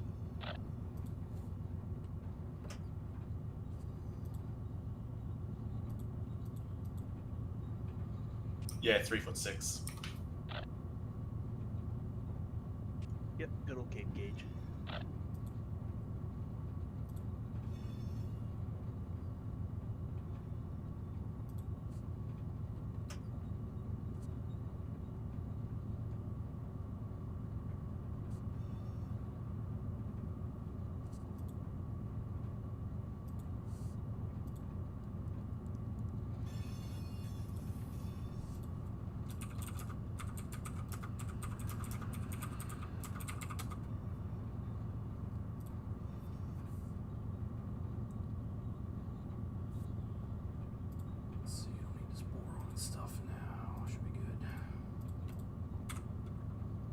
How's our westbound doing?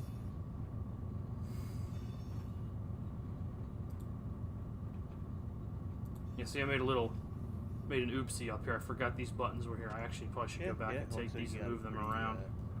Pretty much squared away. Is that me? Yeah.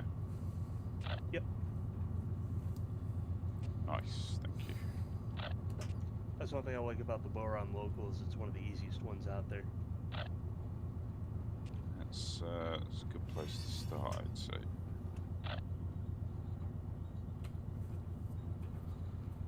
Yeah, it's one of the simpler SoCal locals to do. I'm just switching. I'm not running the local. Can't do locals yet. Don't have the house. Well, okay. Well, then it's one of the easiest plants to do then, because it's pretty straightforward. It doesn't have a lot of goofing around to do. Yeah, like I said, for a new person like me, it's a good place to start learning.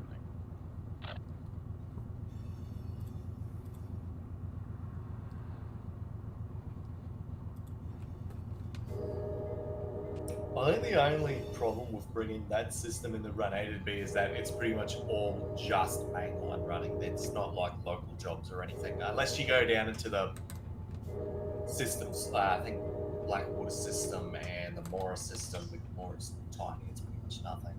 They do have like container trains run through every now and then, and I think there's a passenger service down in Mora, but other than that, Goonyella and Newlands up north, it's pretty much all just mainline running. It goes port, mine, port, mine, port, mine, port, mine, back and forth. There isn't the trains don't get pulled apart either unless they're like holding out cars that they're going to repair and replace. Mm-hmm.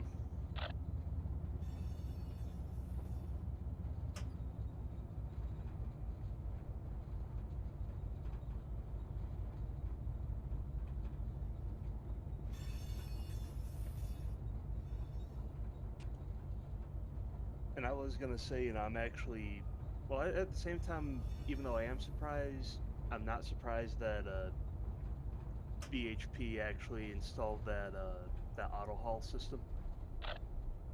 Auto haul. Yeah, basically, their trains are fully autonomous from running. From the ports, it'll actually run out the mine, load itself, then come back, and then that's where the engineers take back over. Yeah, I haven't heard of that happening. Where is this? This wouldn't be in the system I'm on, but it'd probably be over Western Australia or something like that, if that's what you mean. Yep. Yep. Yeah, that doesn't surprise me. I mean, it's still amazing that they're actually trusting these 268 car ore trains to run by themselves. I wouldn't.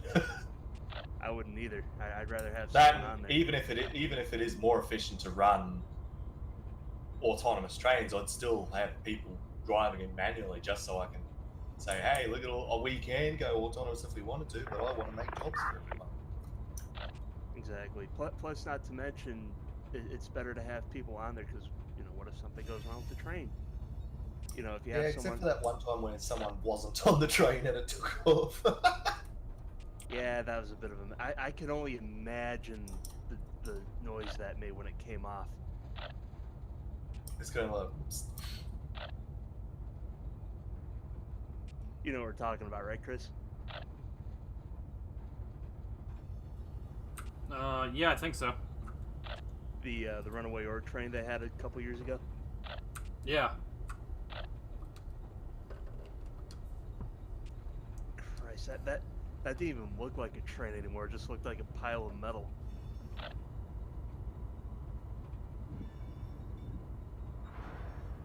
I'm actually amazed it was able to, basically scrape a SD70 all the way down to the frame. Jesus. Actually, no, I take that back. Everything except like the very front of the nose was the only thing left on the frame. Everything else is gone.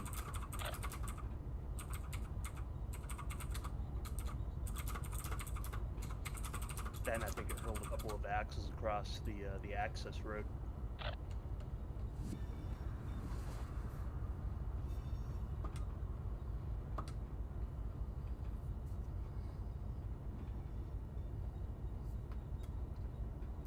Got my fence Hey, up right given now. the circumstances, that was the lesser of two evils. I got the rear end pushing while I hold the head end and hear in through Hodge because the track undulates.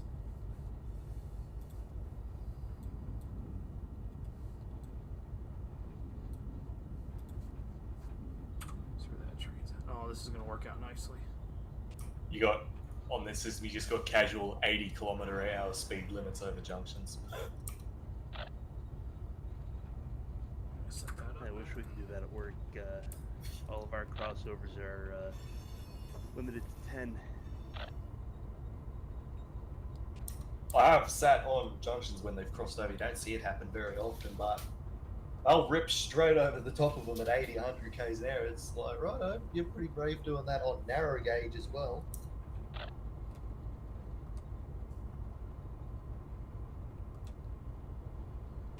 Well, actually, the funny thing is, on the system that I run on, our switches are actually good for 20 miles an hour, but, because they want to save on the quote-unquote wear and tear, 10 miles an hour it is.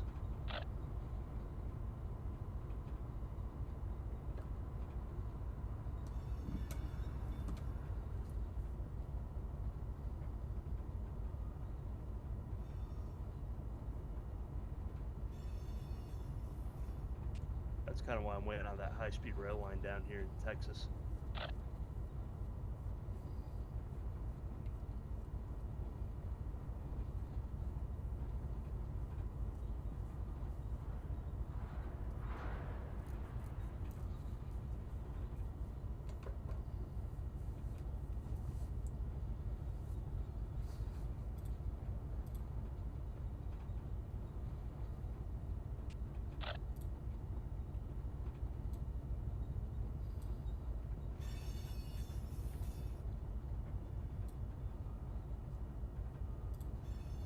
SF 72, 43, approach medium, signal 11, I mean 2 east time.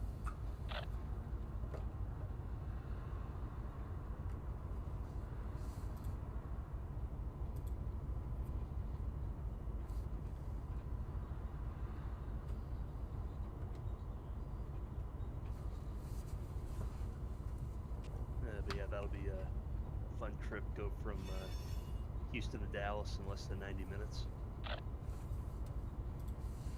What's the normal drive time on that? About 4 to 5 hours. Oh man. Completely grade separated and 30 feet in the air, so I think the speed they want to run it at is 205 miles an hour.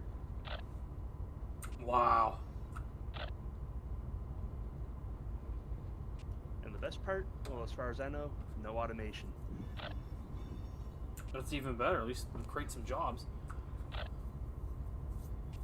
Exactly. I mean, hell, I even gave him a cover letter that basically said in, well, polite terms, I'll be the first crazy son of a bitch to strap himself into the front of the damn thing. Volunteer yourself as a test pilot. Exactly. Alright, rolling through Linwood now. I mean, hell, being paid to do that kind of speed, you know, day in and day out, where do I sign up, you know? Oh crap, that's right.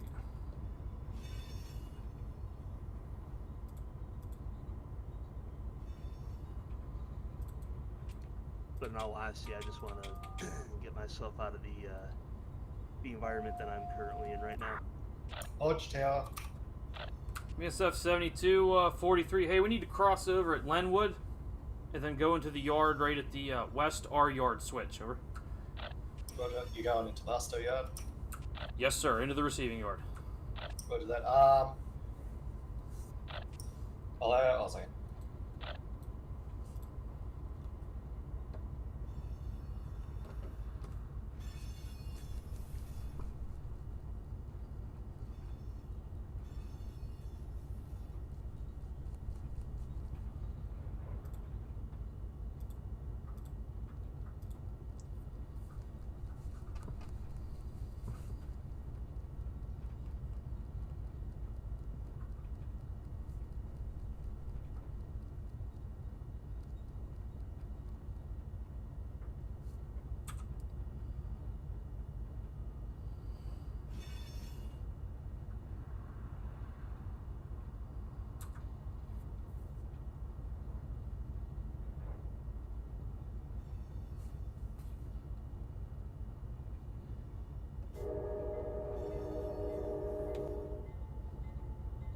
Dispatch to BNSF 7243. 7243. I'll go in, line the crossover at Lenwood and then into the receiving yard at Barstow. Alright, roger. Crossing over at Lenwood and into the receiving yard. Thank you.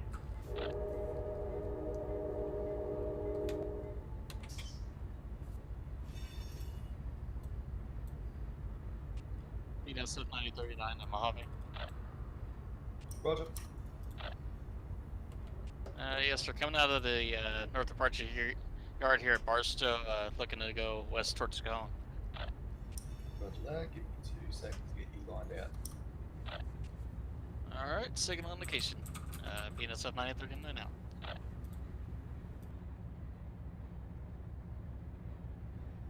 Just to confirm, you're on north departure.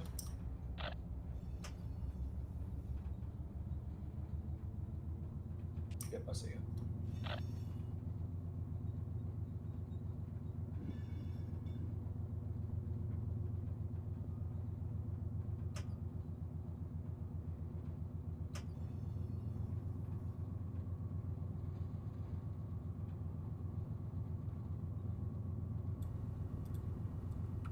BNSF 7243. Approach medium. Signal 8 to east up.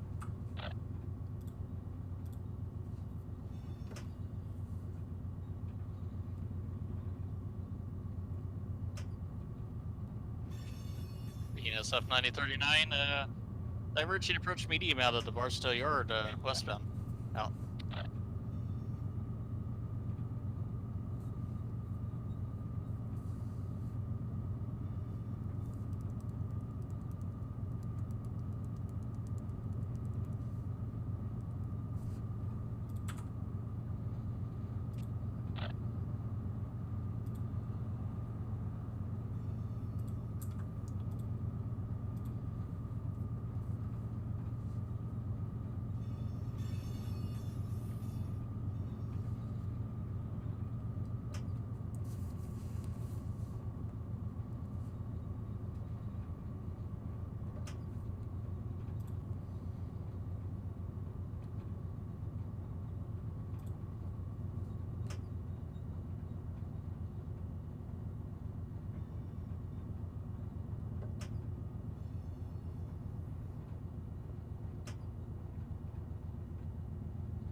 SF 7243, diverging approach medium, CP Lenwood 2 east up.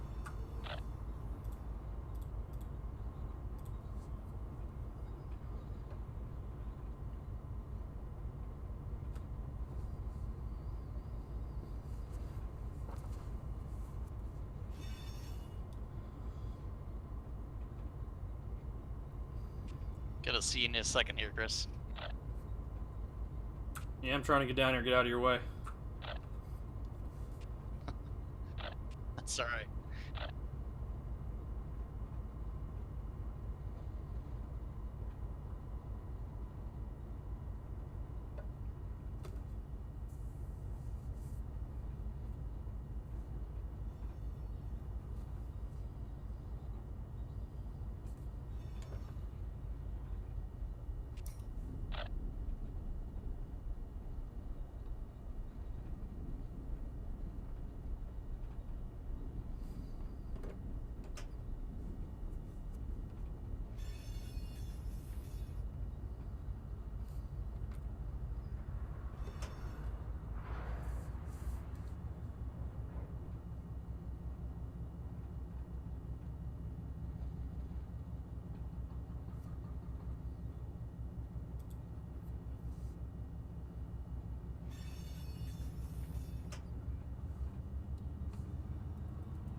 BNSF 9039, approach. Main track 3, Barstow westbound out.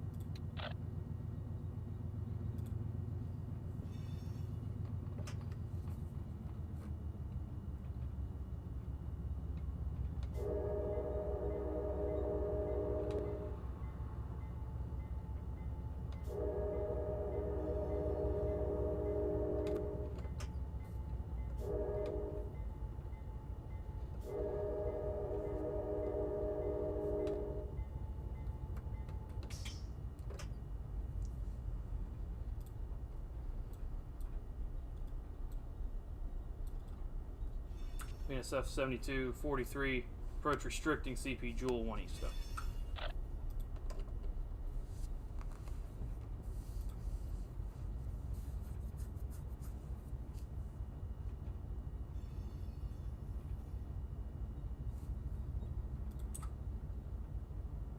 Jewel, we'll go in. Yeah, we'll go into 7, then we can stagger our power at 6 and take it to the house. That'll make for an easy move there.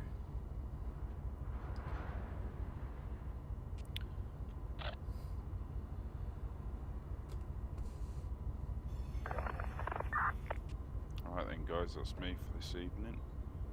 Have a good night. Alright, have a good night. Take care. Take care, yep. User disconnected from your channel.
BNSF 7225. This is dispatch 113.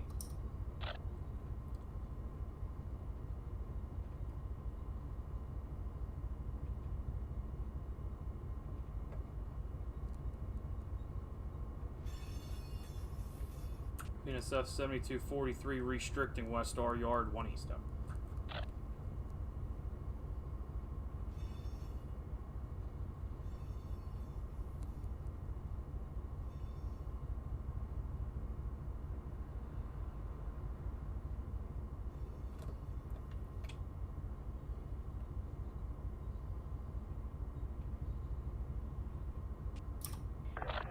Hey, anyways, I'm gonna head off south. You guys take it easy. See ya. See you, Mike. See ya. User disconnected from your channel.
Honk.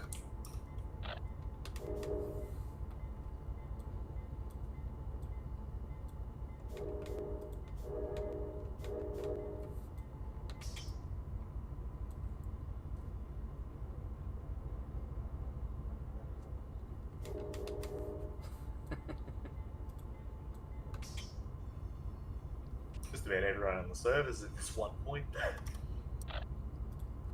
Like everybody's congregating at one spot. Yeah.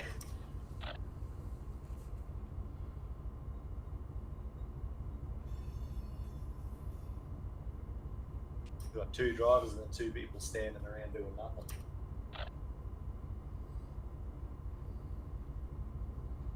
Then we've got another one just further back behind this one. Us.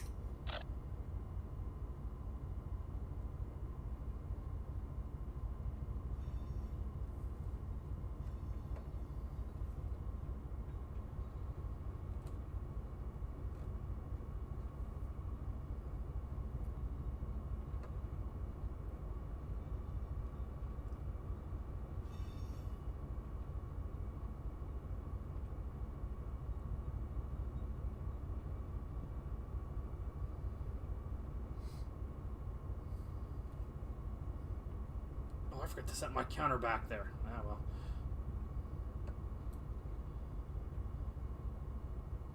Just taking it nice and easy. Gonna check our lineup here. We're gonna go in for 7. Everything in for 7. We'll cut away. We'll run around and grab the DP and we'll take it to the house.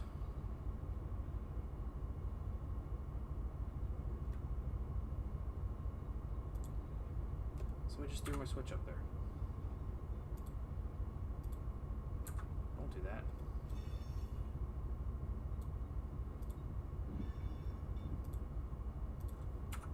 There's no yard master on duty, I don't think, just the shop.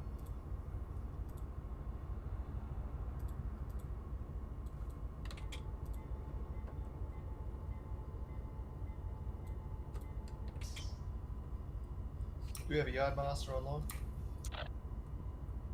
No, just TJ who's working the shop. Yeah, I saw that. But no, there's no yard master on duty. Dirty. Alright, we'll let it pick up to 15 again.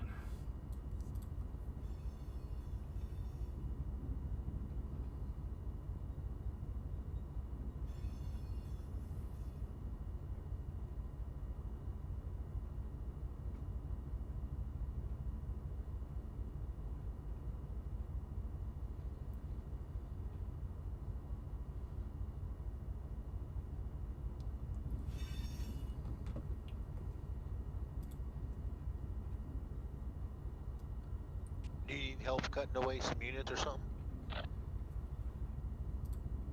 No, I'll be good. I'm just I'm pulling in now. I'm gonna run around him and grab the units, and then I'll bring them to you. Roger.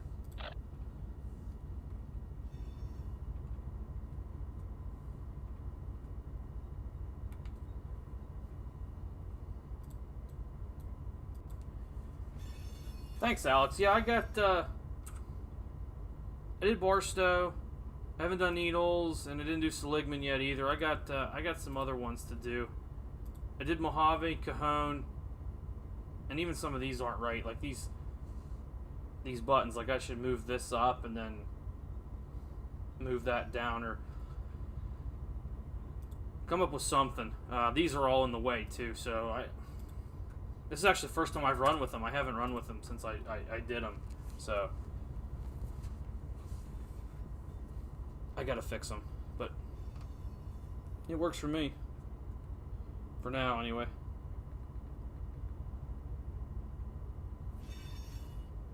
I got so much on my plate, sim wise and train wise, that I haven't got around to it. I need to do a caboose review, and supposed to do their signal video for the depot. That may not even get done. I don't know. I'm working on new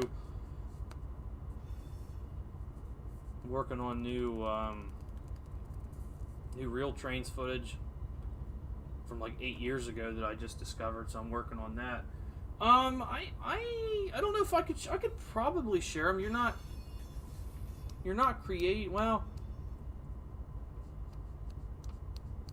yeah, see, that's sticky, because you're taking a game file and changing it and then distributing it. That might, yeah, they might not look too highly on that. It's different than the sounds, where with the sounds you actually create a new file to put into the game. You don't actually modify an existing Run 8 file. So there's some differences there, and I think if you have I think it would have, have something, it might be against the old EULA.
How's it going, Frank?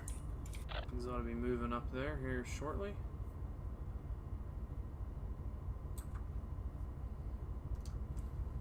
Don't forget to line everything back up for the AI when you get done with those moves there.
User joined your channel.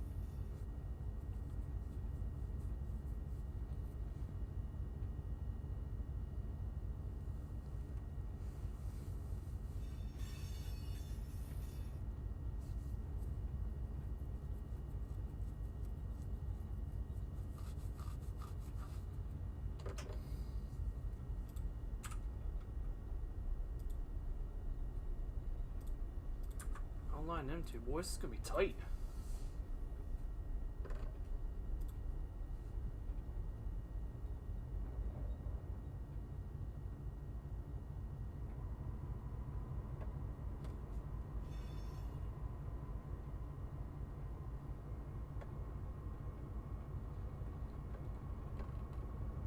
The ACCs aren't bad engines either. They're good. They were good rebuilds.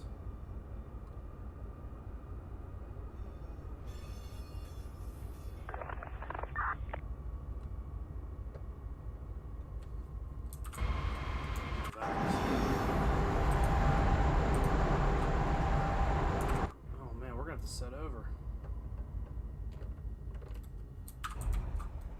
Take inventory here, see where I can set them over to.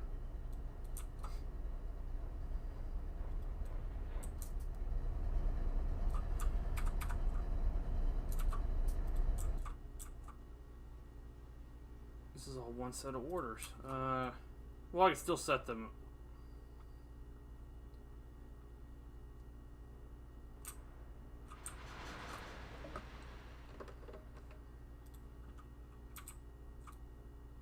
Let's see here. Oh man, even if I put them over.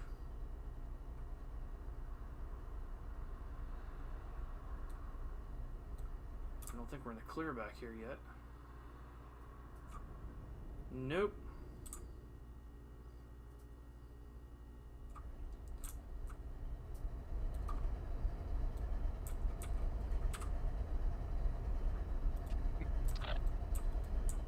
Make sure I didn't line my headroom up out here. Okay, I shouldn't need that much headroom.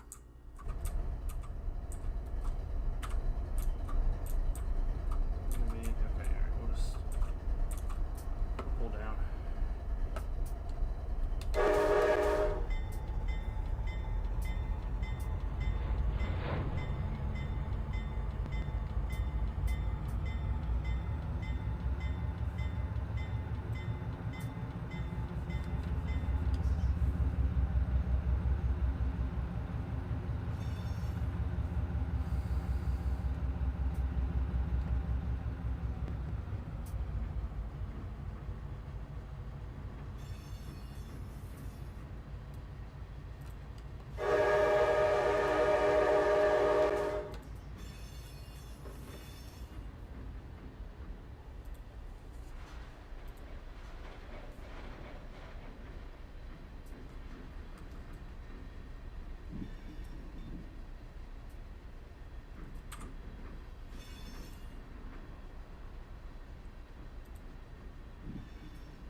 Room back there. Okay, gotta make some switching moves here. All these NWO cars, they have to stay together, so.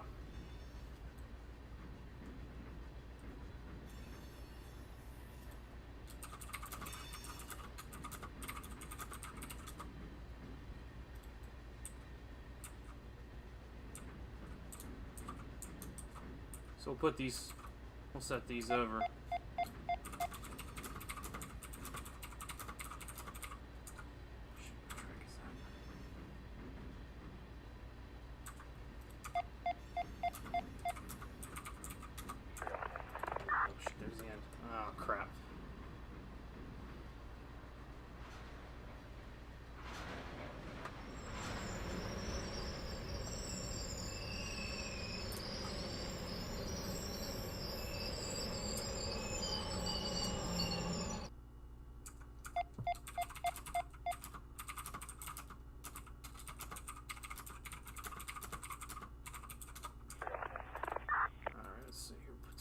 brakes on.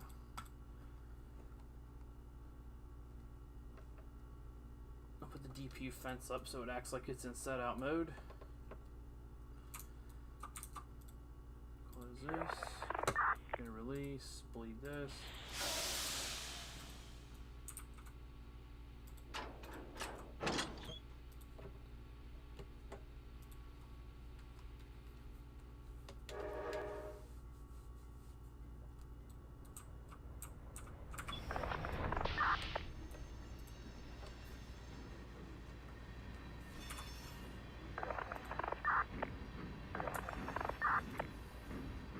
What cars do I got? 20.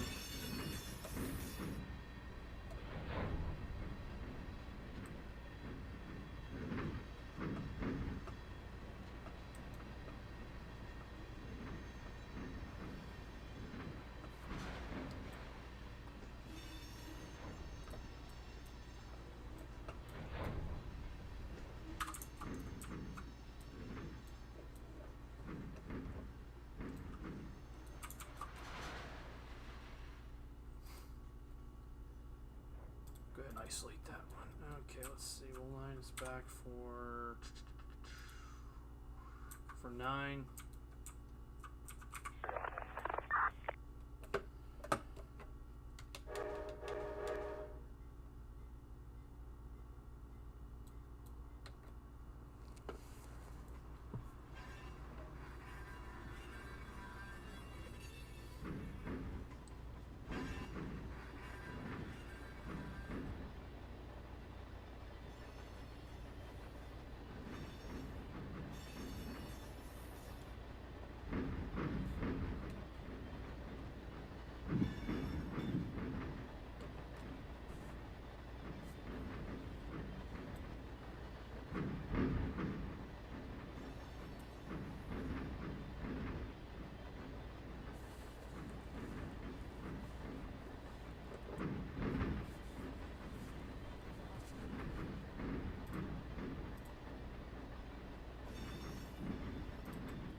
These are NWO.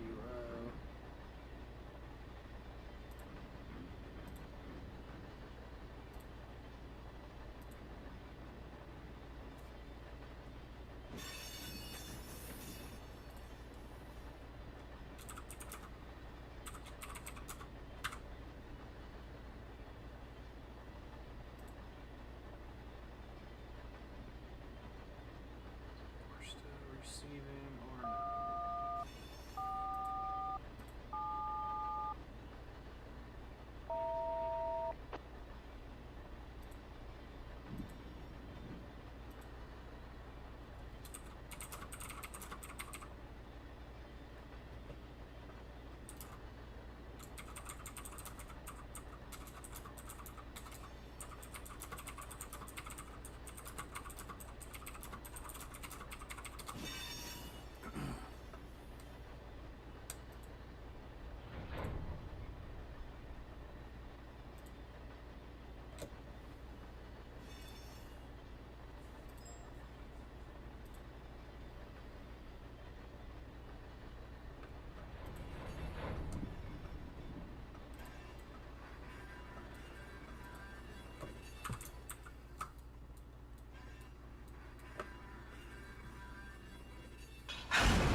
Let's see if we shoved into the clear or not down here.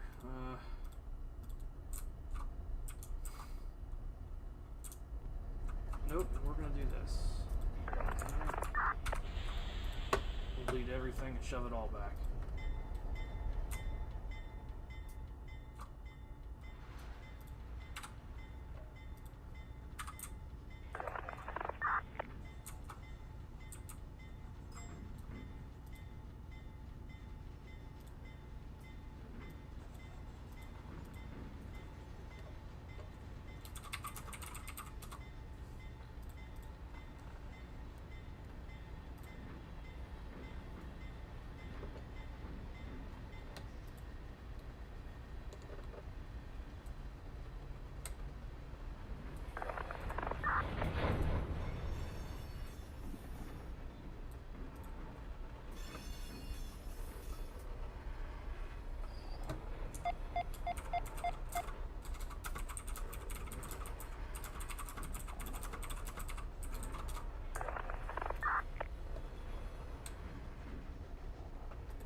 7? Okay, so 7. Okay,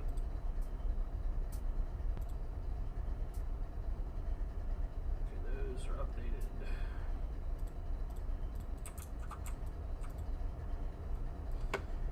Slack them back.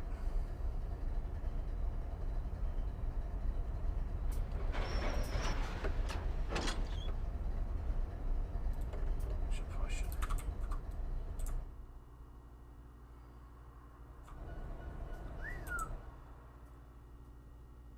Just barely in the clear. Wow.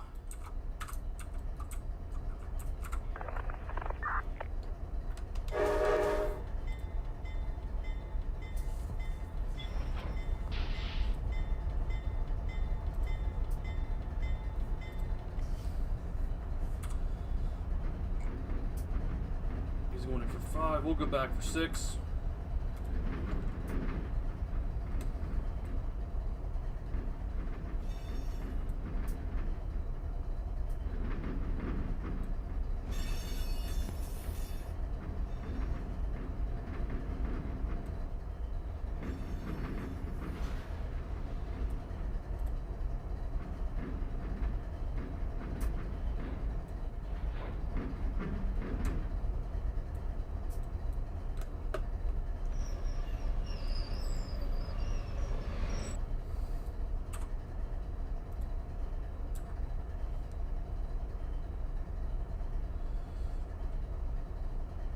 Yeah, Kyler have plenty to do now. Bringing him all them orders.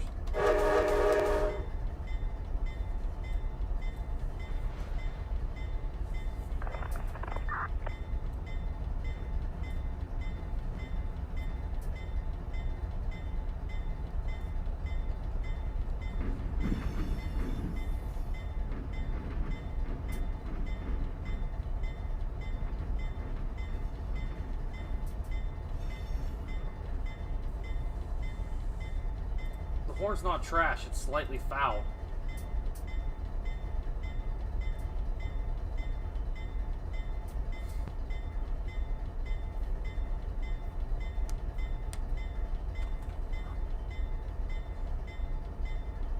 Not every horn's perfect, so I'd like to get some fouled ones mixed in there.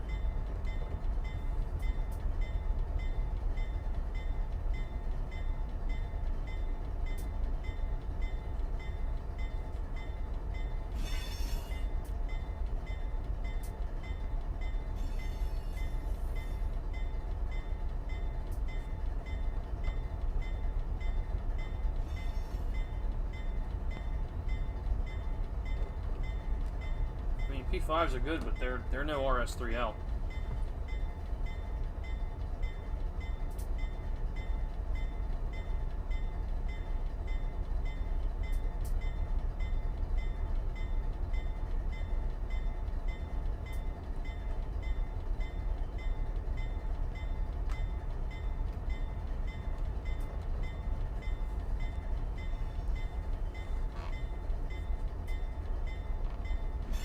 Where does the tag ATG run to? ATG? Yeah, ATG. Atlanta, Georgia. So it's gone west. No, east. Yeah, east, sorry.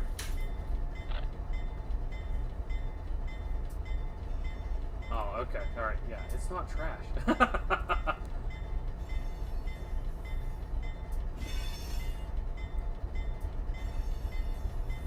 Yeah, Dave, you're right. You know, I would put the RS5T in its variants, like the RRO.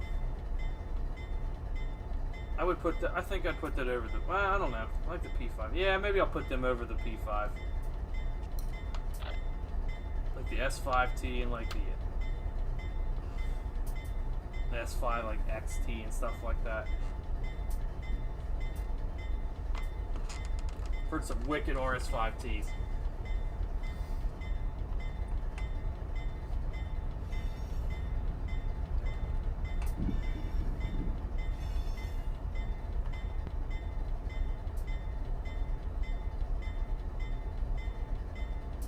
Yeah, I'll give the nod to the RS5T and the RS3L. They'll be my top two.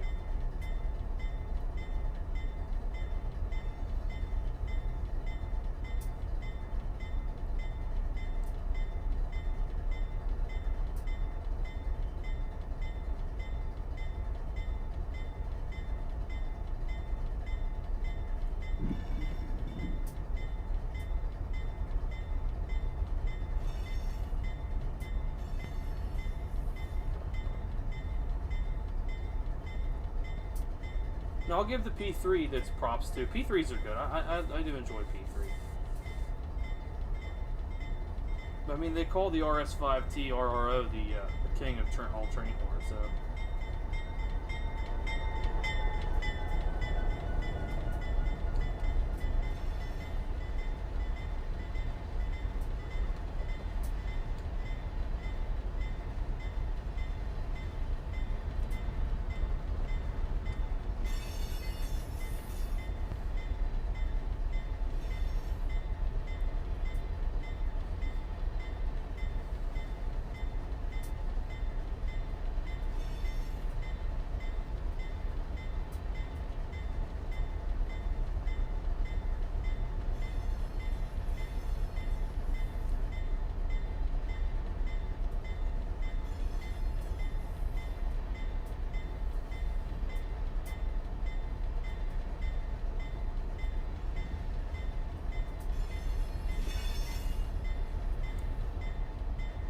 So P5s don't sound good on Dash 9s and other things?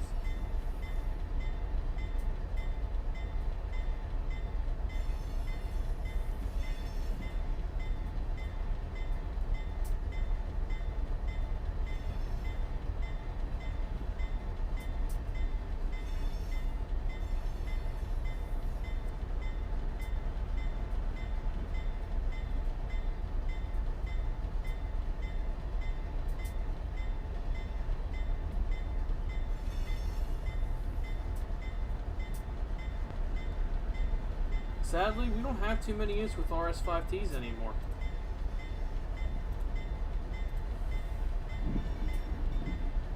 You just don't find them.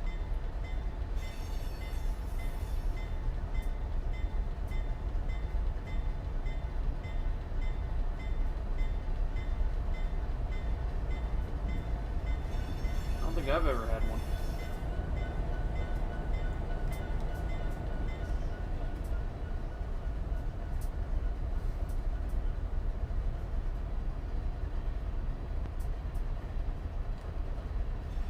For LA, cars for West Colton.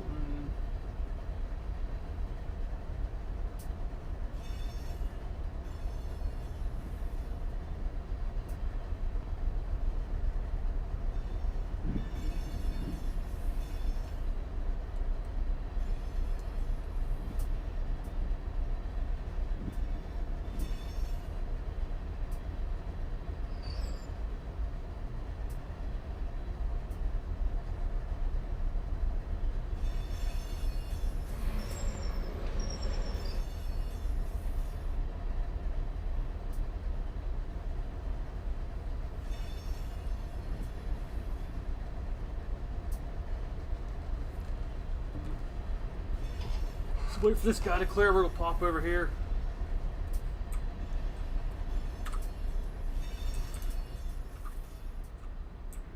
Grab our DP, he's just about in the clear there.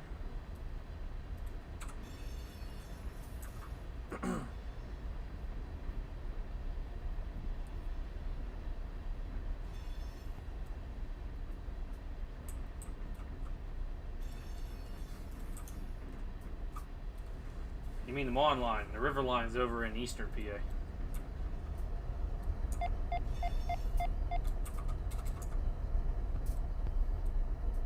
I'm going overhead.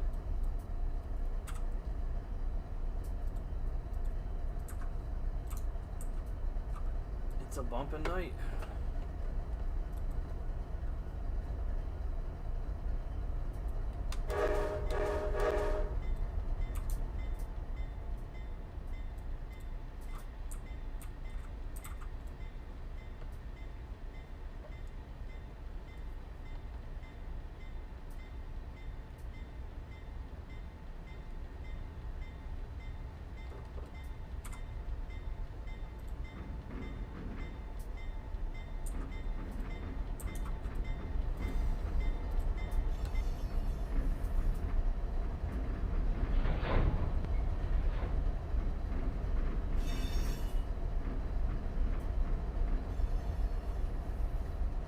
Oh, then yeah, that is the port road. It must be the Riverline dispatcher. Controls it now. They've changed all them desks so much, I don't know. I don't know what's what.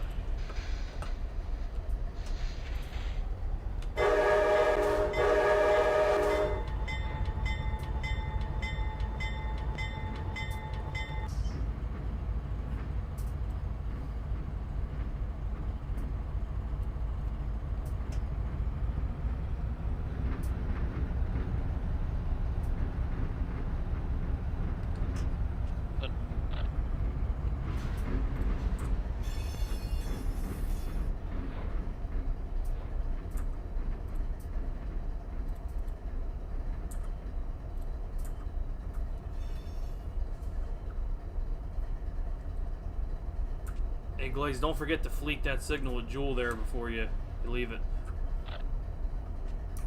Oh, I've got it set to stack. I don't have to fleet. Oops. Thanks for that.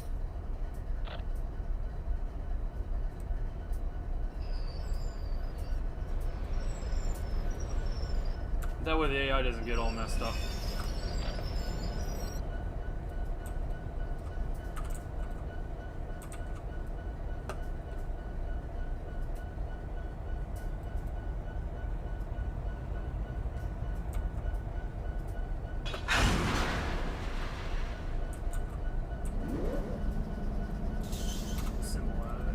We can go ahead and I could probably just leave that unit cut in.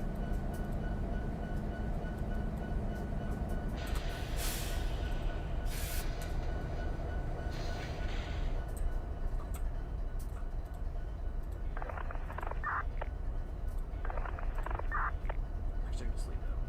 Yeah, just close already. These units actually should be an emergency. Yeah.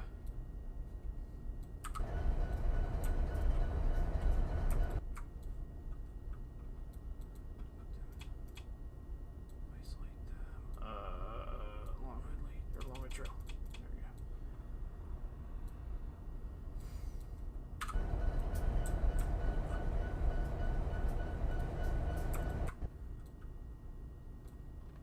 Gotta get these junkers all set up. Start, stop, isolate.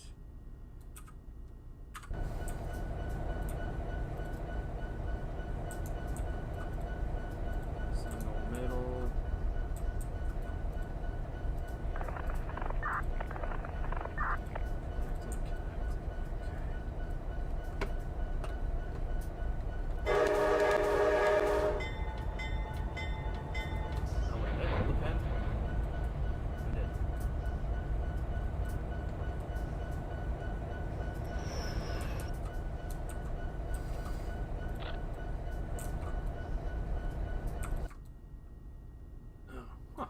Okay, they're not pedal. Alright. Let's see here. Let's go ahead and do a quick brake test on these. Oh, it's not the leading unit.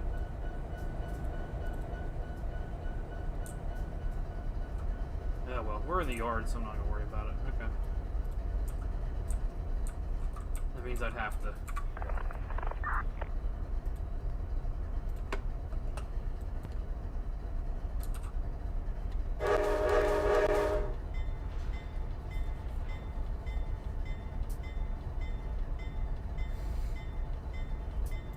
A little prolific, hang on one second before I start this conversation. What the hell are we? H-WATBAR Barstow shop, over. Shop answering, over. Yeah, coming at you with 5 of them from the west end. Okay, just put them on the storage spur there. Alright, put them in on the storage spur. You want me to tie him down, shut him down? Shut him down, go ahead and tie him down, shut him down. We're on a room over here. Alright, Roger. Tie him down and shut him down. Got it. Let's see. It's not that it's difficult, it's just there's a learning curve. and it runs. It's pretty realistic. I mean, it's one of the most realistic sims out there in terms of physics and what you can do with the sim against the real world stuff. I mean, I don't want to discourage you from buying it because, I mean, it's not that it's difficult. It's just if you're like into if you're looking for like a casual train sim, it's not really I don't know.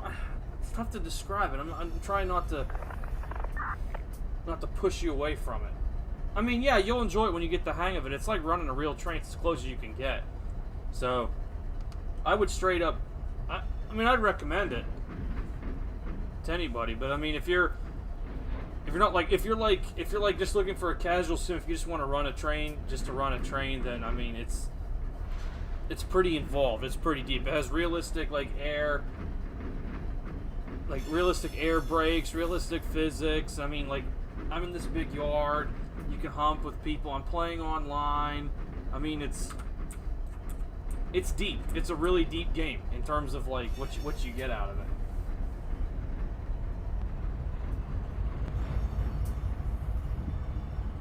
Well, if you're looking for a realistic experience, then yeah, this is where you're going to want to go.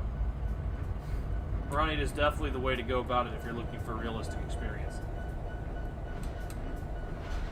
You can run it in single player, no problem.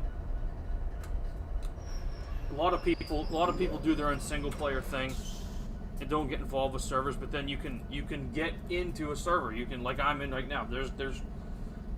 There's several decent servers, and there's quite a few small ones too. So I mean, there's plenty to do. There's plenty of levels for different people depending on what you want to get into. Need the yard map.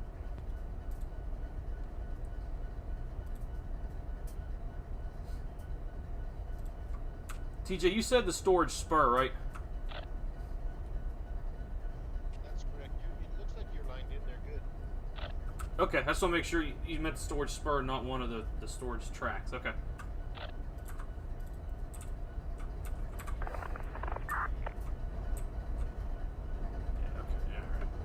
No, that's 4 now.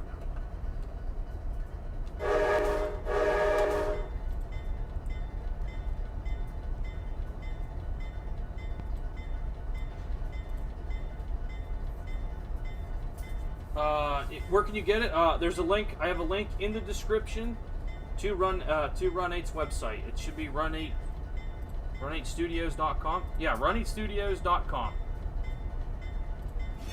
You can get it there if you're looking to get into it. $40 is the base game, and that should get you Bakersfield to here to Barstow, and then Barstow on to Needle. So, and I think we talked earlier, that's like almost 307 miles of railroad.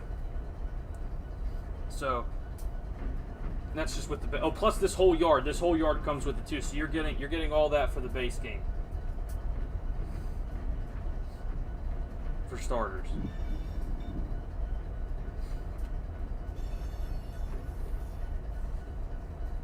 And if you take it's as much time as you want to put it. Take the time to learn it. And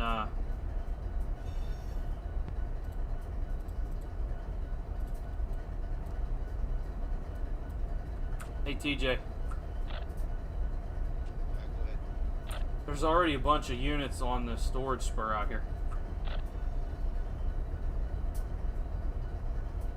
Looks like some Jeeps or something sitting up here.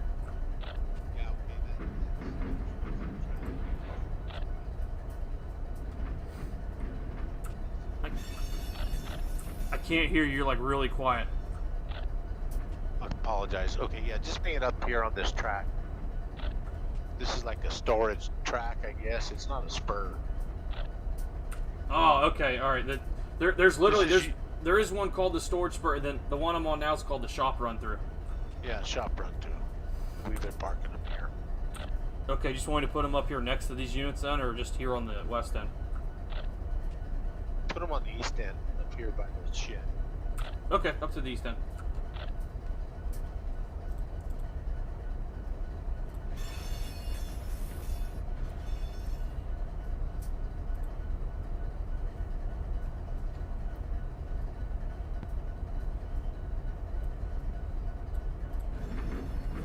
Yeah, and the base game will get you the Needles sub. So yeah, from Barstow to Needles, that's what it'll get you. So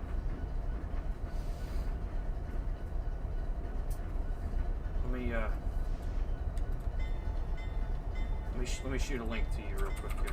Post it in the chat. I've made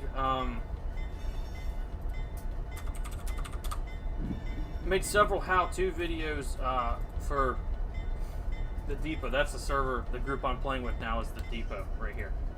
I made several how-to videos for them.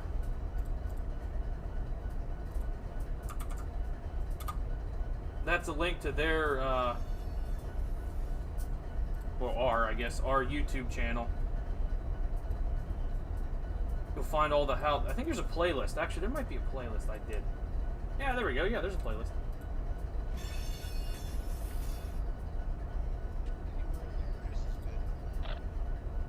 Okay.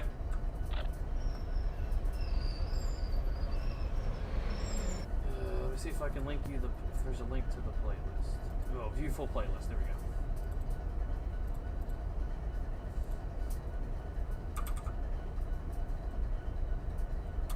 There you go, Prolific. That playlist, that should be a playlist to all of the how-to videos I've done for the Depot. So you can follow those.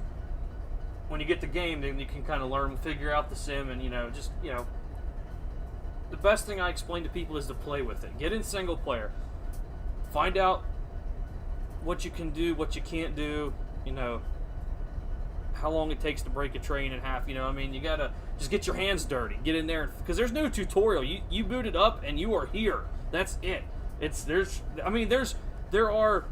It comes with like a whole user folder full of like documentation and route guides and timetables and stuff like that. So there's manuals and stuff, but like if you boot the sim up and just go into it, you're there. You're right here. There's no like, here's how you do it. Here's how you're there. That's it.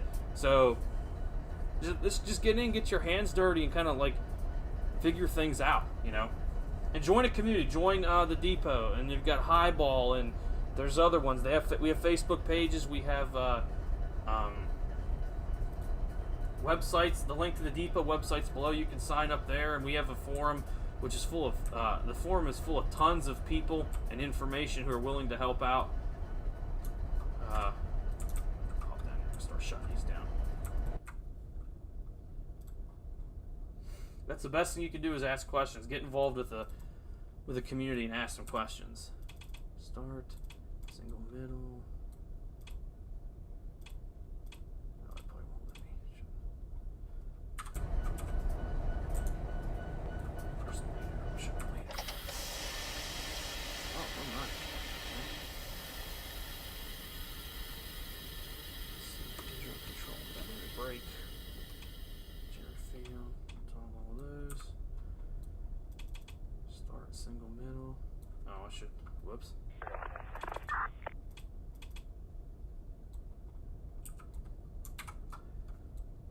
Put the handbrakes on. Oh, crud. There we go. Do a quick handbrake test.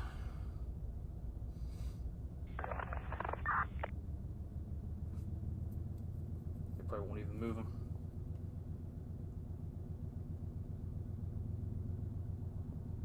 Yeah, ain't even moving it.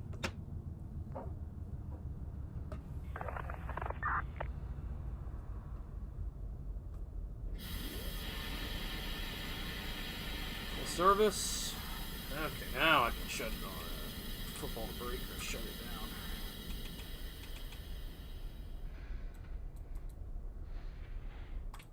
Okay.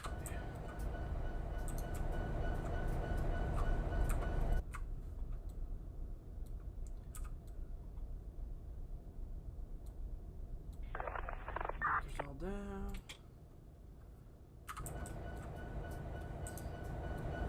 Oh yeah, you'll get hooked. you'll definitely get hooked. Field. Okay, those are good. Okay, those are all good. Start, stop. Okay.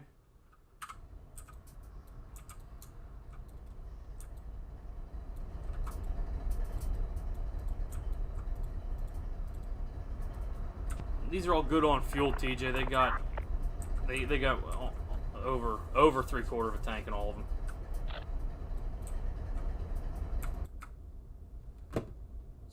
Okay, sounds good. If they don't look like they need service, then I'll put them up on the ready track. Yeah, they're all good to relay. And last one. Okay, jet field down. Okay, start single middle. All right, we'll walk away from it. Okay. And that is going to do it, guys. Coming in under midnight. How long have we been at this now? 6 hours?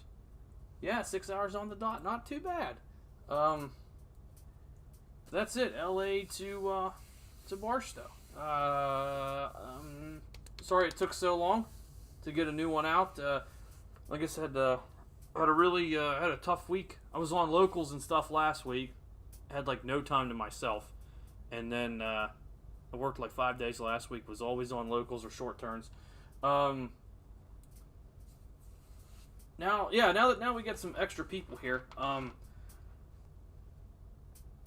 The idea of a Discord server has been brought up to me, and I'm not sure how I'll do it, but I'm thinking of coming up with one.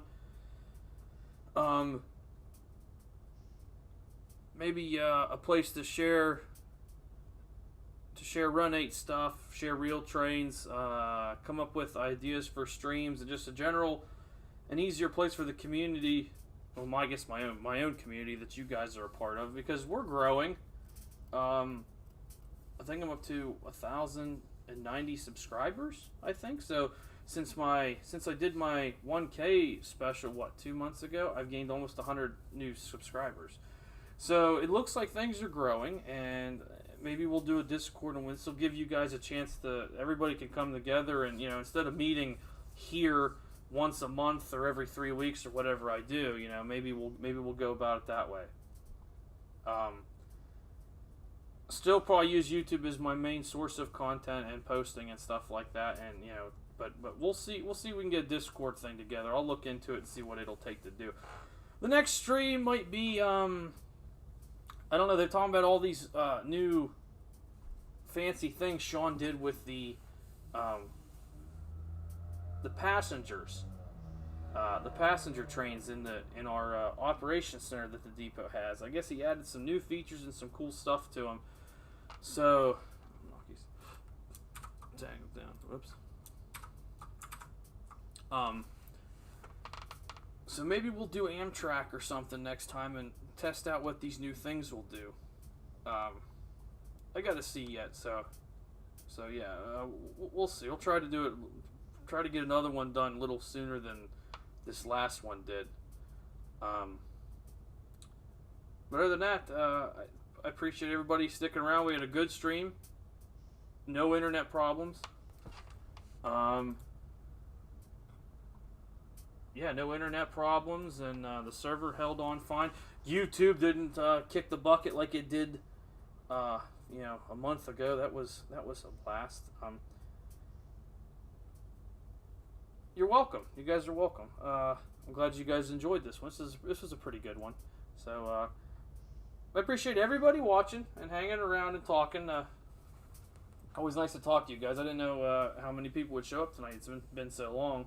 So, but we'll try to do another one soon, maybe in 2 or 3 weeks. See how things go. So, like I said, I appreciate everybody watching, hanging around, and your support and everything. It means a lot. So, as the world continues to change, everybody just stay healthy, be safe. Don't do anything crazy or whatever, and just be careful and be safe. So, thank you all for watching, and take care, guys. See you next time.